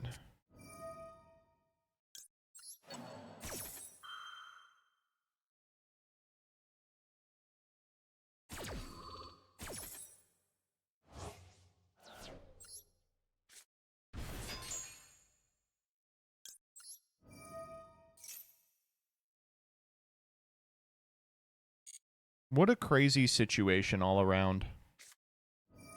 Ooh, that's sexy. I think I do have to contest this if they go for it. Yeah.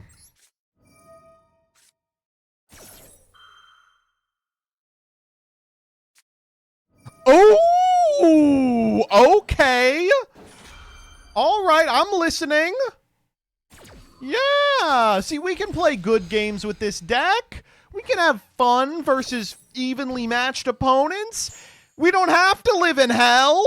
Maybe it's just purgatory. You know, if the card in hand is Snake Eye Ash, they still probably win this.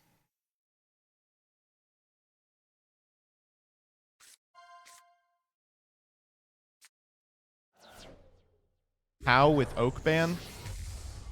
Can you ban that guy? What do they grab here? OSS, Original Sinful Spoils of the Snake Eye, or Tails? Place your bets now. What the fuck? Oh.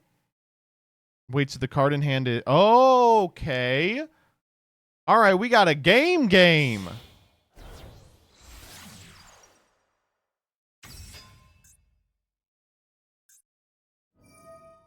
Hallowed here. Damn, I wish I'd saved Magnamut. I didn't know.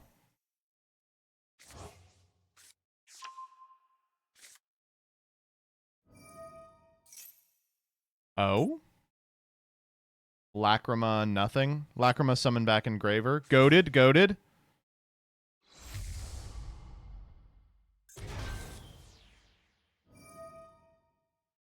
Your hand is broken, though? Yeah, I mean, it's going to be a question of if it can beat Caesar.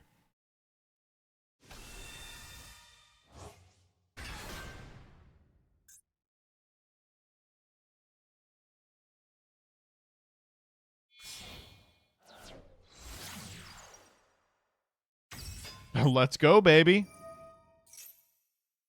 They're going for it. This is Azet, yeah. Estella, rather, sorry.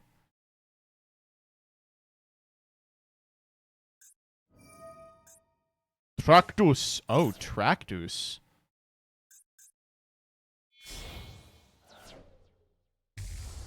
Rex Tremende. Discard the added card. Apes. Okay. How do we out Rex Tremende? You just attack it, I guess.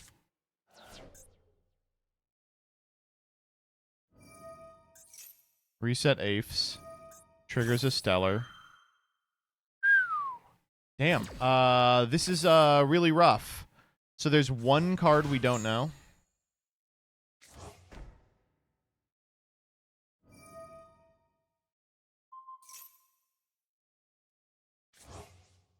This is awesome, by the way. A Stellar send one of the equips is so broken.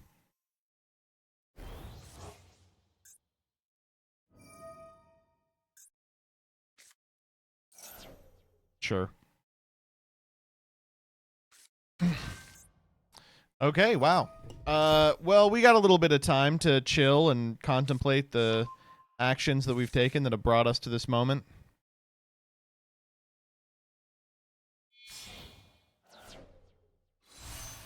Yeah, like, Malice isn't fantastic at picking apart a board.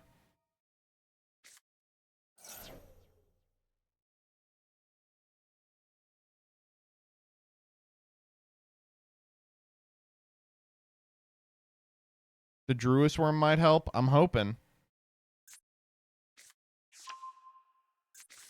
Oh, cool.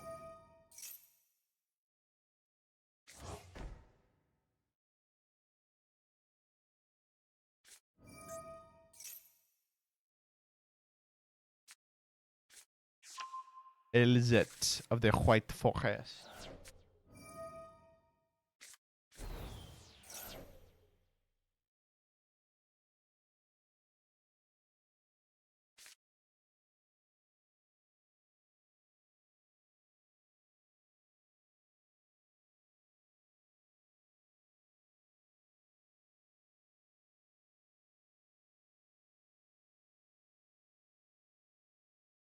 Hello? Am I DC'd again?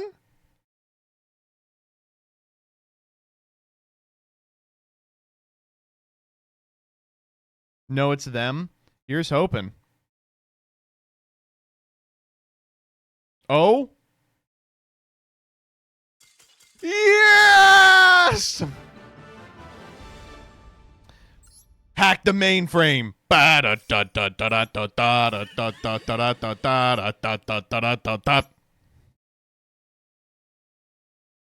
Deserved win. Deserved win. Even they got bored of White Forest. Woo! Servers are not doing good tonight. They are not doing good. Get me out of this fucking elo. Please, please get me out of this fucking elo.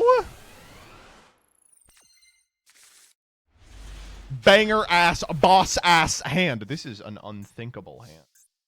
We are going to have the option to alert at the end of our turn, which I'm going to do because we've been through everything. For the main combo, you just need... Okay, enough. Enough, Moha.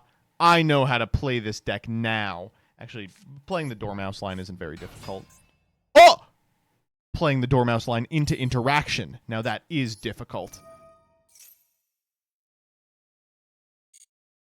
Oh wait, that's a lot harder than I remember.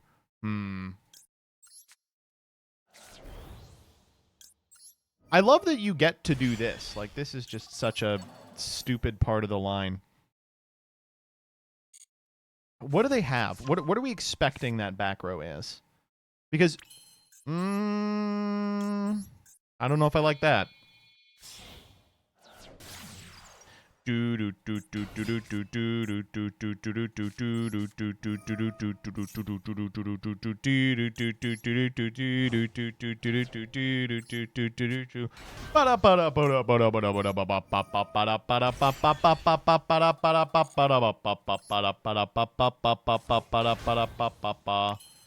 Alright, that's 3. Archie. And now we get to chain block the activation of our red ransom. Talking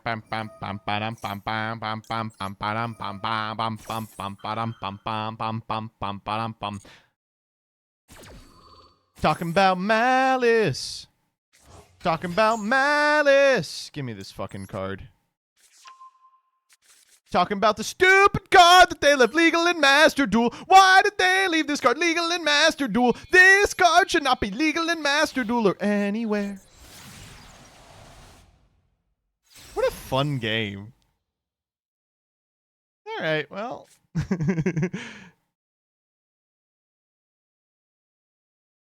Absolute banger. Thank you, thank you. I'm trying my best.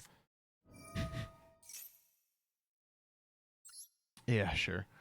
We actually do Malice and Mirror here, right?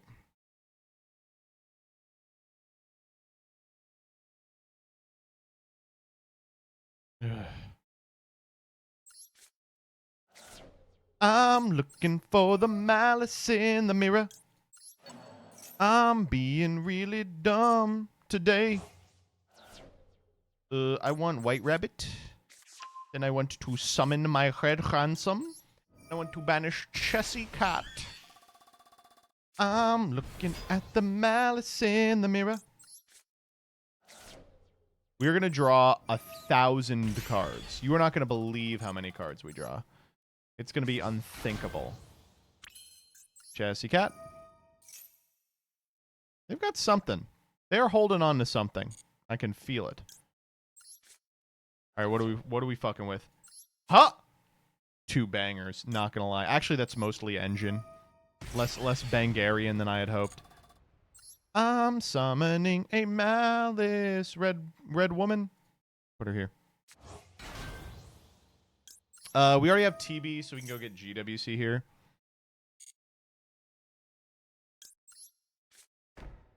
All right, time to get Cybers locked because we already made it through Apo. What a stupid fucking game.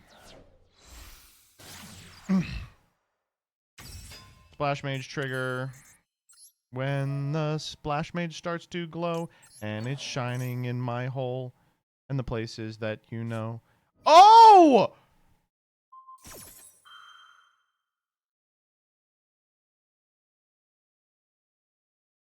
Oh my god. Surely we had a better one than that. That's an unthinkable hold, right? What the fuck? It also doesn't do anything, right?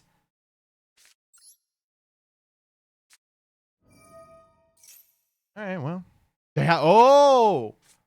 Wait, it's a fucking and one. I think I'm letting that go.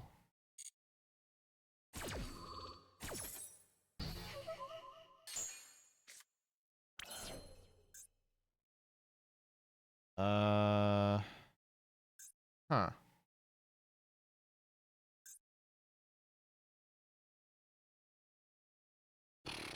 Well, now what do we want to do? We can go...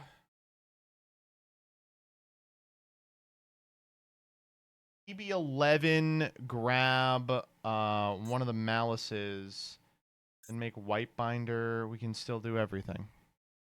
We can still do literally everything.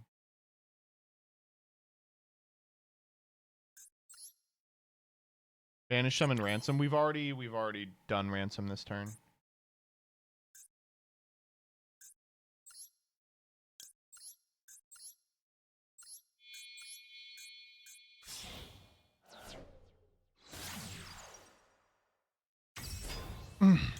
Do what you want. There is no Ryziel. That's pretty funny. I don't know. How about 1, 2, Jesse.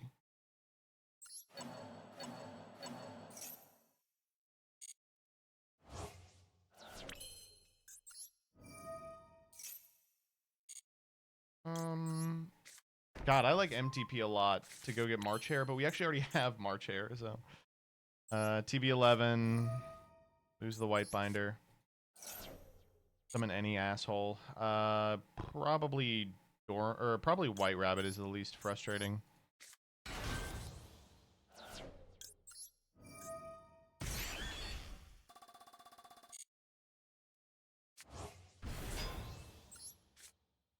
Jesus. Okay. It's like really annoying, right? That's like super fucking annoying. Alright, we can't lose this. Ash, Droll, March Hare, target White Binder, summon Red Ransom, Firewall for 3, Appaloosa for 2 against a 4-card hand. Like, GWC, MTB, it's like, it's totally over. There's nothing they can do. Yeah, I'm sorry I made you sit through that, dude. You shouldn't have impermed then. It made me have to think.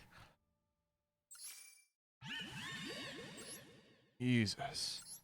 Get me out of this dog-ass elo. Oh, we're in.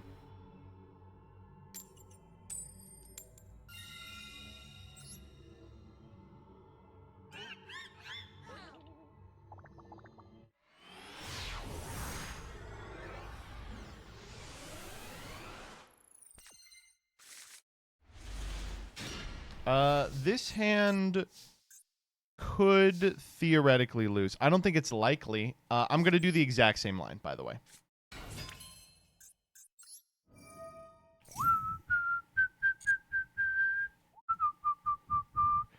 All right, well.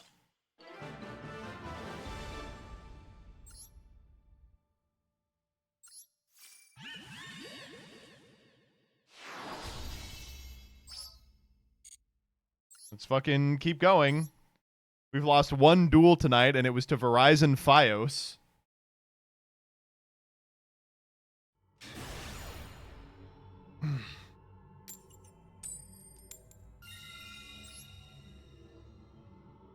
Yep.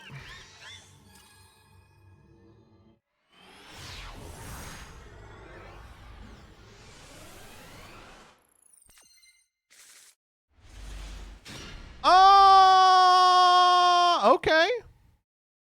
Hold up. This is, you know, it's a different combo. It is still full combo, but it's different. Is that doing anything for you?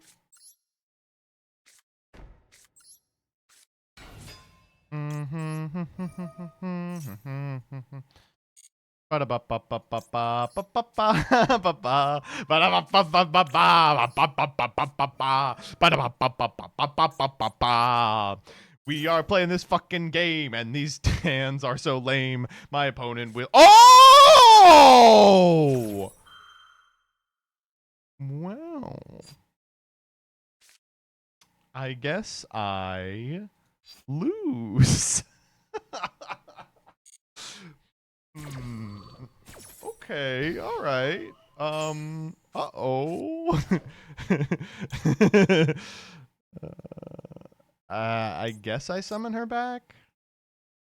Thanks.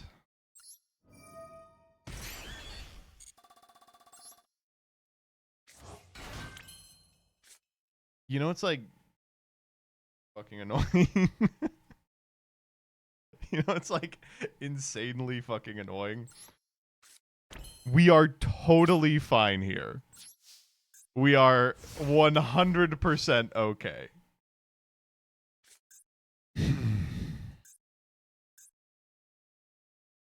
So they do have to play in kind of a specific way.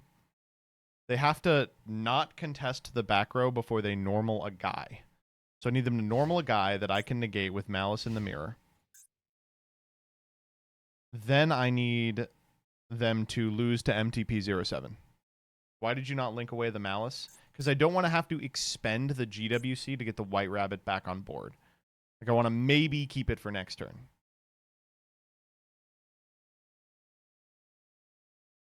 Oh yeah, MTP won't banish. I'm dumb. I lie. What the fuck? Well, that's worth a Malice in the Mirror for sure.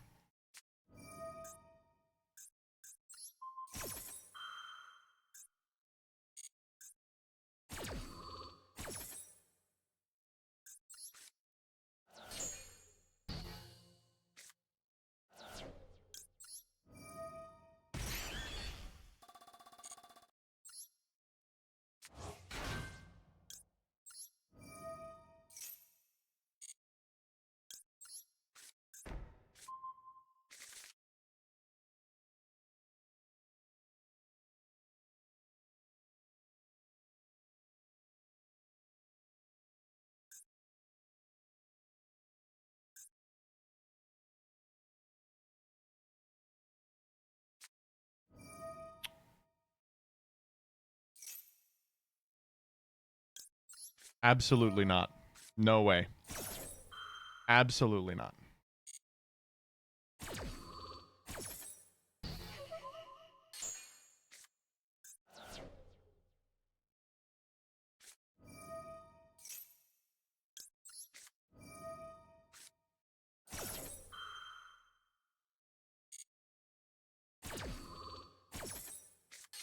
Draw me out of this, please. Called by. We would have seen the called by on the Ash there. Fuck me, dude.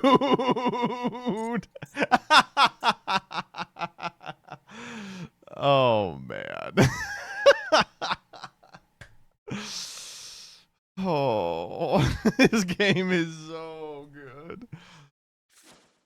Oh, okay. We're making Maizen.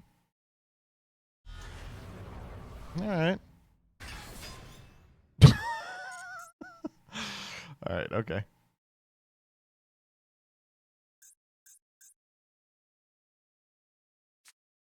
Mm-hmm. You want to attack directly, please? Please attack directly. Oh, man. That's fine.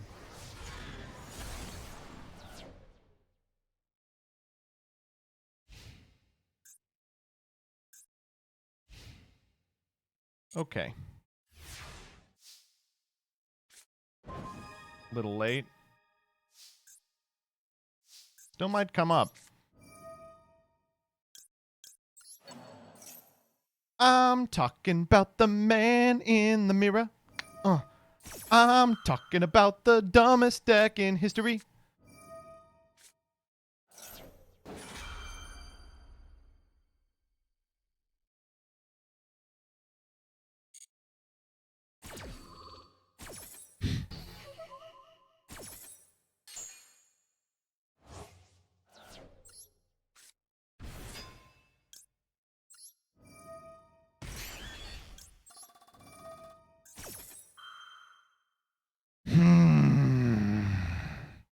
You know, props for them for staying in the game. Me personally, I would not be staying in this fucking game at all. I would be gone.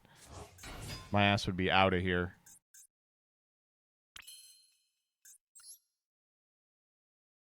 How do we want to do this? I guess we'll just go for a Dormouse line. Why not?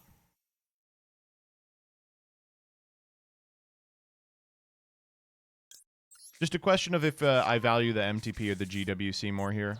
Because we can, of course, link these two off, like GWC, the one back, and then make Red Ransom, and then do MTP and Banish.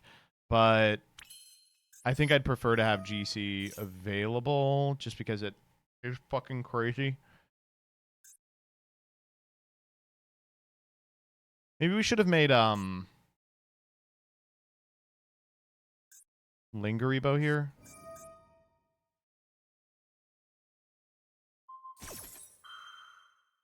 Okay.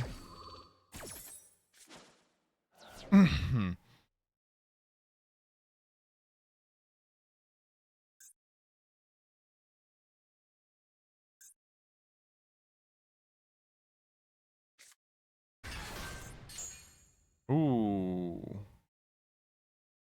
That's really bad, actually.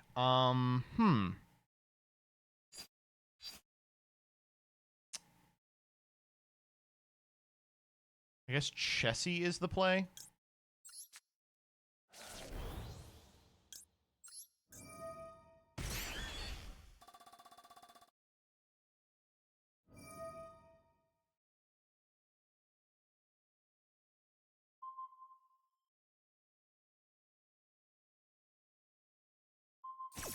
All right, yeah, never mind. Or they're going to leave me the one that hasn't used its banish effect yet. All right, well, fuck me, dog.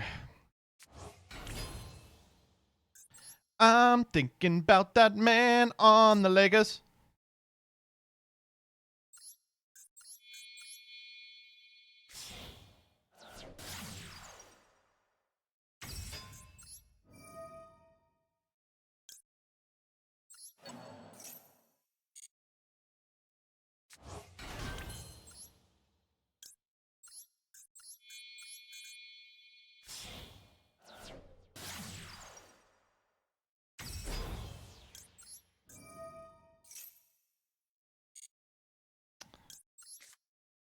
Kind of fucked up. I should have made her in the other zone.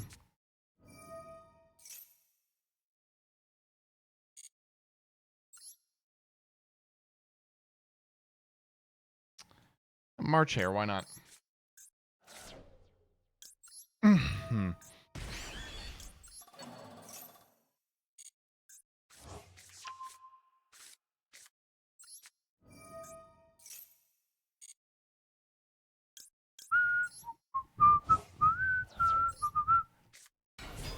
So, y'all having fun? You enjoying this incredible climb?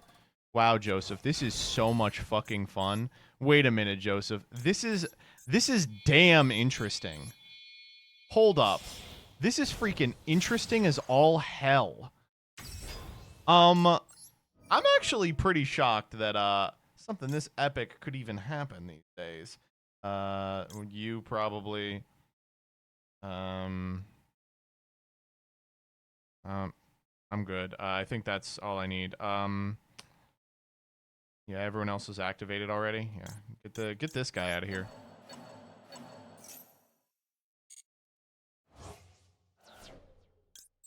I'm thinking about the red in the ransom. Wait, is that funny? Wait, that's so funny. Wait, I'm thinking about the red in the ransom. Wait, that's hilarious. Oh my god. A face-up malice monster you control.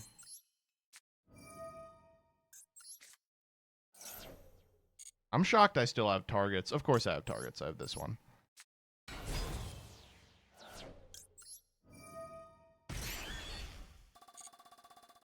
I'm thinking about that white in the binder. Oh! Yo! Oh, that's a good ass draw too. Oh man. So what are you guys doing after this? Maybe get together. We can have some fun.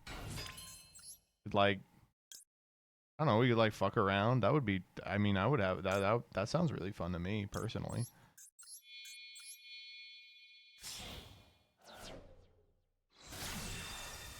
You won like 5 minutes ago. All right, calm down. There's still game to play.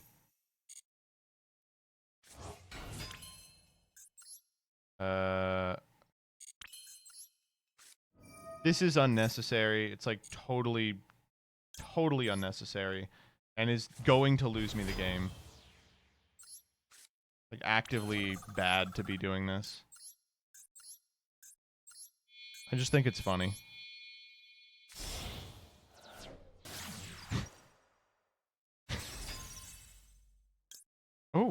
Oh, I can summon out the white rabbit. Let's go.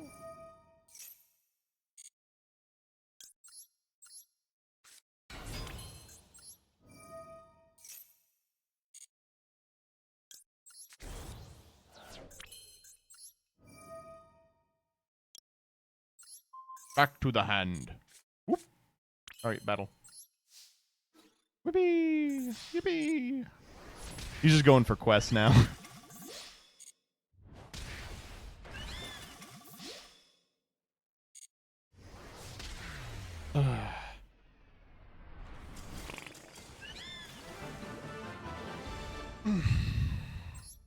Have we done enough? Have we hurt enough people?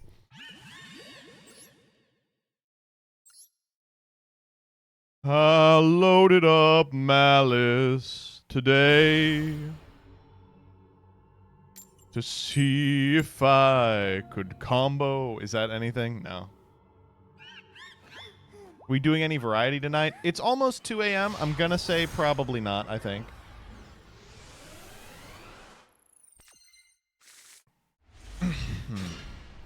Please be on Malice. Please be on Malice, dude. Please be on Malice.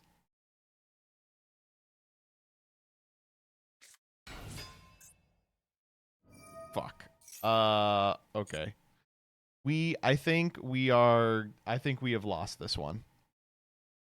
This would be a good place to stop. We've drawn 2 trap cards, White Rabbit, against a deck that I imagine is going to set up 1 billion negates. Why even main deck Lancia? We were getting Lancia in gold!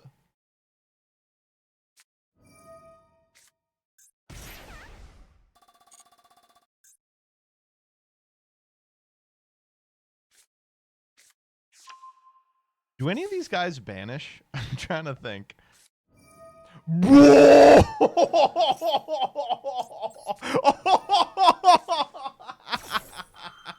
You fucking fool! You thought you thought you'd get to Magnamon? Oh, you must be out of your gourd.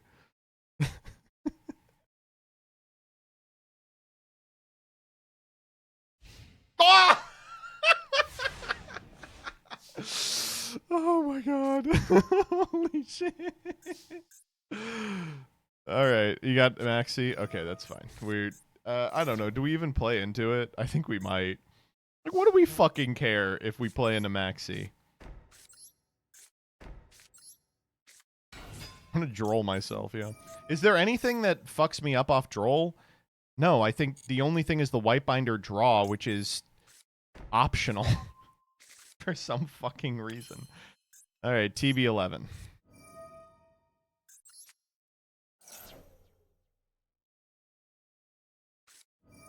Ash this. Okay. Sure.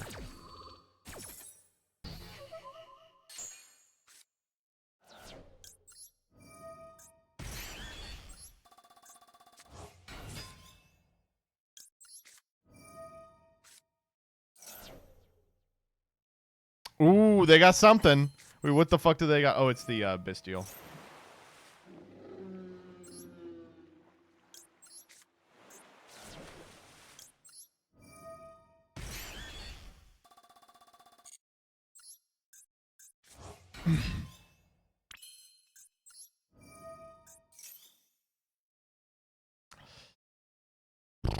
March here, I guess.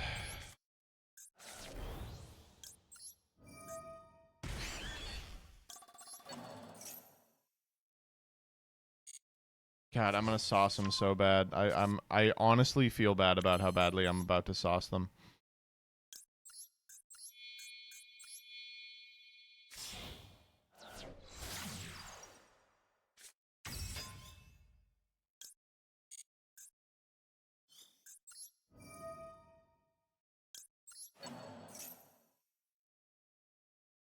Oh, they're okay. All right. Okay, they know what they're doing. All right, they know what the cards do. Okay, never mind. They're familiar.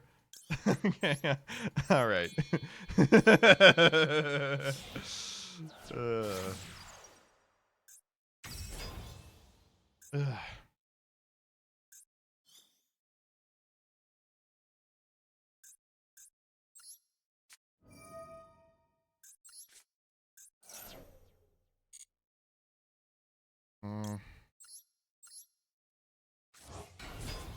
I'm waiting on this Magnamut. It's kind of fucking me up.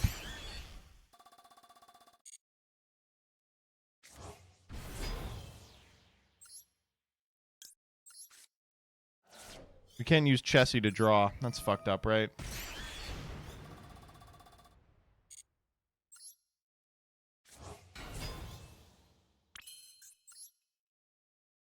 Shit. Now, how do we want to do this?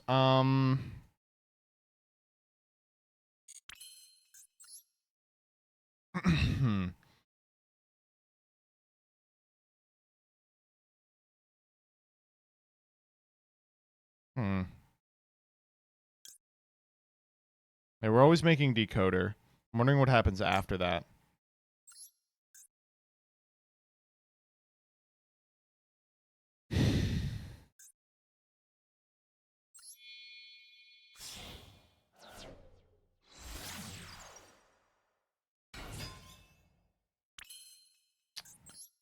We are waiting on it.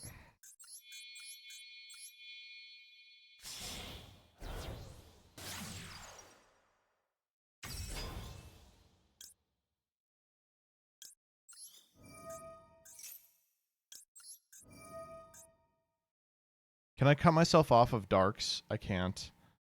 That for sure. I don't know, Chessie? I don't care about any of the rest of these.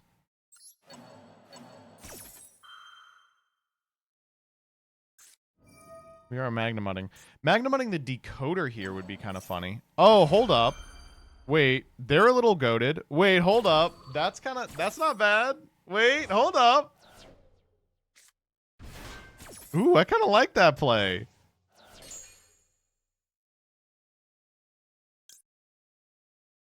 I apologize. I was not familiar with your game. That was kind of nice.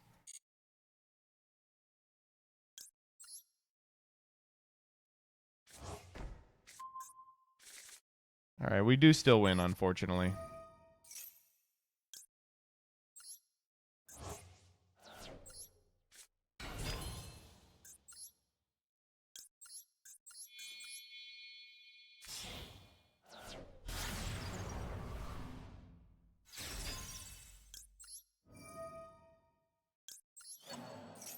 You know what's like the stupidest part of this? This is a fucking extender.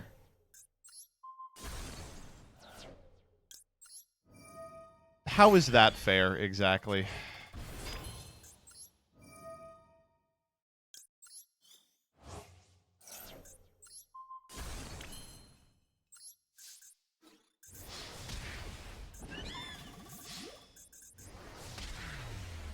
Thanks, Droll and Lockbird.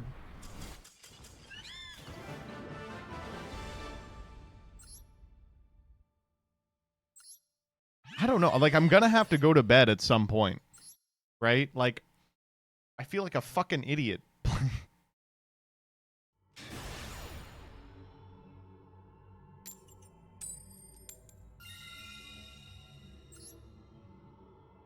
Have we even had any real games yet? I mean, that was probably the closest, you know? Are you enjoying the deck? Oh, I love it. This does do it. Oh.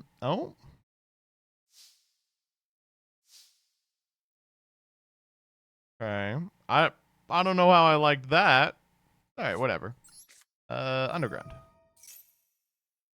Banish Dormouse. Probably.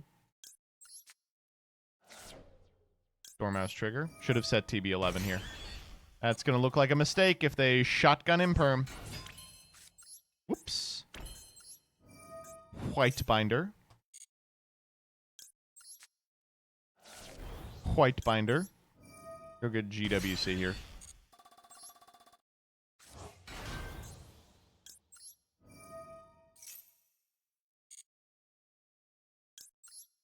God, this card is so good. All right, let's get Cybers locked, baby. Rip to our Apollosa, but we didn't open Dormouse.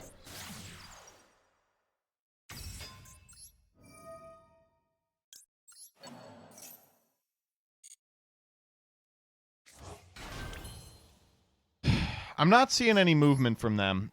We saw one toggle, right? I don't know. It's a maybe. I'm talking about that malice in the mirror.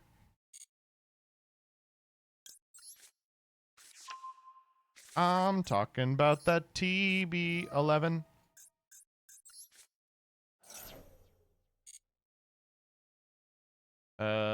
We haven't chessied yet. I'm talking about this fucking thing. I guess we can get a second March Hare. That's like funny. We probably just want follow-up. No, we want a second March Hare. Fuck it. Get him out of here. Yeah! That's gonna go crazy with Chessie.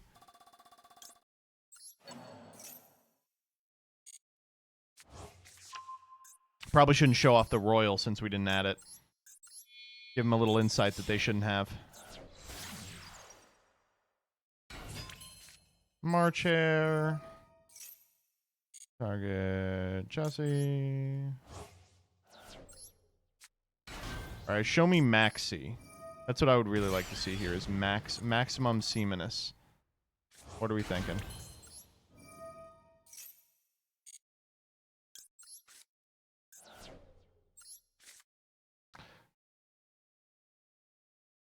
That's not bad. In fact, that could be anything. Cycle this stupid card back. Gimme, gimme, gimme. Alright, we got all of our traps. We get to go for Cryptor here. How exciting is that, huh?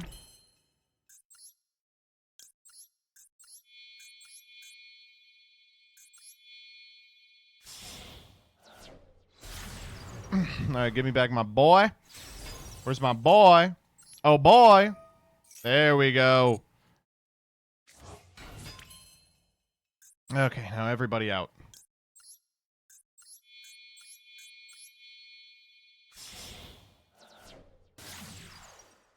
Cryptor effect. But we have to get there first. I don't know. We've used everyone else, right? Yeah. Just Cryptor's fine.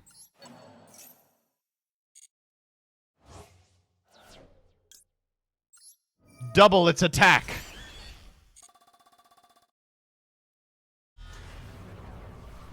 Boom, baby.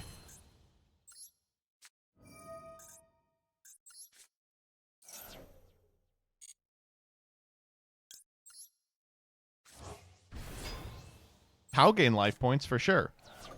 White binder. Now I get maxi.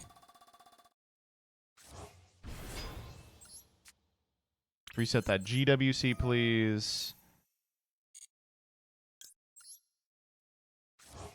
And then I kind of want to end here.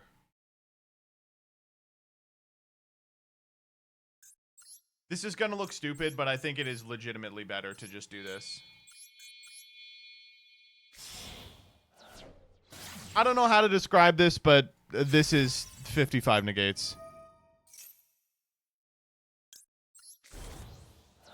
All right, well. Do we want to allure? Oh, the alert. Having the March Hare in hand is so good here. Do we no balls? Okay, yeah. We're already so ahead. Why not? Pretty good alert. I'm not going to lie. Not a bad alert.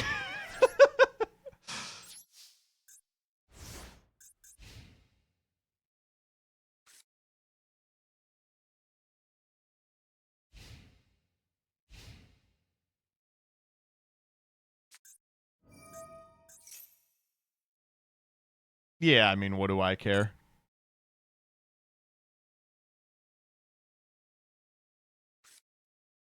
White baking! Yo! Oh, that's fucking dope, dude. Oh, shit. Oh, man. I'm so sorry I have to do this to you.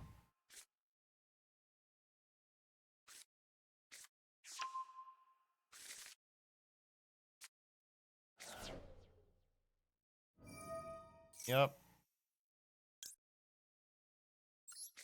You know, Lancia probably wins the game here, too. I'm not going to do it because I need to banish.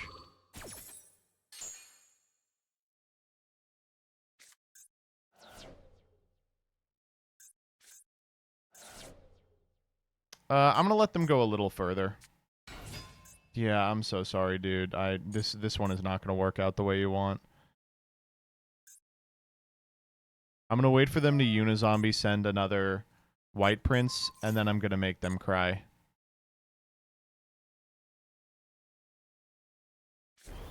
Yeah. I'm so sorry about this, man. I feel awful. I really do.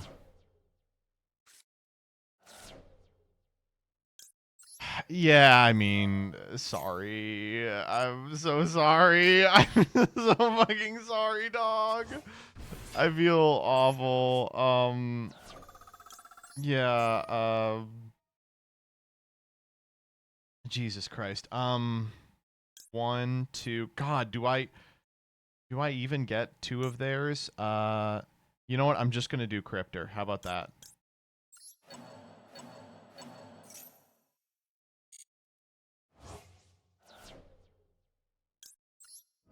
I'm sorry.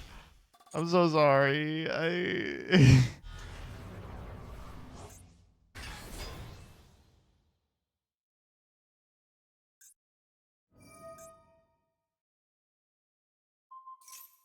Yeah. You got it. Okay, that's once per turn, so. Oh, okay.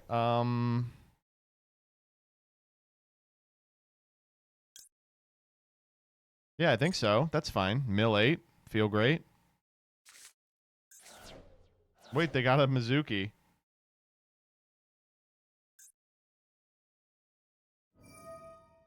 Oh, damn. They didn't give priority back to me. I wanted Delancia. Prince. Okay. I guess I will fucking Magnamut that.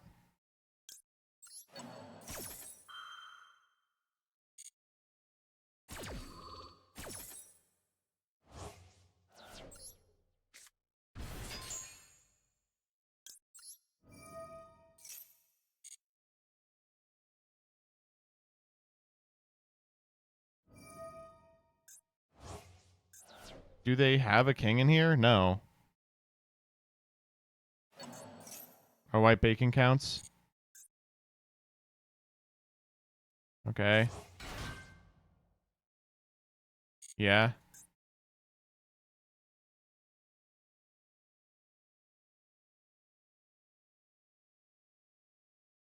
Oh, I thought she had to be co-linked. She just has to be linked to something.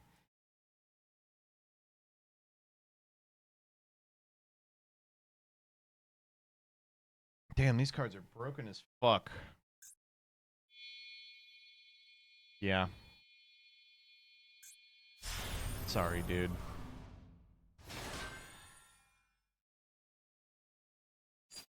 Why can't I MTP?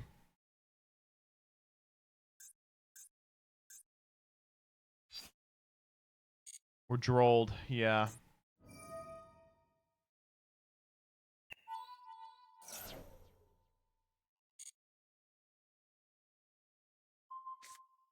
Okay.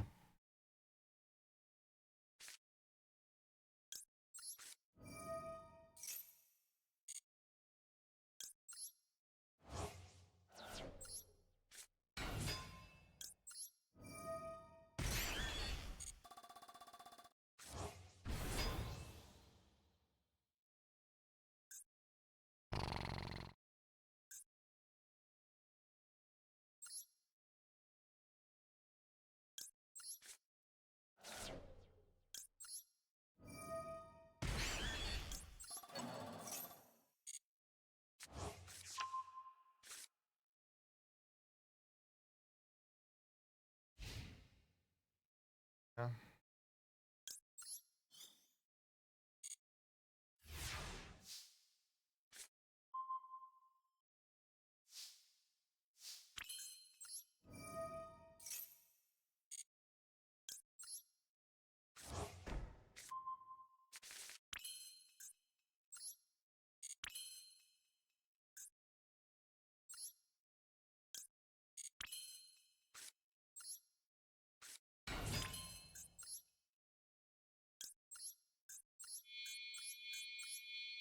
I just wanted all three out.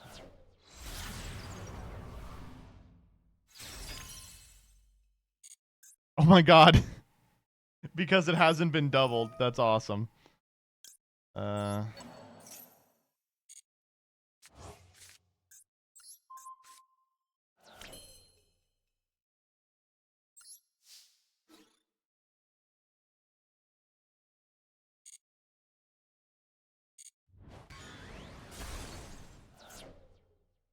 Oh. Yep. Not with terahertz on the field, buddy.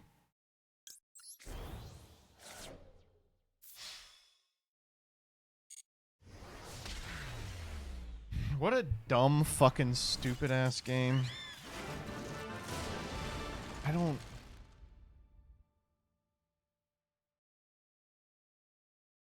I don't think I can keep playing.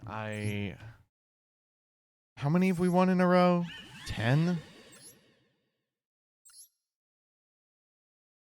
Alright, there's the DC. We have won 1, 2, 3, 4, 5, 6, 7, 8, 9, 10 in a row. Yeah, I mean, it was in gold, but we were stomping on kids, but fucking Christ, man.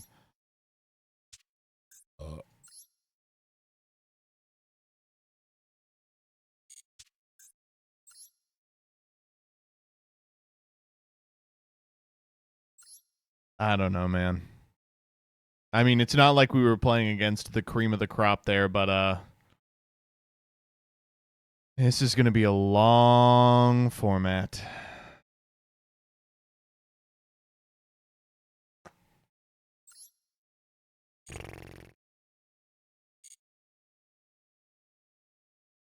Just 1 month till Ryziel. I'm going to sound like a crazy person saying this. The existence of Ryziel fixes like 90% of my problems with Malice. Does that sound crazy?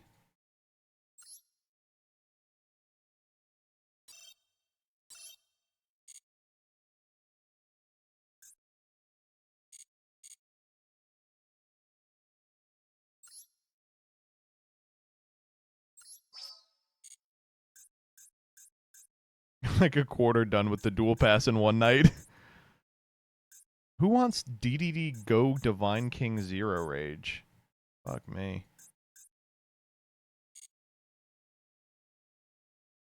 All right. Good night, everybody. Thank you for sticking around to the very bitter end. Through a couple of DCs. I appreciate y'all. I appreciate you. I'm going to be live tomorrow at 10 a.m. Eastern Standard Time.